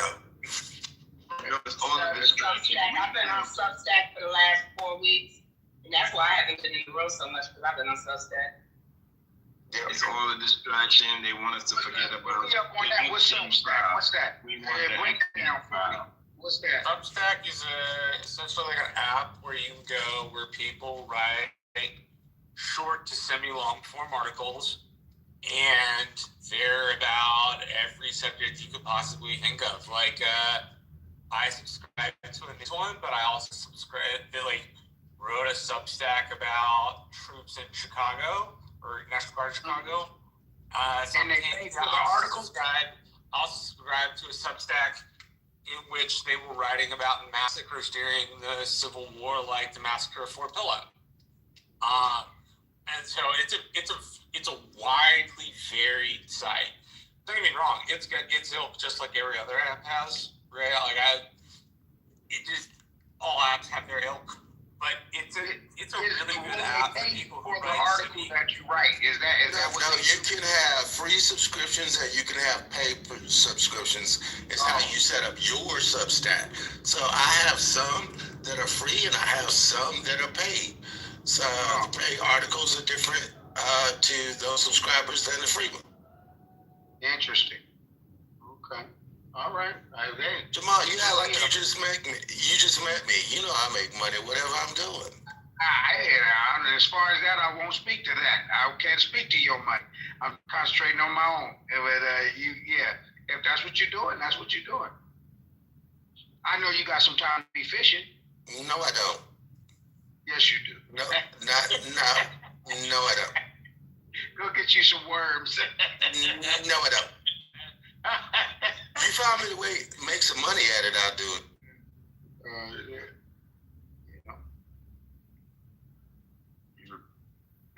crabbing. Where you at? You can do some crab thing.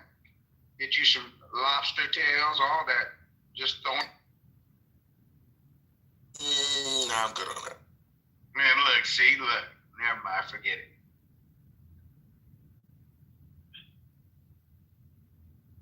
But Charlie Kirk would be turning over in his grave right now if he knew his wife was blowing off and fondling the vice president.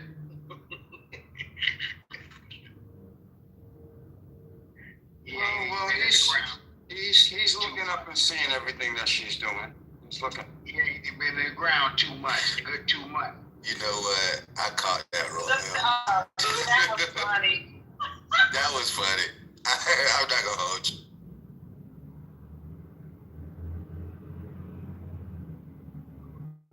Nah, I feel sorry for Pence's. Not Pence, Vance's wife though. That's who I really feel sorry for. She should have never gave none of that good Indian up to that motherfucker. He's a slouch of a man. I already know. I'm just counting the days until they called it Fondlegate. I'm just waiting. Somebody's gonna cover it. It's gonna be in the news. Call it Fondlegate. Fondlegate. Yeah, that's Now, that would piss me off if I was his wife. Is the little snide remarks that are being said about her. Patty, have you seen all the different videos that are going viral with people acting like they're like, especially as Indian women that are doing this, and they're dressing up like trying to act like they're making themselves appealing for their husband again, but they're making it like a joke and they're going viral. Like, does this make me look like a couch? Have you seen those? Yeah. Wow. Yeah, it's crazy. That No, I haven't Indian seen those videos, but I'm saying, yeah, that's crazy. You haven't, or you have? Because I'll post a link if you haven't. Post a link. I haven't seen it, Jim. Oh man, that shit's going viral. I'll post a couple of links. Give me a second. I seen some video. I ain't never ran across no Indian. Never ran across none. What you mean? Where do you live? Scans. I'm talking about some scans. Some Indian scans. No Indian woman ever found you appealing. I got it. You don't hit some Indian? You hit some Indian? You had some of that? I refuse to get in this conversation. I'm gonna say, Jim, don't go down that road. That's a real conversation. God damn. I'm asking, have you had some masala? Have you had any tiki masala? Mercy. I don't disrespect people's race like that. Stop. Okay, so this is when I say, hey everybody, welcome to Politically Correct. One mic, please. One mic. Welcome to Politically Correct. Friday 2025, Equal White Identity Politics Exposed. Let's bring it back home and try to get back on the train tracks. Let's get our plane navigational system adjusted. Yeah, so many of us have read many portions of Project 2025, including myself. We spoke about this yesterday. You can look at policy that's being pushed and you can compare it to what's happening in the written documents. Heritage Foundation has been around for ages. They only changed their names. This is a think tank, right-leaning think tank that aims to guide the policies of the Republican Party, and in this case, MAGA. And so here we are today, and we can look at the atrocities that have been taking place, case law that is being attempted to be rolled back, attacks on the Civil Rights Act of 1964. People are like, why you always want to go back there? Because that's the foundation right there. You know, there was a time when some of y'all mamas couldn't open a bank account without a husband, right? Of all races. Women could not do this, women could not do that, black people could not do this, could not do that. And so these rights have been afforded and now they're under attack. I believe there are individuals who feel we've come too far too fast, others who argue that we haven't gotten anywhere, but that is not a fact when it comes to education, when it comes to entrepreneurship, when it comes to a lot of things here in these Americas. Some people would think like we got to slow these folks down, not just black folks, but all minorities. You have people coming to this country, opening up businesses. Did you know you cannot open one Dunkin' Donut? You had to open 3. right? So anybody you see those Dunkin' Donuts popping up and people pooling their money, they didn't open one Dunkin', they opened 3 Dunkin'. So things like that. You hear in New York, the bodegas, that was a Latin term, a Spanish term. The bodegas now are all owned by the Yemenis, right? How did we miss that boat, right? It went from the Spanish hands or the Latin hands, the Puerto Rican hands, straight to the Yemenis hands. And guess what? The Latinos, they are now venturing into supermarkets. If you go to a lot of supermarkets in New York, you'll see they are owned by Latins. So they leveled up, from bodegas to supermarkets and things of that nature. And again, you have, if you look at here in New York, who owns the Dunkin' Donuts, right? Who owns the gas station, right? And so people are threatened by this. Powers that be are threatened by this. We've made some advancements as well here in New York, but as far as Black people, we're opening bodegas. We're owning businesses. My own neighborhood, East Flatbush. Most of the businesses are Black owned. Your Jamaican restaurants, your little shishi bar and grills. People are leveling up. So I think someone's threatened by that. So it's like, in my opinion, we got to slow them down. That's what it looks like to me. So with that, I'll pass the mic. Let's keep the conversation going and let's try to stay away from the sexual epithets. This is Dr. Me here. May I ask 2 questions to ladies in this room? Yes, sir. Okay, thank you so much. You were talking about a few minutes back about the hug, right? So for men, it doesn't matter. So there is always the big spectrum, but it is always the modesty of a woman is a bit more difficult to understand. So is it easy to differentiate between a good hug and a bad hug, or a good touch and a bad touch from a woman's perspective? So this is the question that I have. A good bitch from a bad bitch? What are you saying? No. You talking about if a man was to hug me? If I could tell the difference between a good hug and a bad hug? Yes. I think he means if it's like somebody being genuine or somebody trying to like grow. You can tell if somebody's trying to grope you. I don't know. I don't understand that. Did any of y'all other ladies understand that? Can you repeat it again? Hey, doctor, good to see you again. Yeah, thank you. This is what, see, I have a daughter who is 20 years now. And from the, she is of course growing in India. From the beginning, my wife made sure that she's sort of protected. But I was always asking my wife, she must be mingling with everyone. Of course she does.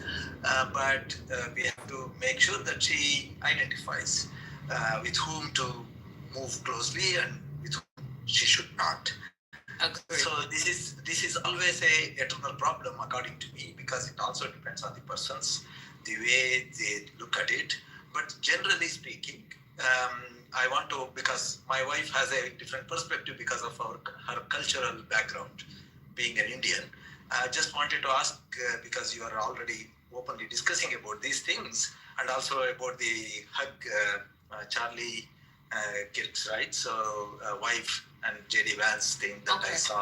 I saw that. So in that sense, I wanted to ask a question. Is it easy or difficult for you to identify between a good touch and a bad touch, or a good hug and a bad hug? So this is the question that I want. Okay, thank you. Thank you, appreciate it. Jamal, I think he was talking to the lady. He was asking the lady. Would you like to put your genitals to the side and answer? Thank you. I can. Okay, but no thanks. No thanks. All right, so doctor, growing up, my mother was very cautious, telling me, don't sit on a man's lap, don't get close to, all these different things. So I think as I continuously grew up, it was something that became innate, if you will. So I think I definitely have the perception of those different attributes if someone was to hug me, if it was just like from a, you know, a genuine space, or if it was something that was more on the sexual side of things. Why do you ask the question? And honestly, I don't let men at work hug me. That's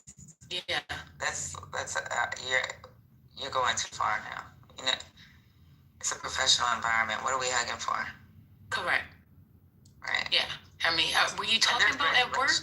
Yeah, it was regular. Yeah, remember he just said something about his wife, the girl that works with him, his receptionist. Also, I don't know what the rules are in India, but the United States, they have this thing where sexual harassment is a big thing. Yep.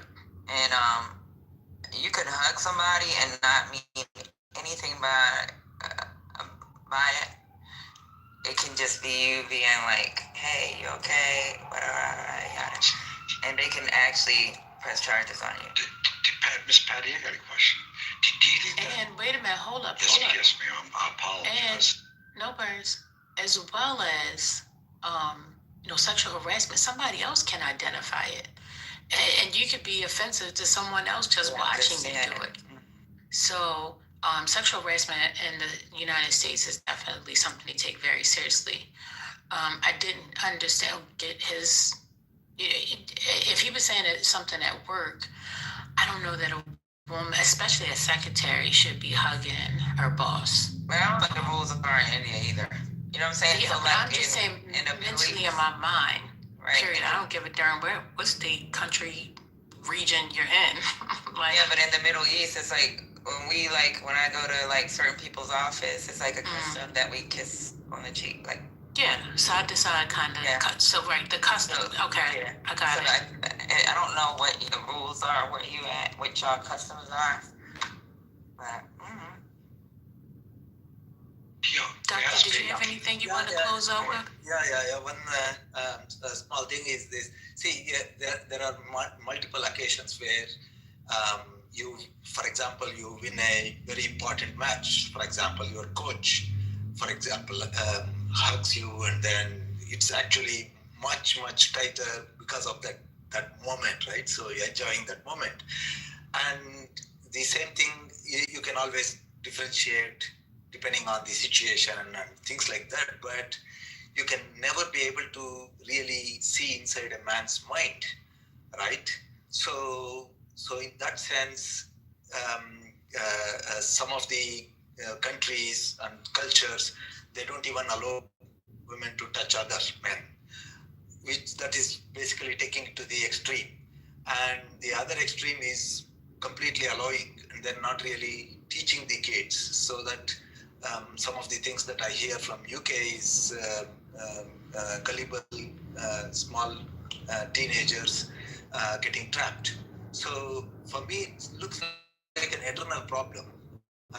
I a difficult thing to tell, but if there is some sort of a scale of identifying it, then it could be really useful for the societies, right? So this is one comment. The second comment that I wanted to ask or tell you is that right wing or right side is always thought of as white man, right? Why not the black also part of the right wing, right? I see many people, but usually I don't, the majority are white, I agree. But why is that? In US, right wing means it is always white man. This is something that I want to learn from you. Thank you so much. All right, go ahead, Matt. May I speak, please? Go ahead, Matt. I'll go. I'll listen. Sorry. Can I go? Can I get in on this? Is it okay? Patty, what was the direction? So we were trying to let Matt in because he kept trying to come in the conversation. I was just going to ask if but I don't understand. What do you not understand about the right wing of government versus the left wing of government? That was in the U.S. He said he didn't understand the white and the black thing. I was clear on his question. I wanted to say one or two things if I could. Wait a minute. Let us clarify. That's what he said. Can you clarify again, Doctor Me? Yeah. What is your confusion? Clarify. Did you say left wing, right wing, or did you say black or white? What did you say? Right. Okay. Let me.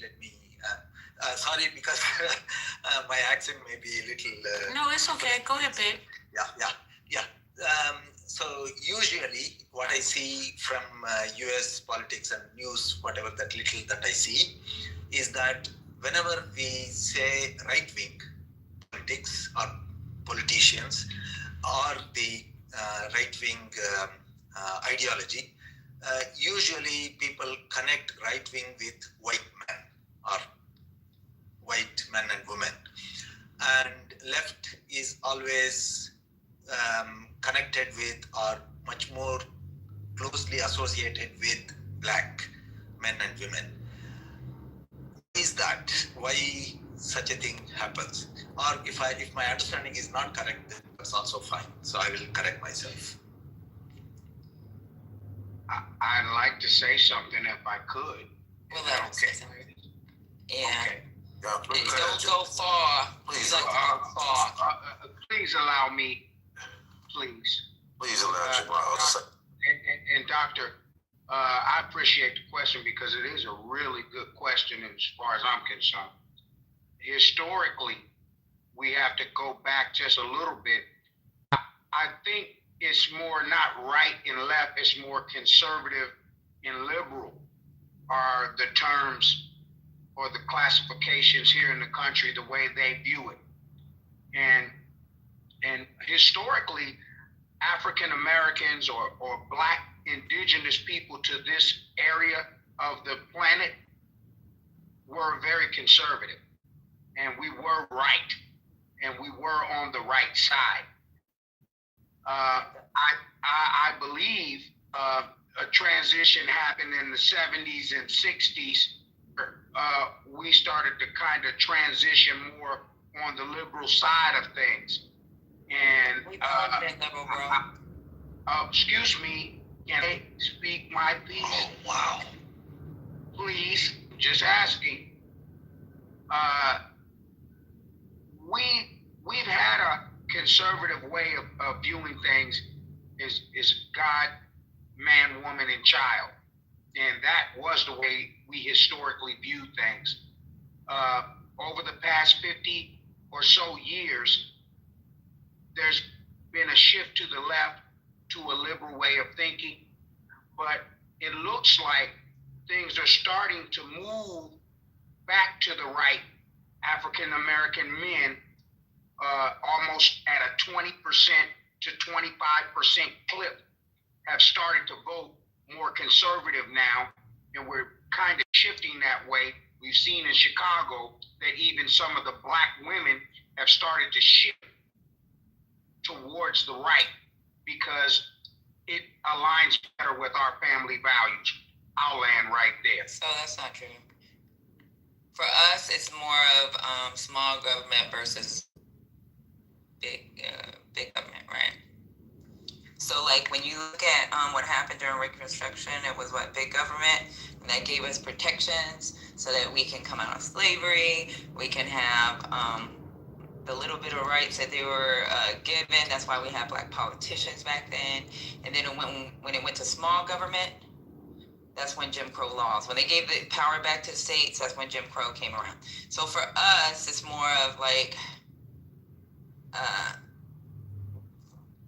we're not into this like preserving this like power structure where we're at the bottom of the food chain. Like we're not doing slavery and segregation, Jim Crow. We're not doing none of that shit. And then what's going on right now with getting rid of Section 2 of voting rights at the VRA, we're not with that either. So we still rely on the government to make rules and laws that give us some type of place in society, right?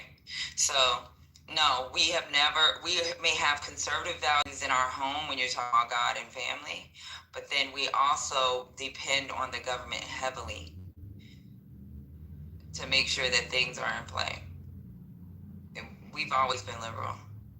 Just because you have conservative values at home where you believe in God doesn't mean that you're not able to say, like, where are my rights? And we need these rights. And we're not depending on the small state, these states to fucking give it to us. We have to have the federal government come up with rules of law that ensures our protections.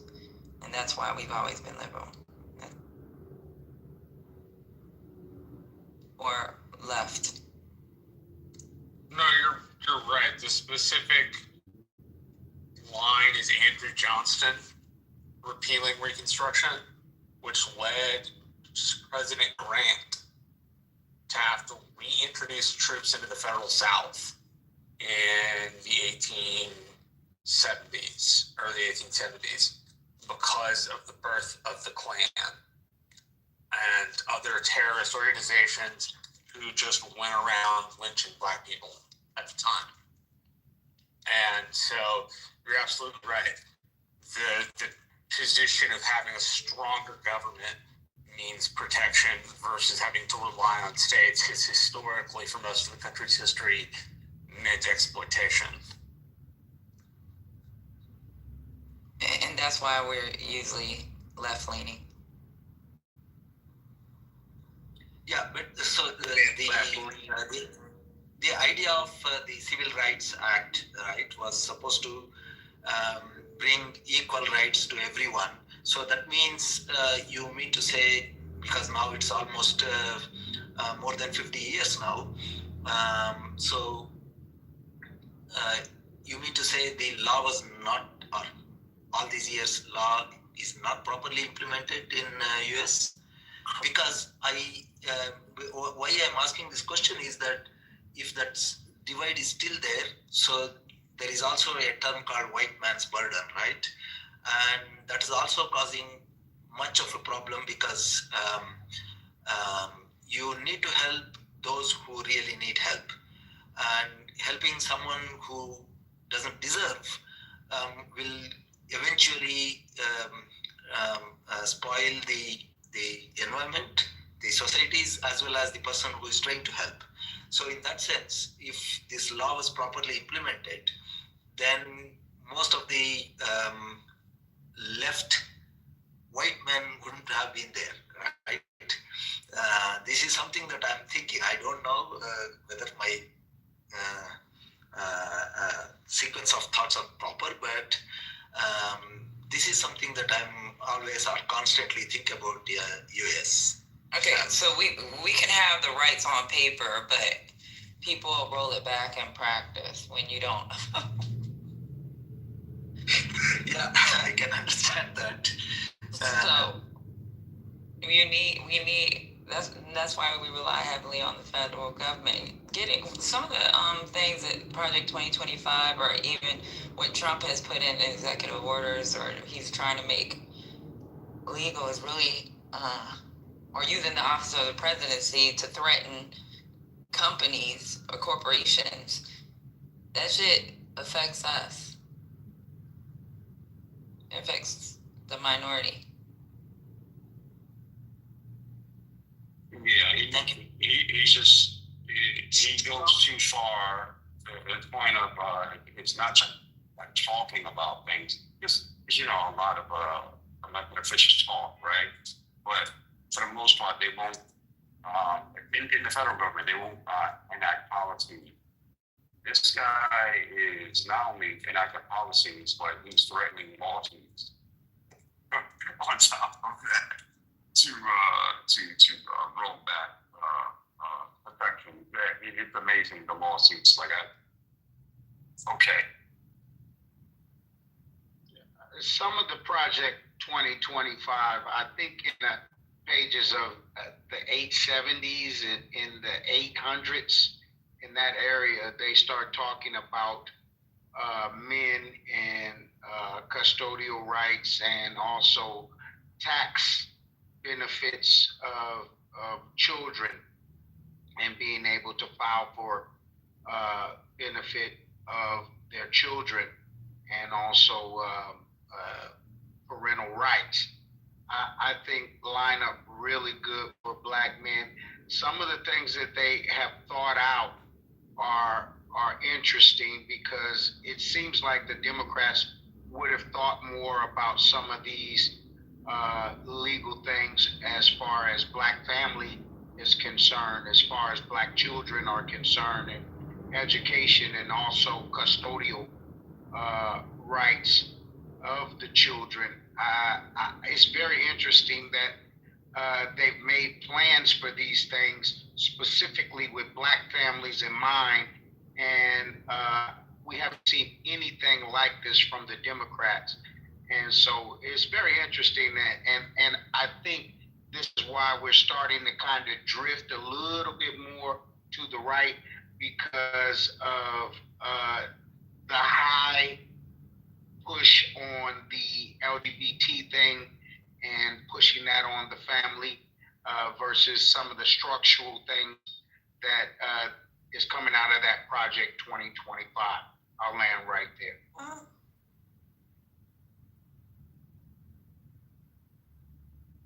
What just happened?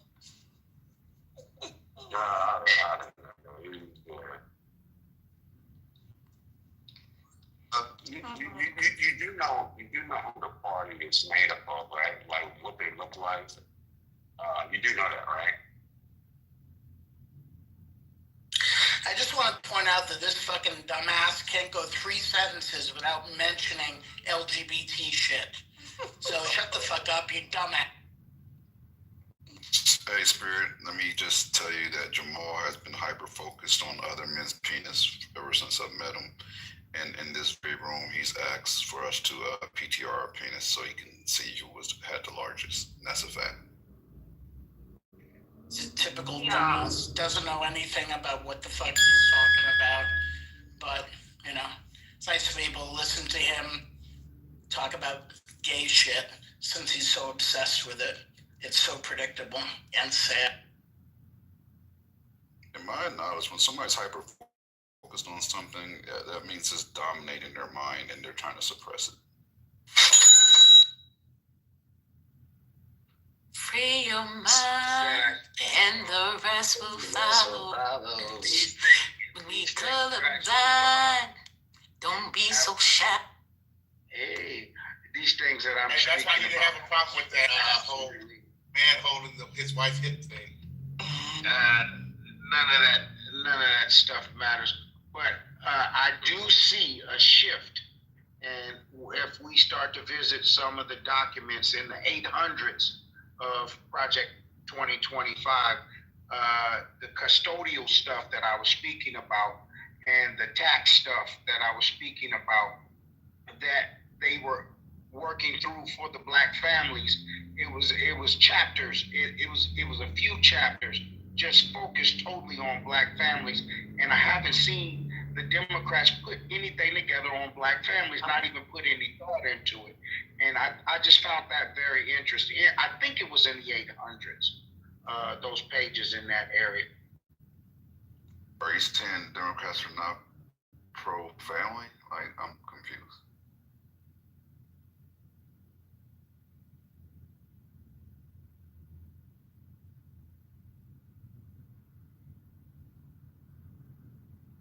You know, he just making up shit. So And did he say the 800s? yeah. Not the 1800s, but the 800s. Like, He's talking about the pages. He's talking about page. I think He's talking about the pages. But don't worry about that when they put something back in the cabins. The cabins attached to the plantations, that's when they're gonna worry about the little black boys and girls. So since Biden, so you said Democrats. So there's no civil rights, right? No, what I'm saying is that I found it interesting in those particular pages that they had chapters that were focused on the black family and ways of uplifting the black family in the United States. And I was really surprised by that being in Project 25 when they kept saying how terrible of a document it was. In between those documents, they had stuff written about the black man and how he associated with his family and his children and tax laws. And it was very interesting in the 800s. I think those pages in that area, they focused a lot on the black family. almost more than I've ever in my life heard the Democrats focus anything on the black family at all.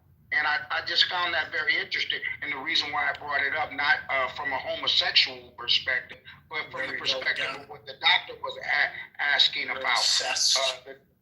And so, I just laid it out. And I think that black people are starting to drift a little more to the right because they're at least prescribing things for the black family. I land there. Yeah, but Jamal, to Spirit's point earlier. Ray, Pookie and Ray Ray are not coming home. They said fuck them kids. Really. Your main point, Jamal, that why you were saying the black community was shifting more to conservative to the right was because, and I quote, that LGBTQ stuff they're pushing on families. Thus, why it was received as you being homophobic. Does that make sense? Me, as far I said that doesn't fit my jacket. But the reality of what I was saying was, and I'll say it again, in that project, in that whole project, again. We heard it 3 times. Yeah, so we heard about we heard you on they that. had a description So black families that I haven't heard the Democrats prescribe anything for the black family, and we vote for them at a very high clip. And I was speaking directly to what the doctor was asking, and I'm saying that Republican document spoke directly to the black family and specifically to black men and them being able to receive tax benefits and write-offs and custodial rights over their children. This was stuff that was in that document, and I found it very interesting that the Republicans numbers, because I still have. I think it was in the 800s. Can you give me the page numbers? I'm just coming off. Okay, because I'm getting ready to pull it up because I still have it on my computer. Just control F and put the word black family in there, see if you find something. I think it was in the 800s. I think it's in the 800s, yo. The black part of the family, I think that he's talking about, was it around child support? It was in the 870s. It could have been 820s. I don't remember. Was it about child support? It was about child support. It was about custodial rights. It was about the total black family. And I just was really surprised that they had thought about the black family enough to break down stuff that they wanted to do to make the black family stronger and black men stronger. And I haven't seen anything. I mean, this was in Project 2025, and I haven't seen. So you think eliminating child support is going to help the black family? That didn't say anything about eliminating child support. It didn't say anything about that, but it did speak to custodial rights. It did speak to black men getting tax credit. It did speak to family structure. It did speak to education.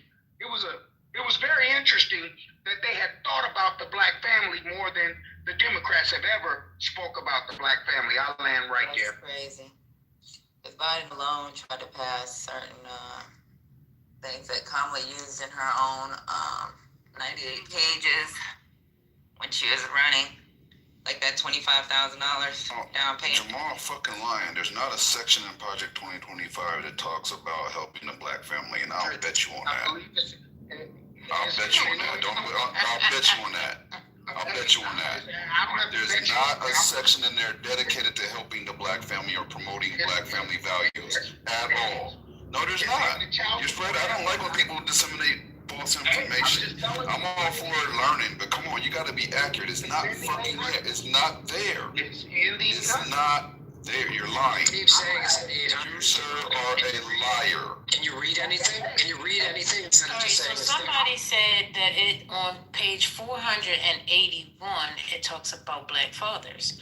I do remember having a conversation. Now I don't know whether they specified about black men or color, but I do remember that child support conversation. I thought it was the 800s. It might have been the 40s. It's construing it like they're promoting the black family union, Exactly. and they don't.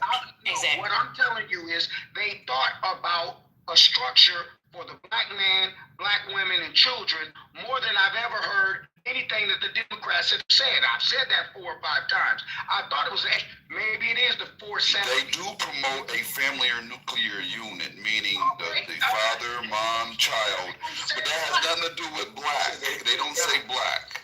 You said they don't say, okay. So, Gemini, that's where I think the crux of the matter is, and I think Jamal's right, but I can be wrong. Jamal, if you're sure, I'd bet him. No, shut up. Bet me. He can bet me. I'll take his bet right now. I'll take his bet. Oh, no. The bet is still open. Okay, not anywhere in the all of the 900 and something pages. It might be 400. Anything about black, okay? Exactly. Empress and Gemini are right, and I hate to say it makes it this. harder for single parents to be able to get support. That's why it's also in there a lot about encouraging marriage. So I'll read exactly. It talks about advancing American values, which is protecting religious freedom, upholding family values, and defending free speech is crucial to maintaining cultural and moral fabric of the nation. These pillars are also including promoting educational freedom and innovation and empowering parents and reforming higher education. That's all it says. Yeah, exactly. You know, if you want to, there's nothing on black. There's a portion that talks about the nuclear family unit. There is, but they're not specifically talking about African American. That doesn't. And it's a portion that talks about black. Don't have to do the massage. All right, well, we can't find it. You find it for us. I mean, hey, like I said, it could be in the 400s, please. It could be. Take the time, since you have the time to flap your gums, go flap your fingers and click on Control F through the document and tell us where you find it at. It's that simple. I'm busy, but I'm just telling you. If you're busy, then stop spreading misinformation on the stage. Make your mic. Safety. All right, I'm ready to shoot. So something interesting is said here. It talks about cultural shifts. It doesn't mention the word black. Without disparaging diverse family structures, that sounds kind of racist. I'm just trying to read. I'm not trying to read this whole part. Yeah, that definitely sounds. It's all about, having a nuclear family. And there are parts in there where they discourage the single, having a single parent or custodian. That's true. That's true. That's true. It's all about making the, quote unquote nuclear family situation. Exactly. Yeah. That's accurate. Accurate information. Jamal would just be saying a whole bullshit with his chest, and y'all, not y'all. Let me reflect. There might be some people that will accept that. I'm telling you, and the thing that I found so interesting about it was that I was like, why haven't the Democrats done anything like this or thought about it? You are just dumb. You're just dumb. You're saying dumb shit. You're lying. You, sir, are a liar. Hey, you can say whatever you want, but it doesn't bother me because I know I'm saying facts. I'm not trying to bother you. You're lying. It's the truth. Show me the section. Quote the section. Section. I'll concede and bow down right now on stage and say I'm wrong. Show me the section. I don't need you to bow down to anything, brother. It's there. It's not. Never mind. It's there. It's there. I heard it. I didn't read it, but it was read to me. I heard it. I was in a room. They went through. We spent hours reading it. It was not just. It was a long. Comprehend. How many days? It was a long room. How many days? It was hours. It was hours. It was a whole night. It was a night of reading. Well, then you didn't read the whole thing. And that's why I remember that conversation, Jamal. But Jamal, I remember, listen to me, because I remember you coming in here with the same argument. That's why I brought up the child support. And then we went to it and we found it and we found out that it did not. Was that in the 470s? I don't know. 481. Implement a pro-fatherhood messaging campaign with nearly 41% of children born without a married father in the home and nearly 69% among Black Americans. The fatherhood problem is clear. Small, similar to Florida Governor Ron DeSantis. Shut the hell up, Jamal. comprehending what she's saying. Nigga, get off the goddamn pills.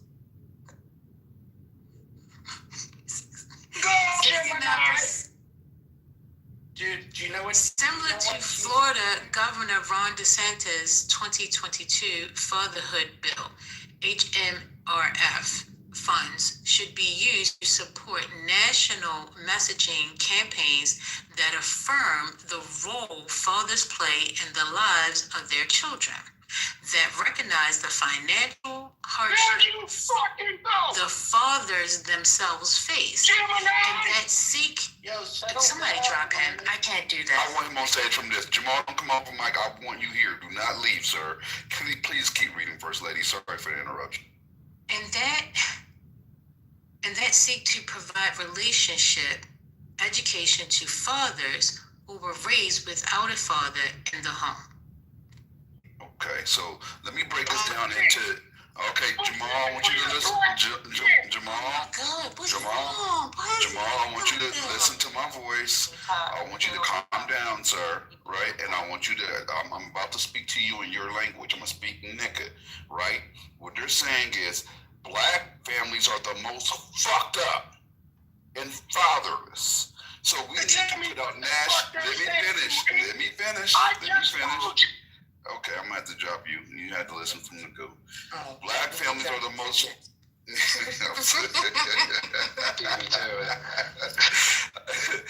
Black families are the most fatherless and fucked up, according to them, and that they have to put in work as far as raising awareness via campaigns about how the nuclear family is important in general. They're not exclusively trying to fund black families or make sure that black families have a nuclear family unit. They're trying to promote that nationally to the entire population, right?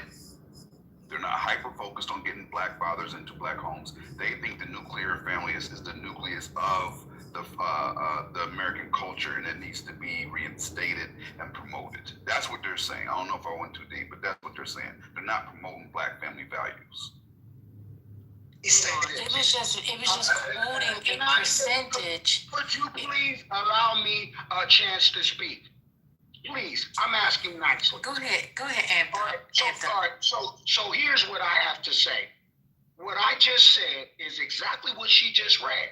That they thought more about the black family than I ever have heard any Democrat say anything about a black father, about a black family structure, about anything that had to do with black family. What she just read right there is exactly what I heard. And Jamal, they used our stats to quote us as the problem. They highlighted us as the issue. Gemini, you don't. Does anybody else understand what I'm saying right now? That's why I was about to go back over the percentage. I was going to reread that. Maybe he didn't hear just because he heard black Americans. And that's the problem. I'm saying you heard the word. Democrats haven't done any of that. You have no. They didn't do anything. This isn't doing something. You don't think that they do research and they look at. You don't think they do research and look at percentages when they come up with. As much as you want. You can mute me as much as you want, and I guess that makes you. Drop you then, because I'm right. So you cannot talk. How about that? Should we ask him about didn't Obama have like my brother's keeper type initiative? Was that related in any way, or am I wrong? Man, you can't speak nothing shit. They just made a lynching a federal hate crime freaking under Biden. So, I don't know. I think that Jamal actually won this round. If I'm being honest, I think he was right. And, it is what it is. I think you're kind of twisting it, but that's up to you, bro. I don't think he's twisting at all. This was for the masses. It's not for blacks. They use blacks as the example.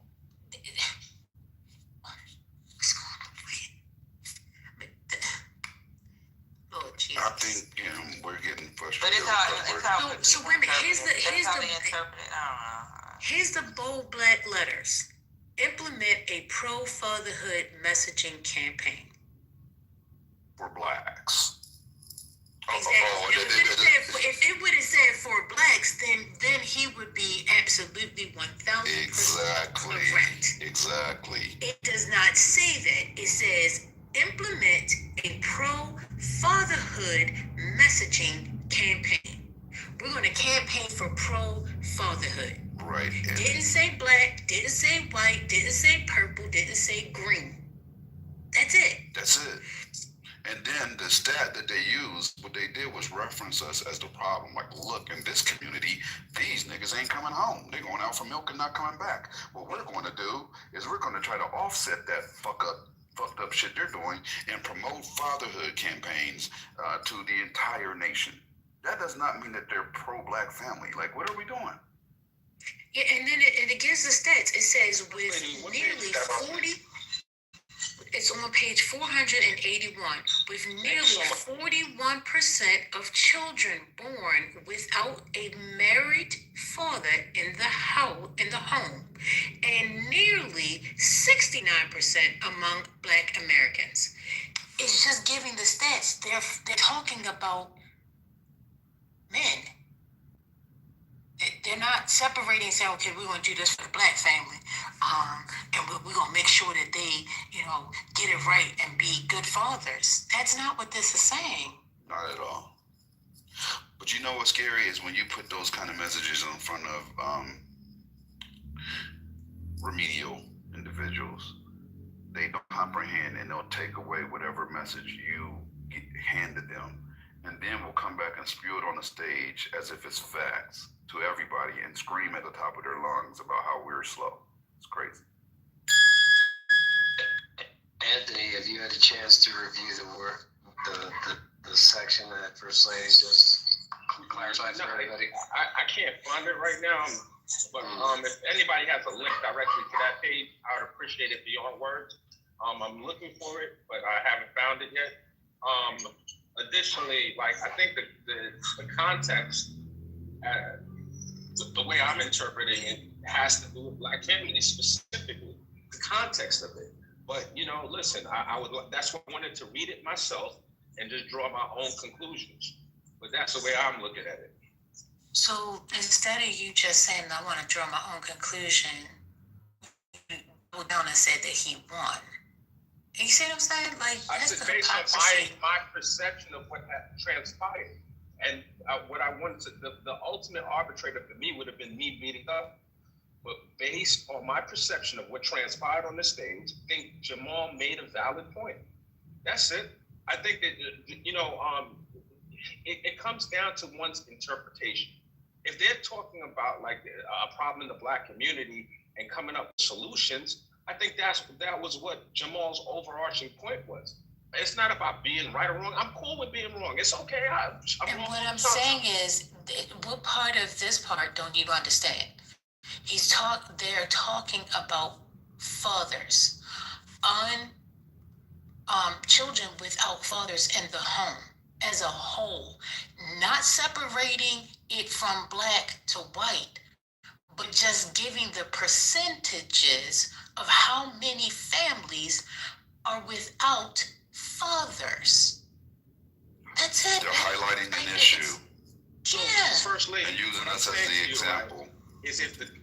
Well, not just us as an example. They use 41 to 69%. Of reference. Right. If they're using Black people as an example, they're giving Black people as a frame of reference. Good God. I gave you two numbers. They didn't specify who the 41% was, but they politely specified the 69% as being Black.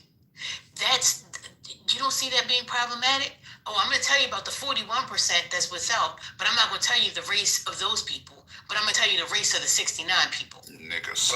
Those percentages don't make sense, though, because that's up to 110%. Yeah, well, hey. No, you don't. You can't add on. It's men. Never mind. I just jumped in, but I see what you're saying. Right. So then, to answer you, it would be the 31% is what they're talking about. But overall, as a whole, 41% of families are without dads. 69% of that 41 is Black. There you go. Oh, okay. That makes sense. And so, Anthony, if you couldn't find what their first lady is referring to, if you scroll in the chat or look in the audience, Bella has taken a picture and has shared it with everybody on her PTR. It just reiterates what First Lady is saying. So it just 100% refutes Jamal's point. Oh, there it is. But Jamal, did you read the whole paragraph? Read it all night. And what I'm saying to you, without being interrupted, just getting some respect on the stage. If I can't get any respect on the stage, you've called me a faggot. You've said I'm an undercover. You've just Who called you a faggot? I haven't called you a faggot. Nobody called you a name. What are we talking about? You said I wanted to see men's dicks. You asked that. You asked that. I was in the room when you did that. That's true. That's true. You said everybody put a picture in your PTR of your dick. You did say that. PTR your dick. That's what you said. That is what he said. I never said I wanted to see another man's dick because I never said that. You said PTR. You asked him for PTR. What does PTR mean? Oh man. But here's the thing. But here's the reality of it. Here's the reality of it. You've disrespected me here on the stage tonight, and the point that I was making stands for what it is. I told you in the article or in the Project 2025, they referenced black men and black families, and they were concerned about fathers. I didn't read it. They referenced us in a negative light, Jamal. You have to read it verbatim. That's the key point. You're interrupting me. And not allowing me to speak. You're disrespecting me. You're not allowing me to speak. Well, Trump ain't gonna allow you to speak either. Hold up, JD. Okay. Well, here's the reality of it. The reality of it is I've never heard any document that the Democrats have ever put together in concern about black fathers, black fatherhood, motherhood, or children. Hold on, excuse me. If they were speaking about the whole United States, and they specifically said black people, well, they had black people in mind. And I've never heard anything that the Democrats have put together where they have black people in mind to do anything for us. And so, hold on. Excuse me. Hold on. They also said that they wanted black men to retain custody of their kids. If you go deeper into it, they also said that they wanted men, fathers, to receive benefit for having the kids as a tax credit. This is shit that they have thought out. And so what I'm saying is, as a black man, I am, and father, I am, even though my children are all old, graduated from college, and on with their lives, I'm still a black man and a father. I felt like that was a very respectable thing for them to even do. As far as the numbers, I'm not concerned about the numbers, whether they were disrespectful or not. Just the fact that you would even think to even put black people into an equation. Nigga, land your raggedy ass plane or I'm gonna shoot it down. Here's the reality of it. And this is how I see it. If you're in a room, and I'm in a room, and it's Democrats in the room, and you're in the room, and I bring this up, you should expect whatever you get. So I land here. No matter who has, if you have custody of the child, no matter what, you're going to get tax credits if you're the primary caregiver. That's a fact. I got it from my daughter. So that's how I know you're not in your children's lives. Talking about I land. Uncustodial parent. Shots fired. That's a fact. JD, I'm glad you're here. JD, hey, mute up, Jamal. We heard you already. I'm talking to JD. JD, let me bring you up to speed because I need you to understand what's going on here, bro. So, Jamal said in Project 2025 that they are very concerned about the black family and the black family unit, and they're promoting the black family unit, and he's read a portion where they're saying how much they would like to promote the black family unit. Now, we found the page, we found the portion where they're referencing black families, but what they said was that 69? Was that the right percentage? 69% of Yes, sir. black children are born. 41% fathers. Hold up. I didn't. So we let you land your raggedy ass flight. So they quoted a stat about 69% of black families having children born without the father being in the household, right? And then they said they wanted to go out and utilize funding. Let me finish what I'm saying, Jamal. Thank you. I'm talking to JD, not you. That's why I chose JD, because I don't want to be interrupted. So we found a section, and they're saying they want to promote the family unit as a whole, and then they quoted the stat about blacks being the problem, having 69% of children being born without the father being in the household. Do you see that as promoting the black family, JD? No, it's pinpointing out the most fucked up group. Because we talked about this before. Well, we've talked about this specifically before. Why doesn't it mention all of the groups? Why doesn't it mention all the races? Why is it pinpointing out one single group? Exactly. Yeah, Jamal, it does mention all the races. It actually does. Wait, I want to help y'all here. It purposely. Okay, one second, Hold up, let him finish what he's saying. Why y'all cutting him off? Hispanic. I'm not cutting them off. I'm just explaining. The percentage is 41%. What's the percentage for Hispanics according to that document? Okay. Or the percentage for Asians, or the percentage for Indians. Where's that at? One second. Can I respond to that? No, he wasn't finished. That's the problem. We all just started, man. No problem. Yeah, so you came off mic and said, Anthony, so you should be able to tell us in that document what percentages of Hispanic families are like that, what percentage of Asian families, according to the same section that it mentions about the black. You said, Gemini, just stop for 1 second, man. Just stop for 1 second. So JD, according to what you said was, where does it give the overall percentage? That was the question you asked. You didn't say Hispanic. No. You said overall percentage. No, JD, you literally. Okay. You said, Hold on, Anthony. Of course, you conveniently heard it. Of course, you conveniently heard what I said to try to match your narrative. You came off mic and said it does mention other races and ethnicities. So I said the overall, not other. No, I just said overall. I did not say overall. I said it meant overall and black. And black.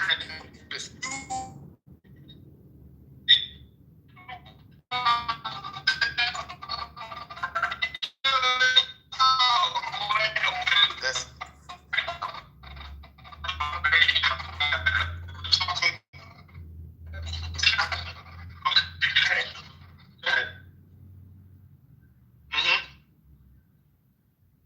Indian, it doesn't go into Asian. We are the only highlighted group in a negative manner. Okay. So Gemini, right? Without the totality of the document, it could make perfect sense why it does that, brother. If they mention blacks specifically in other portions, this further reinforces Jamal's point, and that is his assertion. He's not saying that this is the only place where they reference black people. So if there are other references to blacks, others. Okay, Gemini, this is not my argument. This is Jamal's argument. Then you should insert yourself, because this is where I know you're too intelligent to say this stupid shit that you're saying right now. You're defending the undefendable in this moment. He's Jamal's defense attorney. Cool, Moose, like, listen, man. You see, this is the thing, right? You got people that's addicted to being right. I don't care about that. I just want to effectively communicate. And I think that Jamal may actually have a point. If there are, you said there's no references in the document. That's what I heard you say. That's not what you heard me say. I'm going to tell you what I said, because I don't want to be misquoted. Okay. I found no location where they promoted the Black Family Unit. Okay. That's what I said. Gemini, respectfully, you and I have different recollections. I could be wrong. Ask the rest of the stage then. Ask everybody else that's here. It's not just us. Gemini, listen, man. This is a cult of personality. They're gonna say whatever you say that you say. That's what's going on. It's not true. Like, Patty don't have a problem with you. Trust me. Fuck you. Gemini, man, listen. Okay, no problem, man. Anyhow, right? What I'm saying is, if there are other references to Black families, and then Jamal's point would be reinforced. If they're saying, yo, look, we need to help the Black family, and they're citing a specific number that shows how dire the circumstances. Say that. It doesn't say that. The words aren't there. The operative word is if. The operative word is if. If there are other references to the Black family, then Jamal's point makes sense. And he has consistently said there are other references to the Black family. And I don't think that just by them pointing out how dire the circumstances are in the so-called Black community, I think it actually bolsters his point. Anthony, logically, it bolsters his point. It supports his point. Anthony, this is where you disappoint me tremendously, right? Because I know the intelligence level you have, and sometimes you just choose to do this shit that you're doing right now. We read the section multiple times. There's no point in reading it again, First Lady. That would be redundant. We heard what it said. We have someone with it in their PTR. It does not say anything about exclusively helping the Black family unit. We know this is a conservative document, so it's going to promote the nuclear family unit, right? Overall, for everyone, right? And there's no denial in that portion. But to say that they're exclusively promoting the Black family, they don't. They highlight us as a part, the largest portion of the problem, and we're the only ethnic group highlighted in this document on this page, right? They don't highlight anybody else and isolate them and say, look at this bullshit. They don't do that to any other group, right? That's the shit. So Gemini, here's the problem with what you're saying, Gemini. The fundamental problem is this. If the document was chock full of negative Black stats, look at God. Your point. But it's not chock full of negative Black stats. I might be in the Matrix. I had the red bar. Anyway, look, man. I just want y'all to think about this. This is the same gentleman that said he would cook anybody on this stage, and y'all hear the discourse right now. Gemini, how about this, right? How about you and I have a debate? We're going to be in a neutral room. It'll be Anthony versus Gemini. How about that, Gemini? Since you brought it up. About what? About whatever you pick the topic. I might waste my time and do that. I may. It'll be a conservative versus liberal point of view. I may oblige and waste my time. This is why I did that little MAGA experiment the other day. Pretending we better MAGAs. That came in the room. They literally, no matter what bullshit came out of my mouth, they went along with it. And this is exactly what Anthony just did right now with Jamal. No matter what. He said he wanted to read it for himself so he could come up with the conclusion. Yet, without reading it himself, he came up with a conclusion. Right. This is the same shit they always fucking do. Exactly. JD, I couldn't have it better. JD said that Supreme Court decisions are just local. He said that on Lisa's stage. He literally said that. JD. I've heard you say all kinds of crazy shit, Anthony. Right now, I just heard you say the craziest shit. Let me give me an example. I said that specific case that someone had to look into. Anthony wants to go ahead and drag that shit out. Anthony, but bottom line is, you're the idiot who just came on stage in front of everyone. Example of local Supreme Court. And it's literally backing Jamal for a document that you said you wanted to read and interpret yourself. Yet, going by the wrong. But right now, Anthony, this what JD is saying is accurate, right? Like when you have the information, I've seen you when you have the information. You're actually really good at delegating the information and utilizing it to support your point, for sure. But this is your weakness, right? And I'm gonna highlight this so if we do debate, you can strengthen your argument, right? You tend to go off of emotion and you will blindly jump into something that you haven't vetted and try to support it without having the facts there to substantiate your point. And you're doing it in this moment, like right now. That's what you're doing. The facts dictate completely the opposite of what you're saying, and you're clinging to alternative facts that don't exist. Saying whataboutism, what ifism, what if in the entire document it says this? What I'm giving you the verbatim, hard and fast facts of what we're reading within the PTR that Bello had right now. And you're trying to refute something in black and white, and you can't. They isolated us, highlighted us as the problem. That's it. Gemini, I'm a fallible person. Maybe I have the flaws that you described. Maybe I don't. Whatever. We could debate that. That's all good. What I'm saying to you is that I don't read it the way you read it. I actually sat down and read it. I thanked Bello. I said, thanks, Bello, in the chat. I read it multiple times. And there's something that doesn't make sense. If the goal of Project 2025 was to denigrate black people, it would be chock full of negative stats. It's not. The goal is to strengthen white culture, not to put down black culture. The goal is to strengthen white culture. This is a report that Anthony said didn't fucking exist a few months ago. And by the way, Bannon went on a podcast, JD, and he said, I'm doesn't exist? Yes. You're gonna say no, JD. You're gonna say anything, bro. You and your whole crew. Don't say you and your whole crew. Don't do that, JD.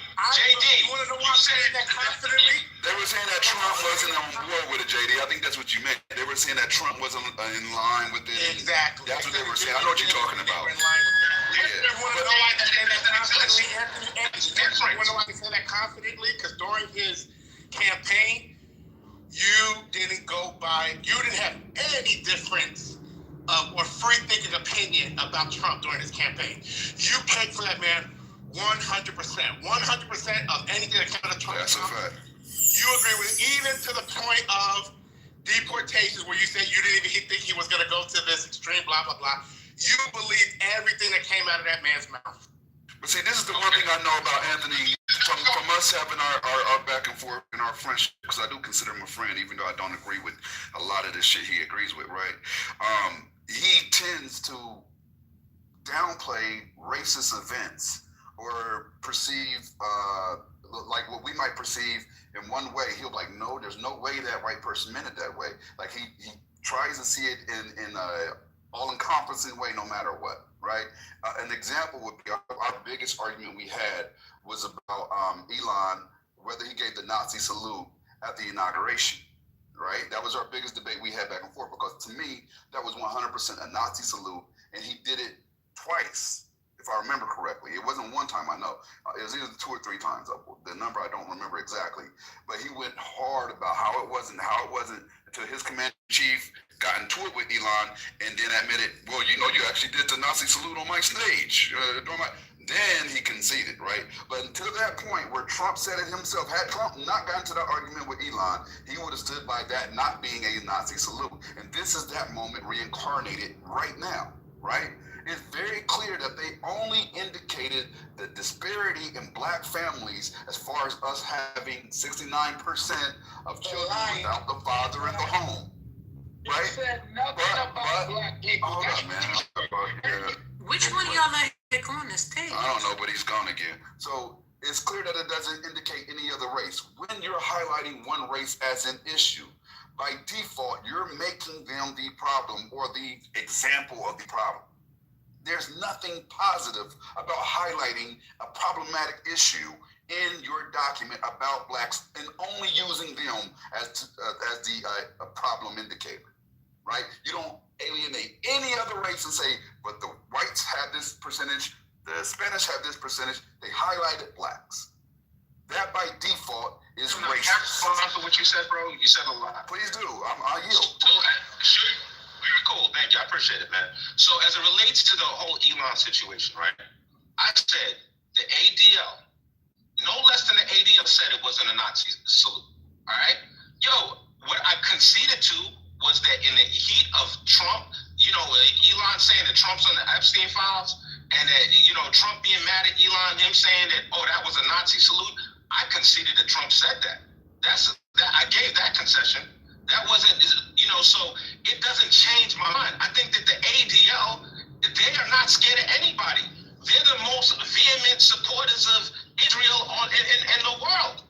So, like, this idea that, they bow down to Elon would be nonsense. That's one thing out the way. Now, as it relates to what we're talking about, Gemini, again, when Jamal just came up on stage, I agree with him. You said that this document doesn't say anything about black. All right? And lastly, to JD. That's not what I said. You keep misquoting me. I said it doesn't promote black families. Gemini, out of my respect for you, I'm not going to repeat it again. I'm going to take you at face value that that's what you said, and I misheard you. I won't repeat it. I'm done with that. Now, what JD said is that I denied the existence of Project 2025. That is a lie from the pits of hell. What JD also said was he was referring to a specific Supreme Court decision as being local. That is idiotic on the face of it by itself. You can say the way that conversation, the way you referenced it, you made it appear that way. That's why I said I had to look into it. So you can keep bringing that shit back all you want. The bottom line is you will cape for any MAGA person that comes on the stage. You will side with them without any facts. You're just a typical Trump dick rider, and that's all there's to it, bro. There's no way around it. So we can go ahead and move on. You can keep my name out your motherfucking mouth. Because bottom line is, bro, you do this shit all the time. And you definitely deny Project 2025. You all fucking did, including you. So we can go ahead and move on, bro. We don't need your rebuttal.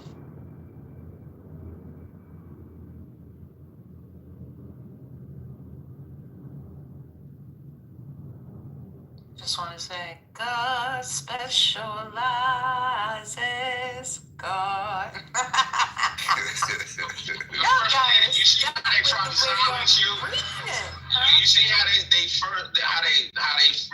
silence you, and then on top of which, they start talking about dick riding and stuff. You've not disrespected anybody on the stage. You haven't said anything ill about anybody on the stage. It's been completely respectful communication. And then who said dick riding? What are you talking about? Let me know. I'll take you didn't hear JD just talk about me dick riding? Can you tell me what? No, I didn't hear it, but maybe I was around. He just said it. I didn't hear it either. I didn't hear it. I got my MAGA ears on. Y'all ain't shit, man. Y'all ain't shit. I hate both of y'all. Terrible human beings. I hate y'all. Yeah, but see, I'm glad we can laugh it off. We can't have that conversation like that with other people. But yeah, I think really this has everything to do with, like I said, with definitions. We've had this conversation earlier. There was a fundamental crack there, and how, you define one thing. And as we read this, for me, I'm looking at this, I see what's in bold letters. This is the topic. This is what they're talking about. And then out of nowhere, you just get the statistics and stats on Black American men. Like, what? But I get it, because you don't find it offensive because you go around touting that stuff, to be honest with you. That's what I'm thinking is the who's that trying to go on stage? The crux. Oh, thanks a lot.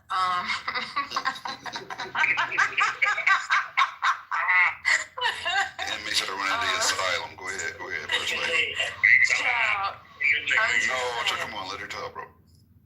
But yeah, Anthony, that's where I see this, where we keep crossing the lines. Like it's It's right there because of the fact that we just don't see and read and comprehend things the same way.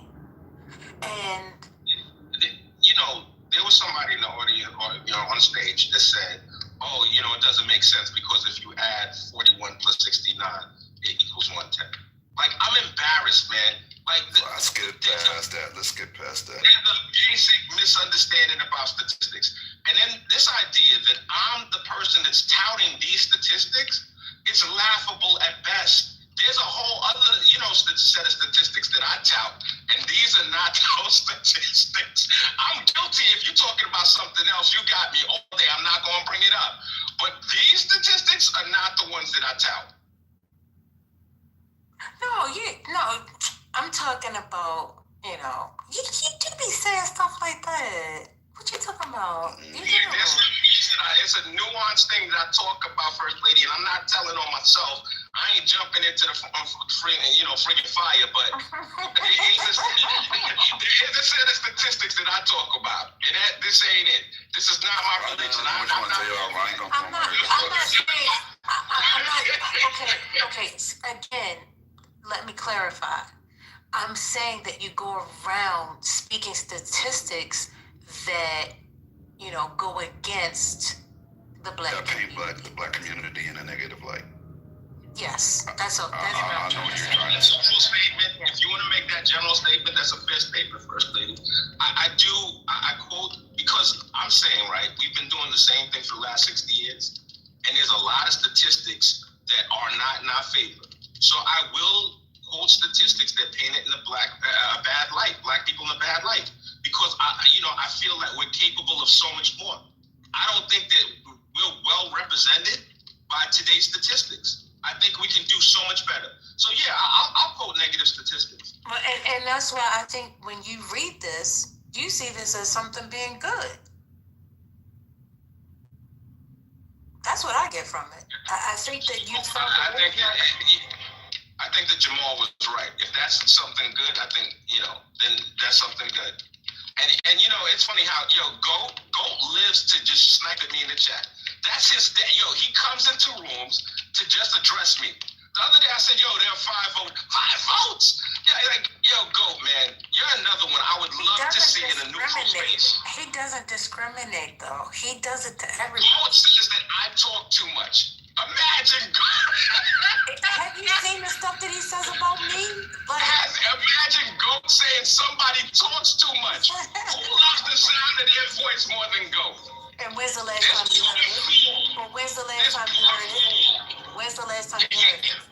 I don't miss it one bit. I don't even at all. I thank God he doesn't come up on these stages. Oh, I don't miss that's not nice. Yes, you did. I don't miss it. Do you think Goat is intelligent or not? Do you think Goat is intelligent? He's one of the smartest dudes on Clubhouse. That's why you don't like him on the stage. Niggas don't like smart people. Hey, I'm gonna tell y'all the funniest shit. I'm down to go toe to toe with Goat 8 days a week. I ain't scared of Goat. Hey, wait, hold on. Hey, Gemini, I was coming home from hold on, bro. Hold up. Don't adjust me. Go ahead, JD. Hey, so I was coming home from a party, right? Drinking, whatever. So when I got home and got on, I was a little lit. Anthony was going on stage debating with not Goat. What's his name? Oh shit. The young dude. Dr. Articulate. Bro, this motherfucker told Anthony, you know what? I wish that Harriet Tubman should have shot your ancestors, bro. I was going crazy. Bro, man. I would have shot the ancestors. That's crazy. That was funny as hell. The delivery on that joke, impeccable. It was, bro. That had me cracking up. And he cooked you, Anthony. That's funny as hell.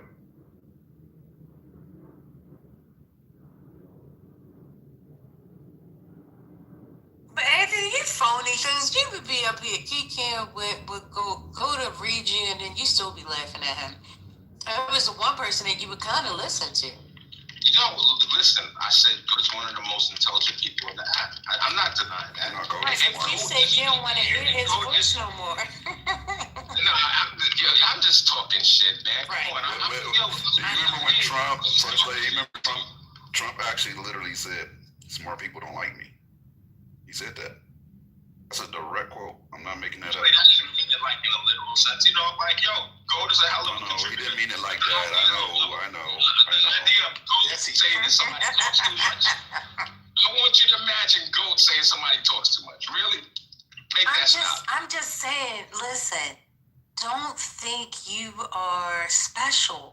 He talks about everyone.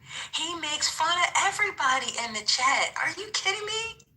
Like, he doesn't discriminate. It's not just... There'll be like 4 people in the room and Goat will come in there if I'm in there and start talking shit. Like, I'm talking about the most obscure rooms. The most obscure rooms. You'll see Goat in there. Like, yo, literally, this is what I'm talking about. Yo, he's my clubhouse stalker, amongst some others, but he's one. Calling him a stalker is crazy. Crazy word. Email type shit, yo. And MAGA me, so I'm gonna tell you, you shouldn't say you enjoy listening to idiots, because by proximity, you start to hear something enough that it actually starts to program you. So if you really feel that this stage is dumb, it wouldn't be a smart thing to sit around and go and digest this, because you're everything you do is you have a mental diet and you have a physical diet. This is a part of your mental diet right now. So if you don't feel like this is nourishing your intelligence, then I wouldn't be here, because that's what it's doing right now, one way or another. Lead us to think he's, whatever. But, he's just an academic type of dude. You listen to Goat talk. Like, he's one of those textbook dudes that ain't doing it in real life, Gemini. I'm sure you compared your personal financial statement to Goat's personal financial statement. You blow it in the water. It is what it is. That reminds me of a debate, though.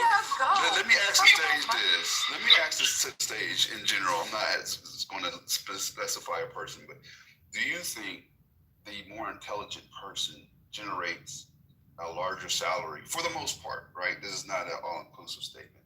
Or you think there are a lot of intelligent people that just haven't been able to monetize? The latter. All right, before y'all start talking about money, hold up. I just got a real quick quote from Trump. Trump on ICE tactics. I think they haven't gone far enough. Go ahead, Harry. You can import more off. But anyway, what do you think, Anthony? Like, do you think the person that's generating the highest salary is the most intelligent person? Or do you think that there's a lot of people that are underpaid and overeducated? I think there's a high correlation between salary and income. I think that, there's definitely a high correlation. Salary and income. Salary and income. Yeah, salary and education level. There's actually a direct correlation. That's a association. Salary between salary and intelligence level, I think there's a high correlation. So Stephen Hawkins, Anthony, you think Stephen Hawkins is a smart individual? Yeah, I think he was. Do you think, correlatively speaking, how smart he was? Do you think the value, do you think monetarily he made the same as how smart he was? Compared to Jeff Bezos? The correlation, brother. I think that, Jeff Bezos is brilliant. I think that Elon Musk is brilliant. And are they the smartest people that ever lived? I don't think so. But I think that there is definitely a correlation, not causation, but a correlation. Do you disagree with the statement, Arthur? Is there something that you, I don't even know if you disagree. You're asking me questions. Are you saying, well, I disagree, and this is why I disagree? Anthony, do you disagree with I agree with you on this level, right? I think the smartest people are generating the largest incomes, but that doesn't mean they're the smartest. And what I mean by that, I know that sounds kind of dumb, but they are surrounding themselves with people that are competent and capable, and probably more competent and capable than themselves in various areas, right? They're smart enough to know what areas they need supplementation in, and they supplement it with people that are of super high value, and that by default makes them the more intelligent person in the room because they're hiring the person that's more intelligent than them to work for them and to benefit their overall agenda, which leads to their salary. Does that make sense? It's a lot of sense, man. But all right, so what is your take? Do you think that there's a correlation between intelligence and salary? Absolutely, 1,000%. Okay, cool. So yeah, we agree. Are you eating Doritos? Lisa? Police thing going on with your mic. Sound kind of crazy. That's it's raining where I'm at. It's raining where I'm at, and I'm talking in my car's Bluetooth. You can't get out of your car? It's raining. He driving. No, he said I'm sitting in my car, so.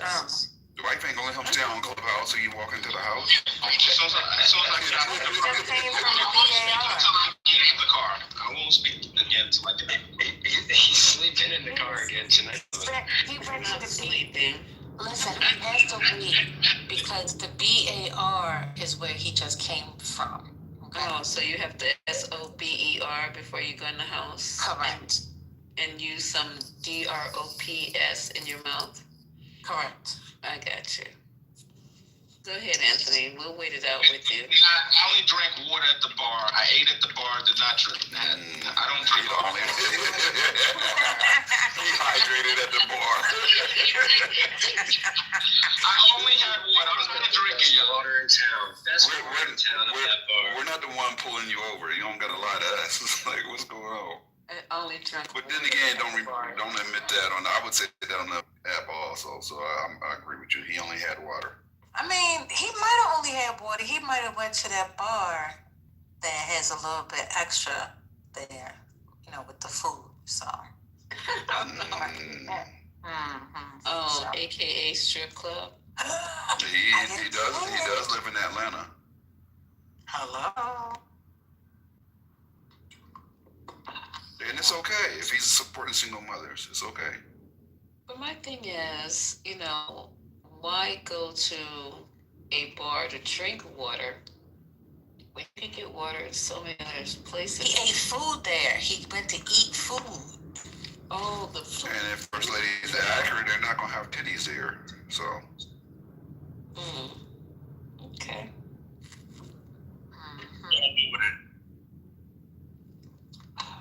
Yep. Titty there. I was at a restaurant that had a bar in it. Oh, now it's a restaurant with the bar attached. Stories changing in the interrogation. The evolution of the story is crazy. Titty bar now, y'all. Because remember, I asked him, I said, are you at a problem with the titty bars? Listen, remember, I asked you, I said, are you at, getting a happy ending? What's going on? I said, you're at the massage parlor? And you said, no, I'm at the bar. You say I was I'm at the bar. I'm sitting at the bar. That's what I meant. But there were titties there. You said, there were no I'm titties at the there. bar. Okay. Okay, so. Not a single titty. I don't believe you. Not a single You didn't have a waitress? You had a waiter? You didn't have a waitress? Yeah. Waiters have titties. They had a bartender. So what? Bartenders that are women? You think that's an only male space, or? But men have titties. Y'all is too much. Jesus, man. Y'all are hilarious. It's the interrogation crew.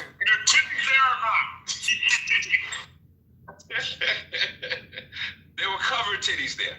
See, now he was on the scene. You done fucked up, don't you? Mm-hmm. Now you done fucked up. Now he plays titties on the scene, but covered. Before there were no titties. The scene of the bar is crazy work, yo. Well. So we have the candidates, Madoni and Cuomo, they're going back and forth. Tuesday is the final day. I guess we'll find out what happens there. Lisa, did you have any topics that you want to talk about today at 7? Oh, I'm sorry, 7-11. Look at that. Yes, sweetie, I wanted to. 7-11. No, I'm gonna open up my room later. I'm eating right now. Okay. I gotta eat. So the chicken didn't turn out correctly the way I thought it was gonna turn out. I wasn't gonna laugh on. Okay, what happened? I don't know if I'm understanding how this chicken El Pollo stuff is supposed to go. The recipe called for the chicken to be baked or stewed, and in the last 15 minutes, you put the chicken on the bed of rice with the juices, and you cover it up in the pot, and you let it cook till it's completely done. But that didn't work out right. Well, what happened? I don't know if I did not. First of all, it's way too dry. Way too dry. What did you cover it with? The actual fitted top. No, I mean, did you put it in aluminum foil? No, I did not put in aluminum foil. Did you cook it in a crock pot? No, the chicken itself I baked in a rotisserie, not a rotisserie, what's the blue pan? I baked it in that, and then I made the rice separately. So then I put the rice, I layered the bottom of the pan, of the LaCroix pan, whatever the thing is. I layered the bottom with the rice, and then the chicken only needed like another 20, 25 minutes, right? And I put it on top.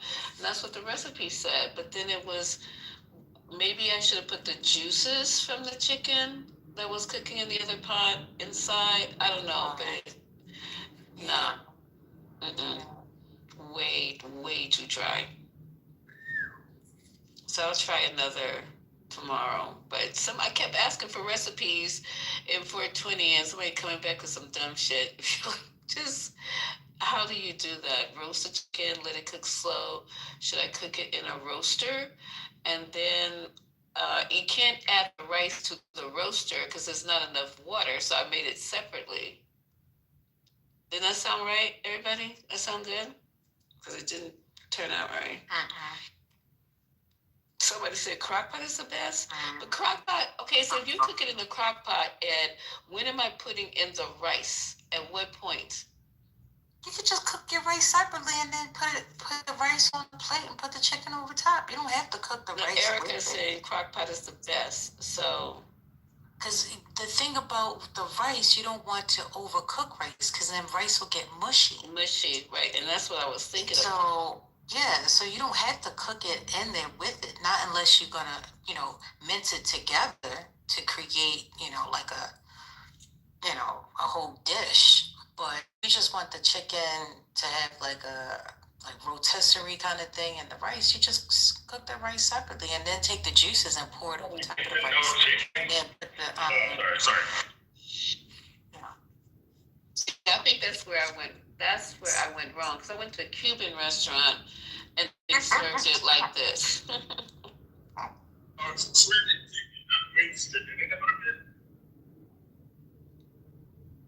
Okay, I know this is going to be good. What, Ultra?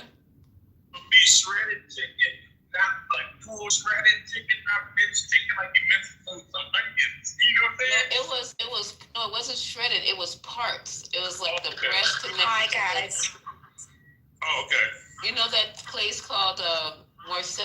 What's that place on La Cienega and what's the name of that Cuban place? Versailles. Where the hell Gemini go? She's there. Gemini. No, she actually said Lisa. Oh, okay, babe. I'm sorry. Oh, she got placed on the tool. Damn. You want to find her? Yeah, just want to ask her what is she. I'm not helping her. No, I'm talking to Ultra. Oh.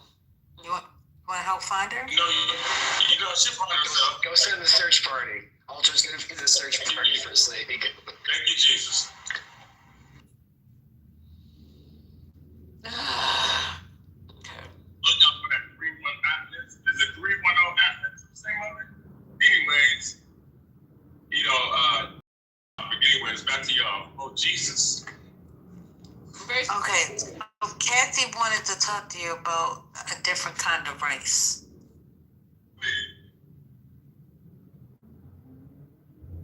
Long grain rice. Long grain rice? Remember when we in Abu Dhabi? It's good. Jasmine. Yeah. Okay, so we're moving forward.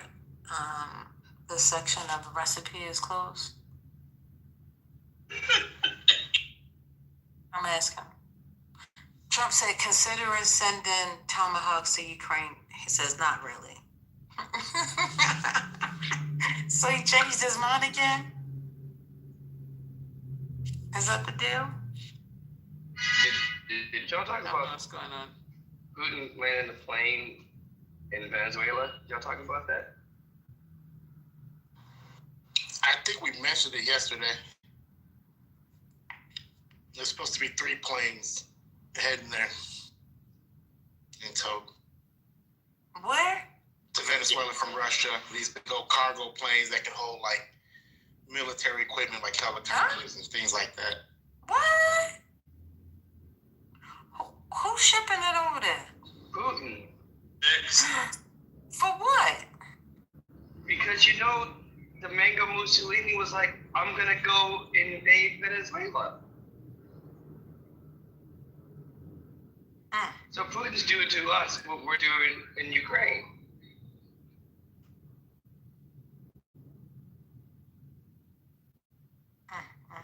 I thought they were invading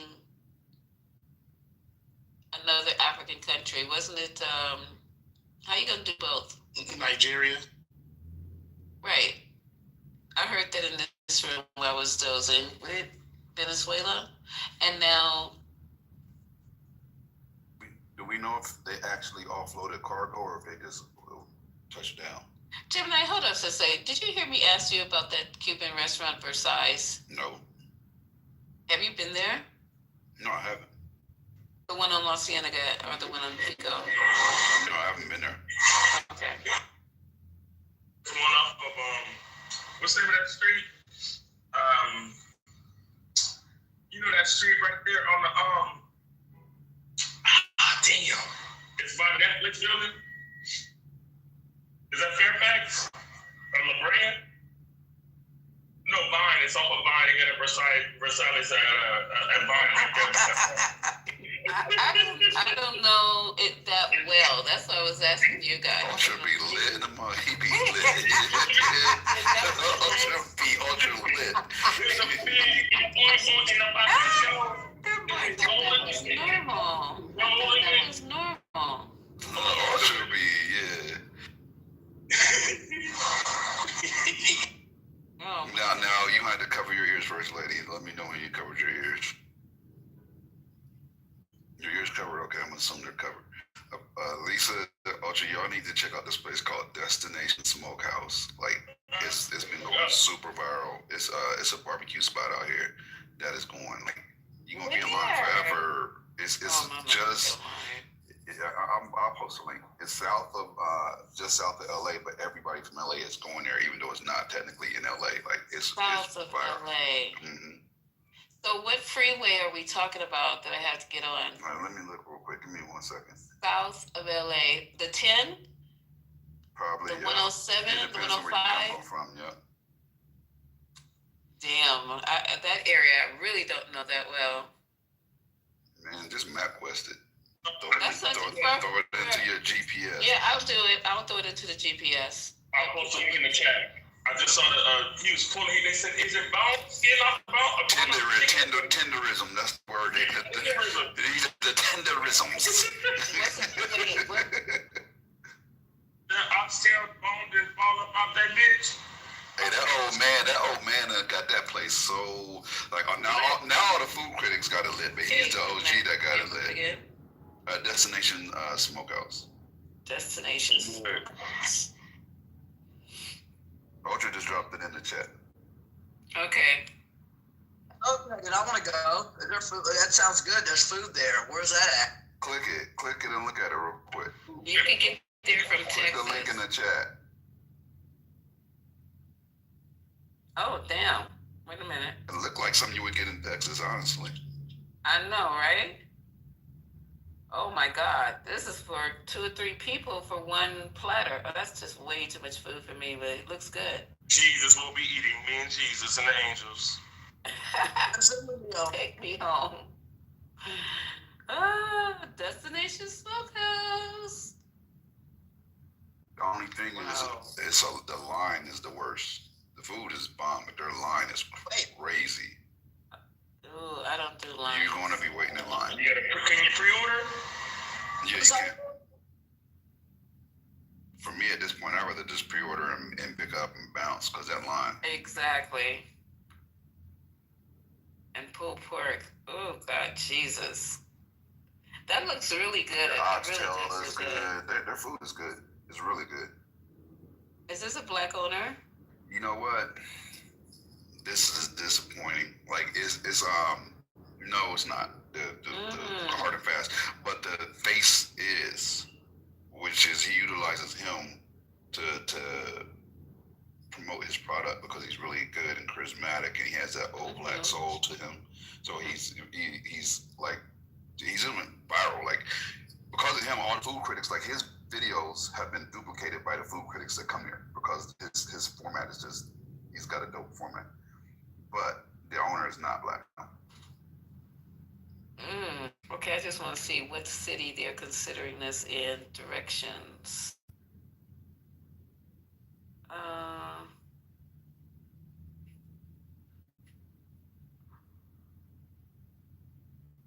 Oh, it doesn't give me a direction?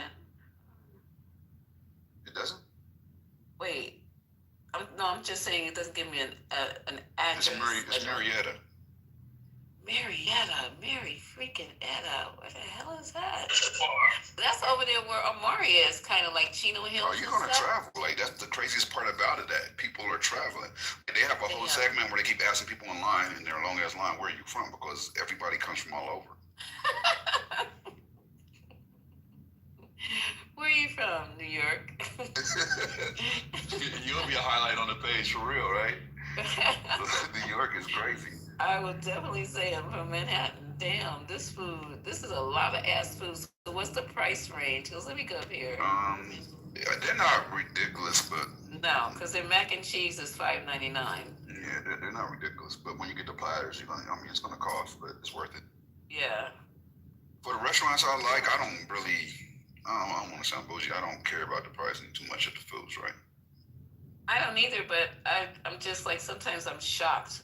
You know? Oh yeah. What I don't like is the bougie restaurants that give you the small portions, but it's real dainty in the big middle of this plate, and they do all the little dressings around it. I'm like, man, I should have got a cheeseburger. The fuck is that? Before I got here. Right. Lisa, and you hate them restaurants like he's talking about. Man, I thought I was gonna get something very, very voluptuous, something very great. Voluptuous. And so, well, I think like that all the time. Voluptuous is a shame to me when I hear voluptuous. I don't know. Well, the grapes on the plate. That's where we're headed. I'm thinking I'm gonna get something really nice. No, the plate was small. I'm looking. I told the lady in the back. I said, "Hey, is there any way that is this bigger?" She said, "No." I said, well, you know what I mean? So them fancy restaurants, yeah, you're paying for a good atmosphere and stuff, but you sure don't get a lot for $110, and you don't get a lot of food. I hate that. It's not even the money I'm spending. I'll just be mad at the portions. Right? Like, this is the exquisite. I'm like, I don't care how exquisite it is. I would cut that into 4 pieces. Like, what is we doing? Like, I said in one restaurant, I said, who plate is this for? I need a bigger plate. Right. Like, where's the food? Like, this is not the appetizer? No, that's the food. This is the food? Yeah, I've been in many places like that. Man, I hate that. No. Like I said, it's not the price; it's just the portion. Like that's what killed me. Charge me what you want, but give me a full plate. Like, brought that place. I said, "Excuse me, ma'am," to the waitress. I said, "Ma'am," I said, I don't know who can get full up with a small ass little bitty plate. Probably a Barbie doll, but can you please bring me some more food?" They can, but they will be charging you and then I don't like restaurants that you can't substitute. It's like I don't like coleslaw. Like it's an insult to the chef or something. Exactly. They're like, well, not really.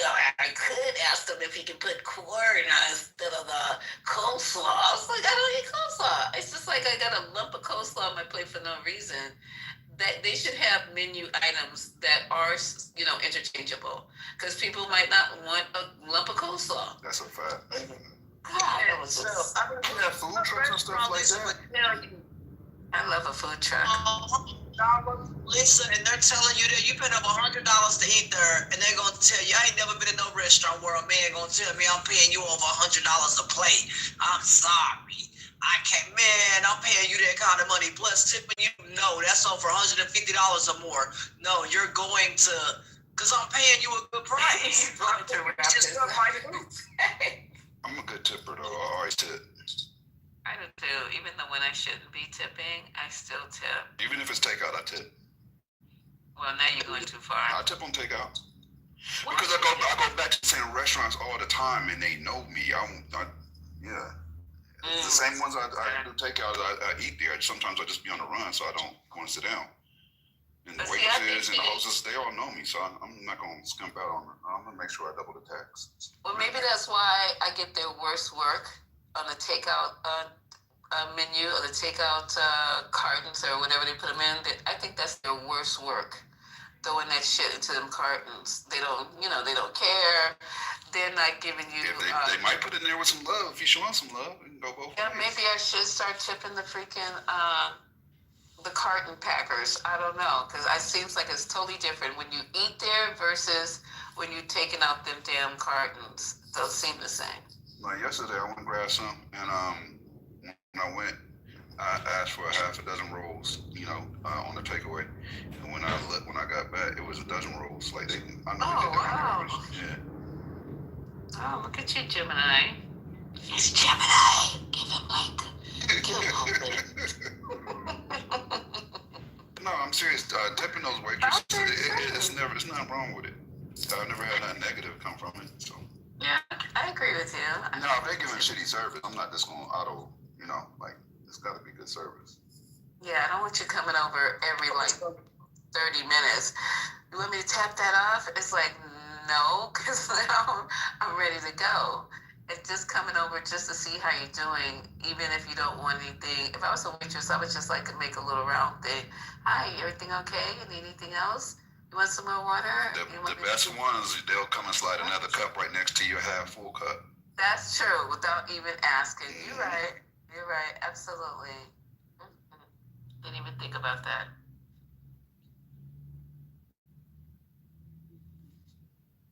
Ones that can bring me most food. I told one lady, I said, hey, if you can bring me a good amount of food, I handed her a $50 bill under the table, man. She gave me, she said, don't tell nobody, but I'll give you the rest of the stuff that the folks didn't order in the back. That lady hooked me up. I said, hey, here's $50 under the table. That lady came back with so much food. I said, thank you, ma'am.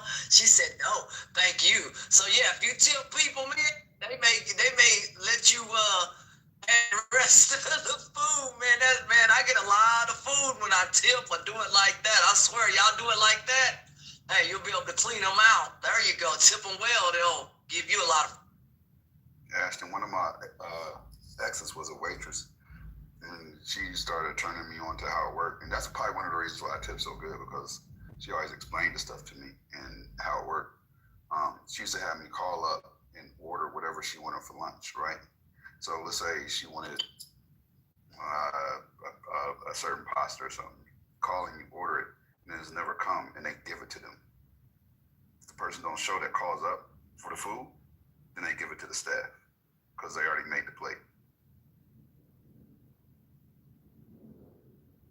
Yeah, and if the public comes in, like I told y'all a lot of times, somebody, I mean, that's $50, and to somebody that whatever they're getting paid an hour, you know what I mean? That lady said, shoot, you right. I ain't made $50, you know what I'm saying? And I'll, you know, whatever the case may be, it may be a slow day. They may not make, you know, $50 in 3 hours or whatever that lady told me. She said she was thankful. I said, so was I. So I don't mind tipping at all. And if you do tip, they will hook you up and give you a lot of food. When I was at the Reunion Tower up in Dallas, I paid $110 in there. And that is buffet. It's unlimited. You can also pay for a plate to take home. Lady hooked me up there. So yeah, as long as you tip people, hey, they'll bring you the rest of the food from the back. I'm telling you, anywhere I go, y'all won't go hungry with me because you're going to eat. You may be full and wobbling out of there, but you won't be hungry coming out.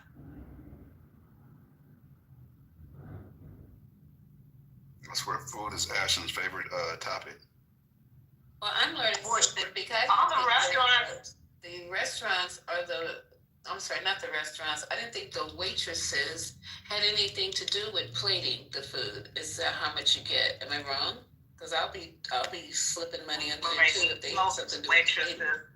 Most waitresses do not plate the food. No, I don't think they do. It's really crazy here because all the restaurants are closing here. All the restaurants. Ever?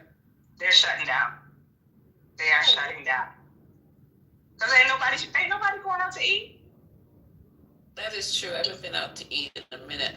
I've been picking up a lot of shit, but I haven't actually. It's a lot of space when you go out to eat. Like I have my family here. When I say my family, I flew my father and mother out. I think it was the week before last, and we went out to a few restaurants. And it was empty, man. Wow. There wasn't a lot of people.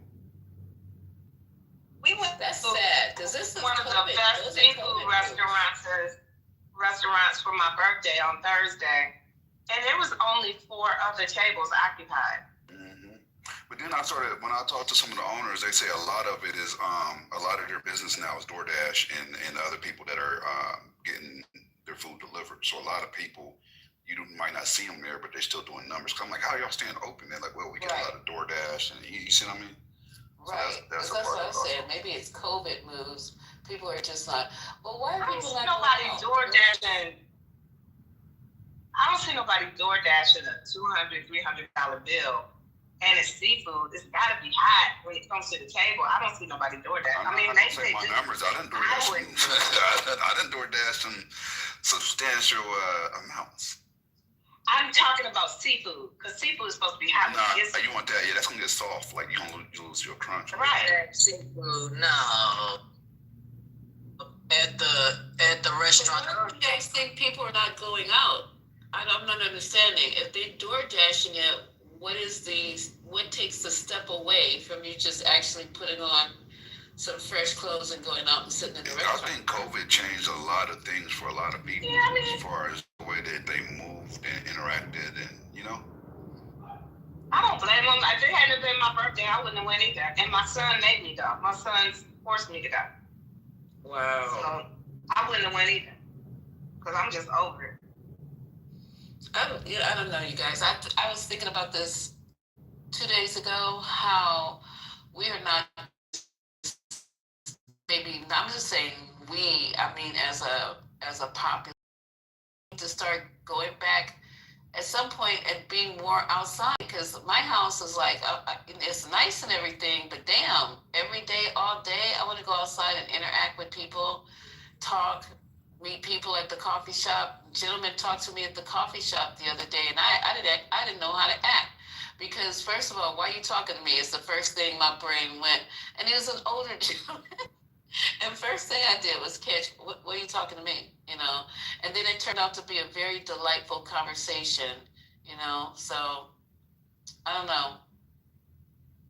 We got to get back out and enjoy these 70 and 80 degree temperatures right now by the pool right now. It ain't too bad swimming up through Halloween and throwing candy out. I told one dude, hey, they run it on the deck of a pool. They had so much candy around their pool, man. 70 degrees. It was nice Halloween out here. We had a bunch of floaties and stuff in the water and a bunch of candy and stuff for the kids afterwards. Yeah, went swimming, so it really wasn't a bad experience for Halloween in the 70s. Texas is at 70 still. Yeah. Yeah, it's nice out here. 4 degrees. It was 31 here this morning. That shit keeps your face from cracking.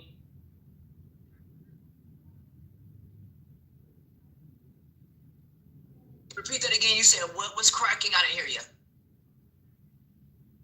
31 this morning at 6:30 this morning here. I said it keeps your face from cracking. Oh, it was nice and toasty here, you know. Plus it was heated. There were heaters and all that out there, but still, folks still wanted to swim and have a good time. And long as the temperatures were able to do it, the water's heated, so you're not, freezing in there or anything. But it's a good time to, have a swim party around Halloween. How often you get to do that? Never again, unless you're inside. But I don't even have my house 70-something degrees. That's too hot for me. Hot?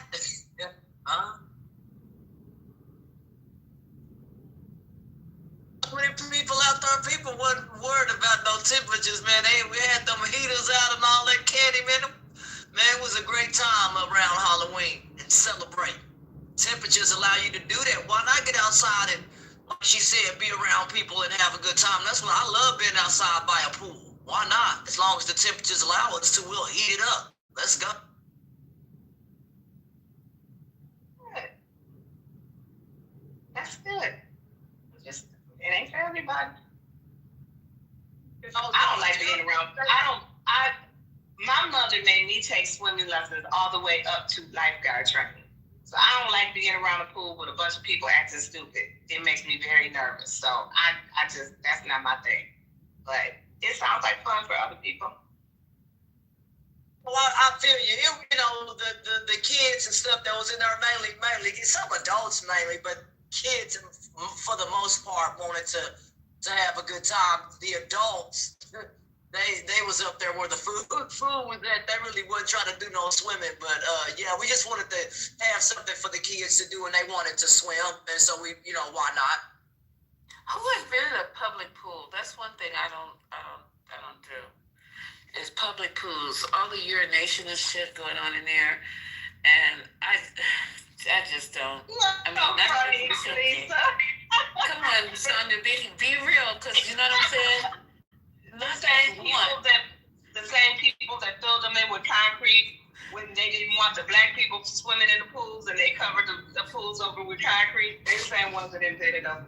Yeah, I see you. It's just that it took me one time to see somebody, release themselves in a pool, and that was just it for me. So I said, if that one person do it, and there's like about 50, 60 people in the pool, at some point, there's just not enough of that chloride, whatever they put in there for me. You're swimming in the urine vessel. Go to a private pool, Lisa. Those public pools aren't the best. Go to a private saltwater pool. It's better for your hair. DNA up in that pool. Some pools require you to shower before you even get in the pool. Other people, no, you can come sweaty, musty, just, dive in there with the clothes you probably got there, drove there. No, you need to take a shower, at least a water down, and then jump in the pool. A lot of places used to mandate that. I don't know if you take a shower before you got in the pool. That's so nasty. Oh my God. Yeah. And my hot tub is salt water. Oh, Lord. My hot tub is salt water. But it's a lot of work. It's way more difficult than when I had a chlorine hot tub. So. Yeah, that's another place that people go and pee. Don't nobody get my hot tub but me, honey. I don't share.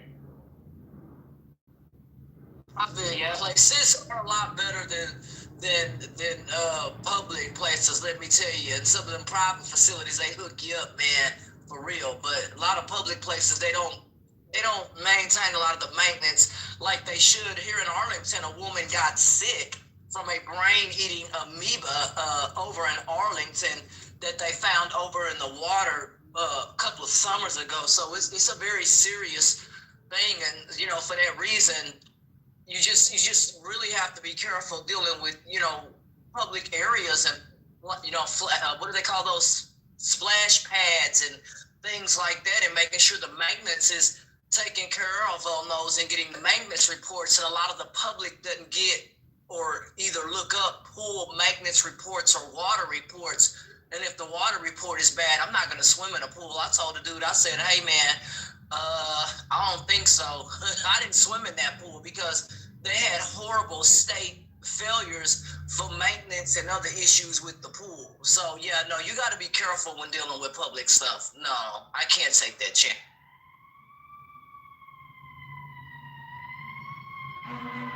Hey, have you been following the testing of the restaurants in your area? Because you know they publish it every week. Health department, I have with some of that kind of some restaurants have had some failing grades. Yes, ma'am. All over the place, and I don't know if that is a shortage of inspectors. Some folks brought that up. It's interesting that you mentioned that. One of the cooks for our church brought that up. Somebody who was out there with the health department brought up some things about restaurants and failing grades, and asking that they can hire more staff, or asking if it is possible to get more inspection staff, or whatever you call the people who do restaurant inspections, and they are woefully short staffed. Is that the reason that all these restaurants are having failing, you know, these grades? Because they are being, you know, essentially just randomly inspected, but we need more of those staff, is what they're saying. They're seeing more failing restaurants. They cut the staff during COVID. And I mean, we're talking about not just restaurants, we're talking about salons, everything. I've been a licensed nail tech for 30 years. Never had my license checked. Not one time. 37 years I've been licensed. So what? They don't, they ain't doing nothing. As long as you keep your license up, you did. It's really sad, but the restaurants too. And the restaurants that they're checking are bad. They're getting horrible scores. Rating a restaurant. We ain't gonna have no restaurants around here in a while. They're all rating.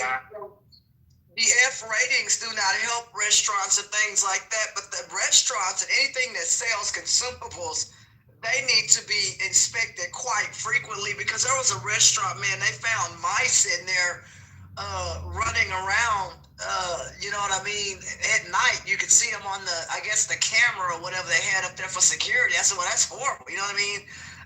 On your own cameras, you see mice running around. So yeah, you got to be careful with a lot of these restaurants and things like that, because I don't just eat anywhere either. There are certain, you know, like some restaurants don't have soaps in the bathrooms. I told the lady, I said, ma'am, how in the world are y'all washing your hands? Hand sanitizer, that ain't gonna work. The health department requires you guys to have soap. And the lady got mad at me. I said, and some customers in there was like, yeah, how are y'all washing your hands? You know, and so these are questions that, you know, you walk into a bathroom, yeah, I'm asking because your staff cooking our food. Man, I left out of there. I said, I'm not eating here because they had no way to wash their hands except for hand sanitizer. No, y'all need to wash your hand with soap and water. Girl, no. That's why I cook and I stay home. That's gross. Oh, I gotta go get my dog, y'all. Y'all have a good night. Yeah, I'm still trying to figure out what I'm gonna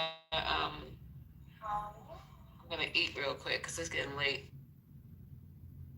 You know, you order you a nice steak or rice, some chicken or something like that. You got some blue shrimp, man. You can order that. You got at least 30 things you can order. I don't eat seafood at all, so that's not one of them. Again, I didn't hear you. I do not eat seafood, so that's not going to be one of them. I'm not a seafood eater. Seafood, but you like steak, chicken? Yeah, I'm going to order something really quick. It's not going to be nothing elaborate, just something quick, probably a monster salad with chicken or steak on top, and that'll be good for me for tonight. And like Anthony, some water. Lisa? Steak, I see it. No, I'm joking. Yeah, a really quick flank steak. You know, the thin steak. You saute it on both sides, and then you cut it up really, really thin, and you place it on top of a monster salad, and you're good to go with some what is that salad dressing? Parmesan salad dressing. I'm good. I'll be good for the night. It's gonna take me a long time to chew it, but it's gonna be good. And some water, courtesy of Anthony.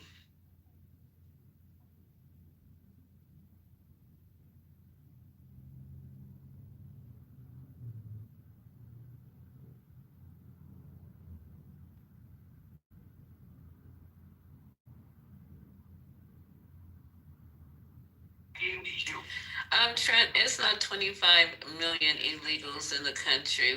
He just pulled that out of his butt. That's a high number, man.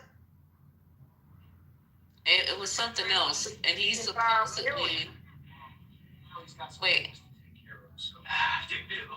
Yeah, Maya, I'm trying to get something to eat first because I haven't eaten all day. Literally have not eaten all day. So I'm trying to get something in my body. And first of all, I just saw on somewhere that he got rid of 500,000 illegals. Let me turn my turn the LG down.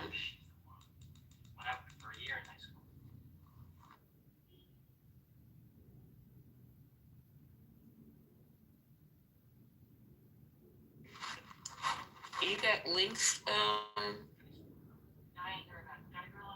Oh, he's on 60 Minutes. Oh, okay. I don't have 60 Minutes.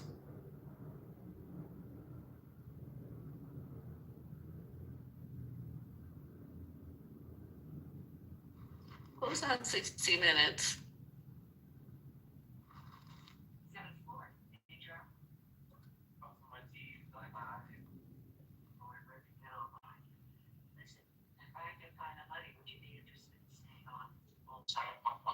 So what's on 60 Minutes? Trent, I'm not gonna keep trying to bring you up. Every time I bring you up, it says I brought you up, and you can't come up. Moose, are you awake? Because I cannot bring up Trent. I did it Just 3 tried, times. it didn't work. I know, right?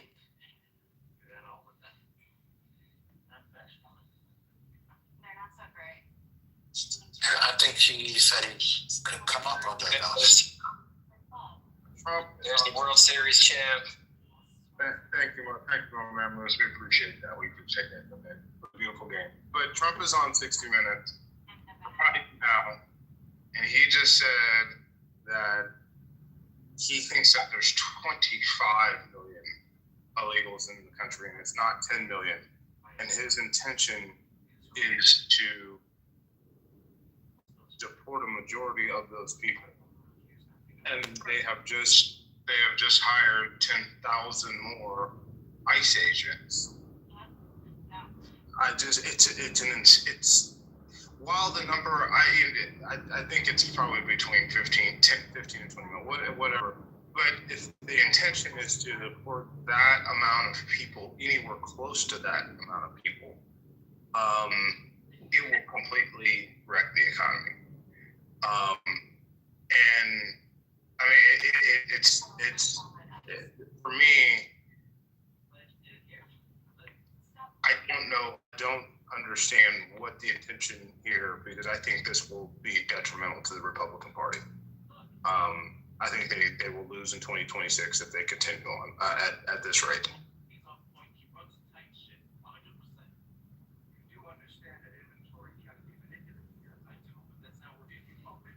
What are 25 million people doing here? Republicans on the stage, so like, that's fine with all of us. If they ruin themselves, then they ruin themselves, right? I mean, that's, if there are any But that Republicans on the sounds, stage. that doesn't sound crazy for 20, you're trying to get rid of 25 million people. So 25 million people are just sitting around on the dole. Yeah, that's What not are they makes doing sense. here? He does a stop matchup. Yeah, to Beaver in the chat, let me be clear, okay? I don't think you understand the precariousness of the economy right now. So if you're talking about interdicting, the reason why so many of these subprime banks are having problems is because we're deporting people that were paying loans with ETI numbers. And so if this is not just like the beginning, this is like we're going to interdict more into society. Not only there are a lot of people who voted for Trump that are disgusted by this, because it's not going after criminal organizations, it's nannies and landscapers and waitresses and people who have been here for years peacefully. But what you have to understand, Beaver, is especially in the area that I live in, all along South Texas, where you have millions of people, it would completely flip our economy. It's having an effect on our tax base now.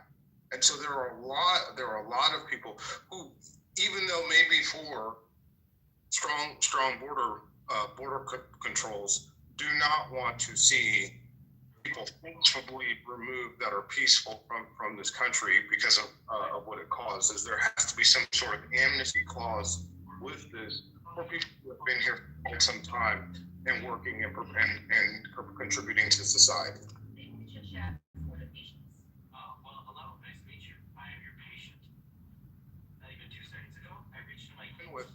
I hear you. I hear you, Trump. Yeah, you're not gonna convince Brother Beaver either. I mean, I don't know why you even. I can convince Brother Beaver and Matt Cole a lot. Look, this is, if you continue on this path, you will have because there's so many people that know somebody or know a family that is affected, and if you can, and it's already throwing off certain parts of the economy. So that's why I'm saying, people, there is a certain point where you go overboard, and too many people see, people, being dragged away from courtrooms or broken into cars, or they just keep seeing, or 16-year-olds thrown to the ground and arrested. And now you're going to add 10,000 more agents to go after predominantly Hispanic families. I don't see how you think that's going to work out in your favor in the long run. I don't think, even though I support strong borders, I don't think this is a good idea at all. What I just heard from Trump is, and he's still going, I'm gonna go listen to it, is in a different realm than I think most people are. But we'll see. Right, I actually agree. I guess, did he do the mic drop again? Anyway, your brother, hang on, Matt. Your brother MAGA is Matt Cool, Beaver, like Dark put in the chat. They don't care about the economy. Like, it's the identity politics. It's get those Mexicans out of here, as if they're all rapists, like Trump claimed. Never mind the impact on the economy. And I kind of wish, I don't know, Dark, or if anyone else listened to the interview. I'm assuming Trump is implying that these 25 million illegals are undocumented, are all from Mexico. Like, never mind all the undocumented folks that are here from Europe and South America and other countries. I'm assuming he's just referring to. Oh God. Like, for real? Like, Trump needs to get it together. You feel me? Ain't that about a bitch?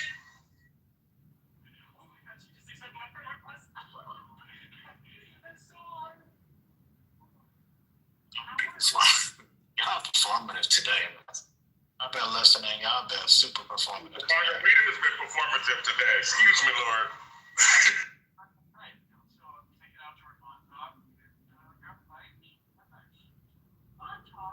Isn't 25 million more than what he claimed during the campaign?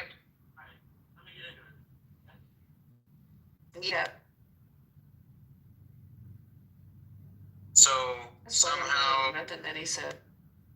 so somehow illegal immigration has actually increased while Trump's been in office? And how is this calculable? Where are these numbers coming from? Did they have like one of those things when you go through the turnstile or at the airport? You know, I don't understand how these numbers are calculated. 25 million. He says so far he is caught and exported, or whatever you guys are calling it, 500,000. So you guys got a long way to go. No, it's here's the interesting thing. I just looked it up there. So using AI, Trump repeatedly claimed that 21 million people had crossed the U.S. border illegally under Biden-Harris administration, which means that under the Trump administration, if these numbers are to be believed, 3 million more illegal immigrants have come. 4 million more illegal immigrants have come into this country since Trump has taken office. So those are additional people he was talking about. It doesn't include the already 11 million that has been predicted to be here for the last decade. Right. So that's actually 30. Right. If you take his 21 million under the Biden administration, add that to the 11, then you're looking at 31 million people here. Even his own math is off by 5 million. Yeah, so somehow during the Trump administration, even with all of this increased spending on Border Patrol and immigration stuff, somehow Trump has let in millions more people into this country. That's not what he's saying. No, that's not what he's saying. But based on, that's not what he's saying. But based on the number he claimed before, based on the number he claimed while he was campaigning, and the number he's claiming now, there's been millions more people coming in. I just want to make sure I get that again on what you stated, that Trump indicated that Biden, which was only president for 4 years, allowed 21 million people to cross the border, which is a lie. They say between 10 million people crossed under the Biden administration. And that does, and then I'm assuming if he's talking about the millions of other people who actually took asylum, then that doesn't count. So he's saying under Biden, he's trying to say he's going after the entire population. The ones that were here under his administration, the first one, and previous. He said he's going after the entire population. Why does this sound crazy? It's impossible. It's impossible. And he's senile. You could not in a million years, even with 10,000 agents, get 25 million people out of this country. It's impossible. In any way possible. I don't care if you're the best project manager on this planet, you can do this. Like, I don't care if you're the best general, whatever, in the military. How would they be able to get 25 million people going neighborhood to neighborhood in all the counties in the United States? That's impossible. You tell us, man, you kept on saying that immigration was your top issue. Even though you lied to your family about where you voted, you said that immigration was your top issue. So you tell us where the hope is at, because you ostensibly care about all this stupid shit. Well, I do care about angel moms, angel dads, angel families. I mean, I don't think you are a person that's insensitive to those as well. I'm talking, when I say get rid of folks, I know my brother Beaver and that who they want to say all, but for me, I'm looking at the criminal gangs, the people who are breaking laws, even if it's driving while under influence, they gotta go. So one, you're here as a guest, and then you're gonna go out and break the law on top of that? I mean, an uninvited guest at that. That's all. Make our community safe. I mean, shit, we have enough criminals in our own ranks as Americans. We don't need to fucking focus on other people criminals. Like, that's just not cool. So the word is uninvited guests.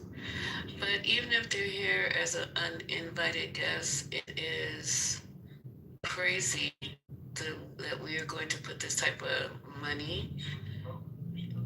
I don't know. Let me just be quiet, because when the government reopens, I want to see where the focus is actually going to be. Are we still going to be cutting and chopping and eliminating? Are we going to be building new schools, building new hospitals, building new insurances, building new communities? Is this just going to be the presidency of destruction, retribution, wars, blowing up ships, firing black generals? It's all fucking negative in my viewpoint.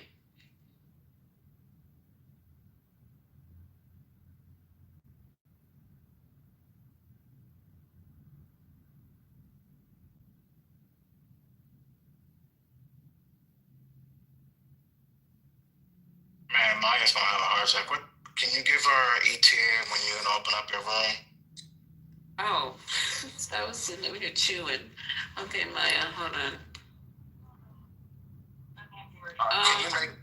Can Maya come up for once? She can come up any way she wants to. Maya's always welcome up on the stage anytime, any place, any day, any hour, anytime.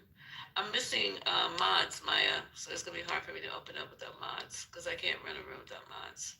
I mean, you have Moose. My fave, yes. So it'd be me. Once you get Moose, but once you get Moose, others will follow. They just are, right Look now. Look at you. It's a person who won't open up you open up a room, and we follow you. I know. I heard y'all scheming today. You didn't hear me doing anything. I've been busy. I haven't been saying anything today. Scheming on your boy. That was wild beans right there, man. I was sitting back over here. A word about you. Lisa, I heard you mention my name. What's going on? Anthony, can you believe that? What you're not going to do is gang up on Lisa. That's what you're not going to do. I'm not jumping on Lisa. It ain't no gang. That's what you're not going to do. I didn't know if she was asking me a question. I heard, no, Omari, your name didn't even come up. Lisa mentioned my name multiple times. I wasn't near my phone. I never said your name, not one. Okay, then you must have been talking about a different Anthony, Lisa, but you mentioned my name multiple times. Did I say Anthony's name? Amari, if you even I know your voice, and I know Anthony's name out of Lisa's mouth in 2 days. I was watching the Raiders game for the most part. See, Amari, you are such a liar. That's why I don't trust you, because you're like, you didn't say it. I got Lisa's back. See how far he had my back? From another county. I have never said Anthony's name. I believe you. You didn't. What I believe you said. You didn't say something about Anthony and water. You didn't say that. No. I even said nothing. No, he didn't. No, he should. Hey, Lisa. Wow. Lisa. Even the white guy mad at saying that. We didn't even admit it. Does the white man have the floor? Guys, I did say I'm having chicken, rice, and water like Anthony. Oh yeah, that's right. That's right. Oh, the white man have the floor. There it goes. My name was mentioned, Anthony, and water was mentioned as well. No, I didn't. Lisa, I didn't know if you were asking me a question. It wasn't. Okay, Lisa, I didn't think you were saying. You and I get along well, Lisa. You never have any issues. I didn't feel what you were talking about, because you like. I heard my name. She mentioned my name several times. No, I thought I heard you say my name. I didn't know if you were asking a question or something. And then I think everybody's taking melatonin and Z-Quil for to go to sleep. I think everybody memories on that. Melatonin and Z-Quil. Somebody else. Hey, Who's taking Z-Quil? What's going on? on. Go ahead, Matt. Go ahead, Matt. Get in Can the there. white man have the floor? Go ahead. Oh Go my ahead. God, here we Y'all, go. can Lisa, will you be our first guest on the Black and White podcast for Anthony and I? Why me? God. What? Okay, I'd be honored to be the black in between the black and the white. Yeah, that'd be like, we call it the Oreo podcast, Anthony. That's perfect. Podcast. God, what's going on? I'm This scared. is fucking brilliant. The Oreo podcast is crazy. This is fucking. So. And they wonder why they don't have friends. Okay, go ahead. So yeah, so when we first have our first room, you're all welcome. Just you see how you know, like what CNN used to be called fair and balanced, right? Mm-hmm. That's what you're gauge, right?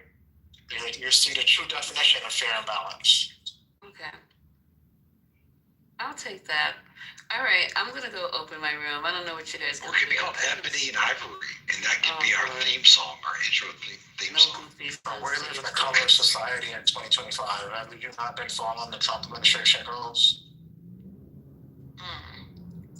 She left him. The first lady, I did that again. See, that time I did that one time. I knew that would kind of bring a rabbit hole in.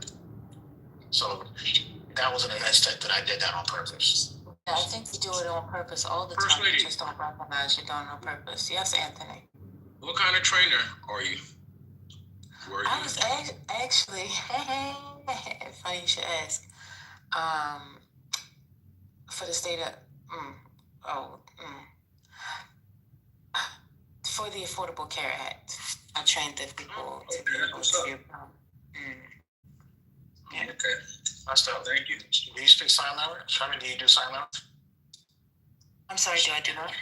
Do you do sign language? No. I mean, I know sign language, but that wasn't what I was teaching them. What are you talking about? You ever know, imagine, Anthony. But I work on systems and make sure that they're 508 compliant. Testing. Oh, okay. You do SOX controls too? Mm-hmm. Oh, no, but we're not gonna have that conversation because I don't talk about what I did. Okay? Not me either.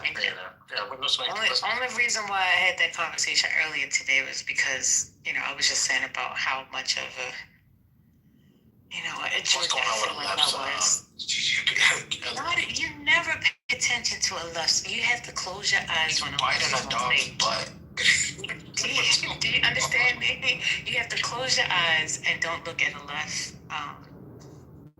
Remind me of dogs. And now I'm looking at it because you told me to look at it. That's and dark. Everybody else is probably looking at it. He's crazy.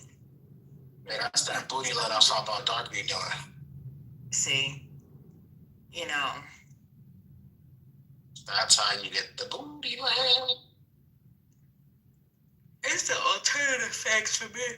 Yeah, you said that earlier, man, and we didn't get a chance to dive into it because everybody was being hella emotional.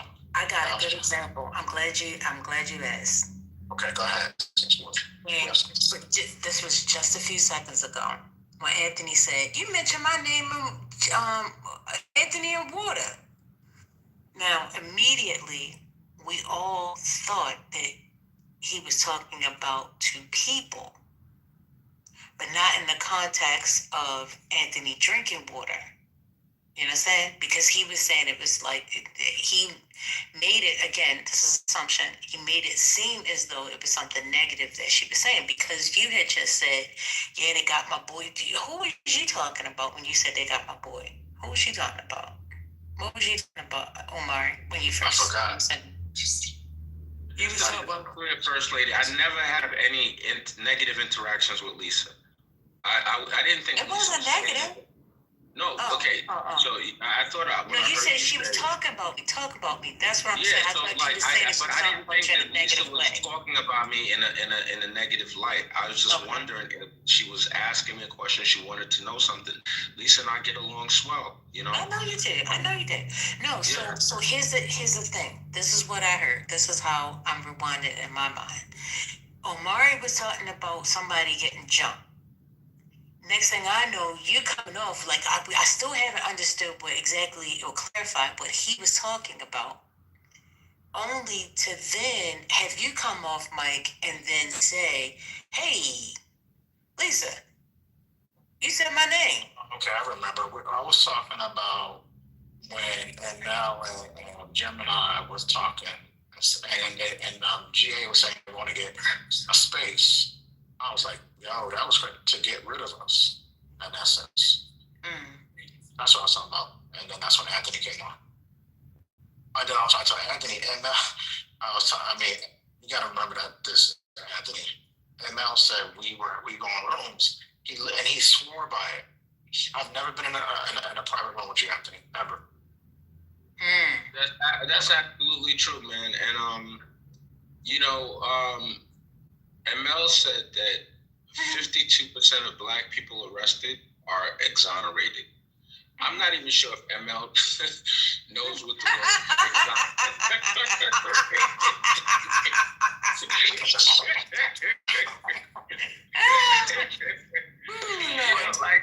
I'm sorry, I need to stay on mute.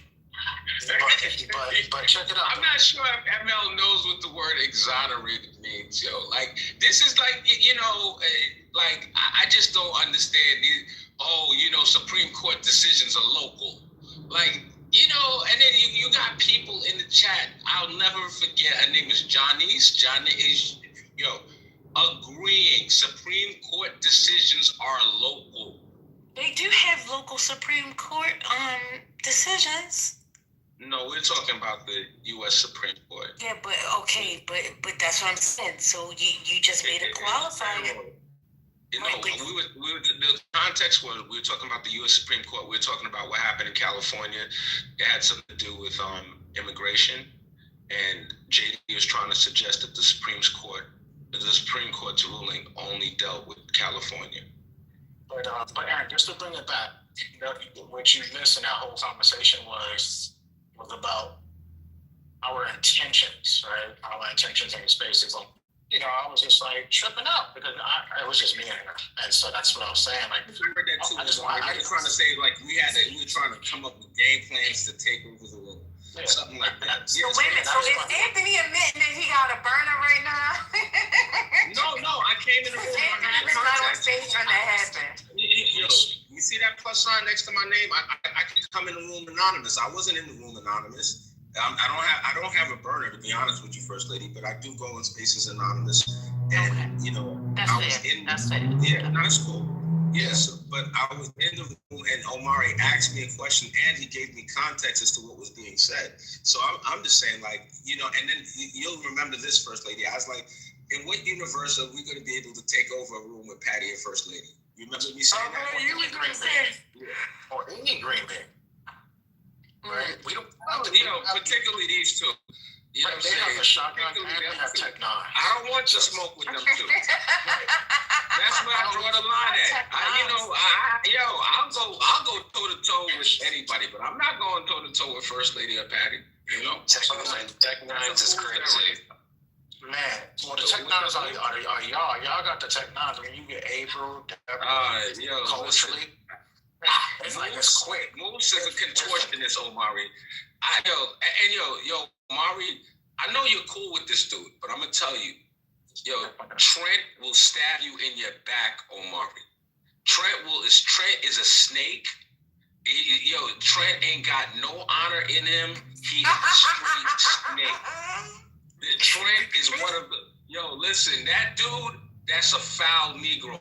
You don't ever want to have a dude like Trent in your circle, dog. That Benedict Arnold fake ass motherfucker. Trent is the fakest dude. No, so about Trent, Anthony. Here's the thing with Trent, because Trent is such in the middle. People on the left say the same thing that you're saying. Like those that are far left, that can't see the middle, they say the same identical thing that you're saying, Anthony. It just means that you are far from him, and you want him to always side with you, and that's not gonna be Trent. Trent pisses me off all the time. He come in here, he be saying some crazy stuff, and then the next day he'll say something else crazy on the other side. So I think it's just because he's a crazy person. Like he'll say the most off the wall shit, and he believes in extraterrestrials. He dead ass believes in extraterrestrials, and then listen. But he also believes in some of the mega points. So that's what I'm saying. The First Lady, Trent, when Trent is around his other group of friends, Trent, he's that dude. He's the dude that y'all be trying to act like I am. Trent is the dude that Moose, go over there and get the link from Lisa, please. I'll be there. Go ahead, Anthony. Trent straight be bootlicking. Trent is a bootlicker. Trent is a shoe shine boy. Come shine my shoes, boy. That's Trent, and I'd say that to his face. Trent is the fakest Negro. You know what I'm saying? Like, yo, fake. I fucks with Omari. I fuck with TC. I do not fuck with Trent Cannon. Fuck that. Oh my goodness. Like, man, I try to keep my distance from, clubhouse stuff. And a lot of people who met Ant Dog say he's a stand-up dude, like Fly, everybody. Anthony is one of those dudes that people definitely will sign by as stand-up. Like, he come through with the bottle, he come through with the gifts, he hooks it up. Right. So that's what's, and then he met the great one. He met Patty. You know what I'm saying? So that was a good relationship right there. He got a chance to be him. 99% of people want to be her. They're not going to be able to. So because everybody knows Ant. It's a good dude. I'm just trying to be consistent, and I know you're a solid dude, Omari. I look forward to meeting you in the future. I'll be out there. I'll be in Georgia. Savannah. I don't know how far. He's from Savannah, but I'll be in Savannah next year. That's what's up, man. We'll definitely make something happen, man. And I know they give TC all kind of smoke. TC is one of the smartest cats on it, and I didn't until this weekend. I didn't know about his tech company, and I'm gonna definitely link him and my brother. And I think there could be some synergy there. My brother has a boutique investment bank, and if TC is interested in raising capital, I could see some synergy there. So we'll see how that goes. But yeah, absolutely. What happened? Did you fail? I'm trying to pin it to the top. It's not. You need help? Help me out. I'll just put it in the chat. Maybe you can grab it. I don't know what. Maybe it's my phone. I don't like clicking on links, but I'm gonna copy this.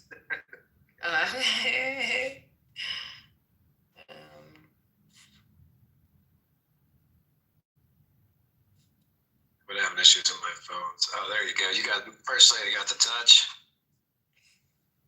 Look, they gone. They said Lisa open. All right, ladies and gentlemen, this is the hour. This is the time where we say goodbye to all our friends and family. MIC, I'll see you later. KY, because I love you. MOUSC. Thank you for flying with Politically Skies. See you next time. Bye.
factual. Again, it doesn't have to be pejorative.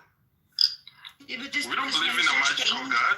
It's science, dude. It's all of it is science. You just call it magic because you don't understand it. We don't know everything. Obviously, if someone says, "Oh my God," like.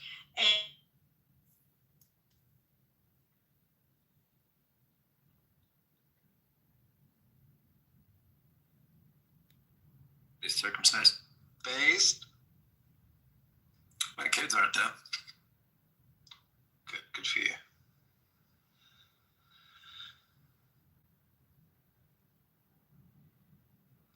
So, who's the top Muslim in here in the bean, the green? Like, you're not. I love jam. That's crazy.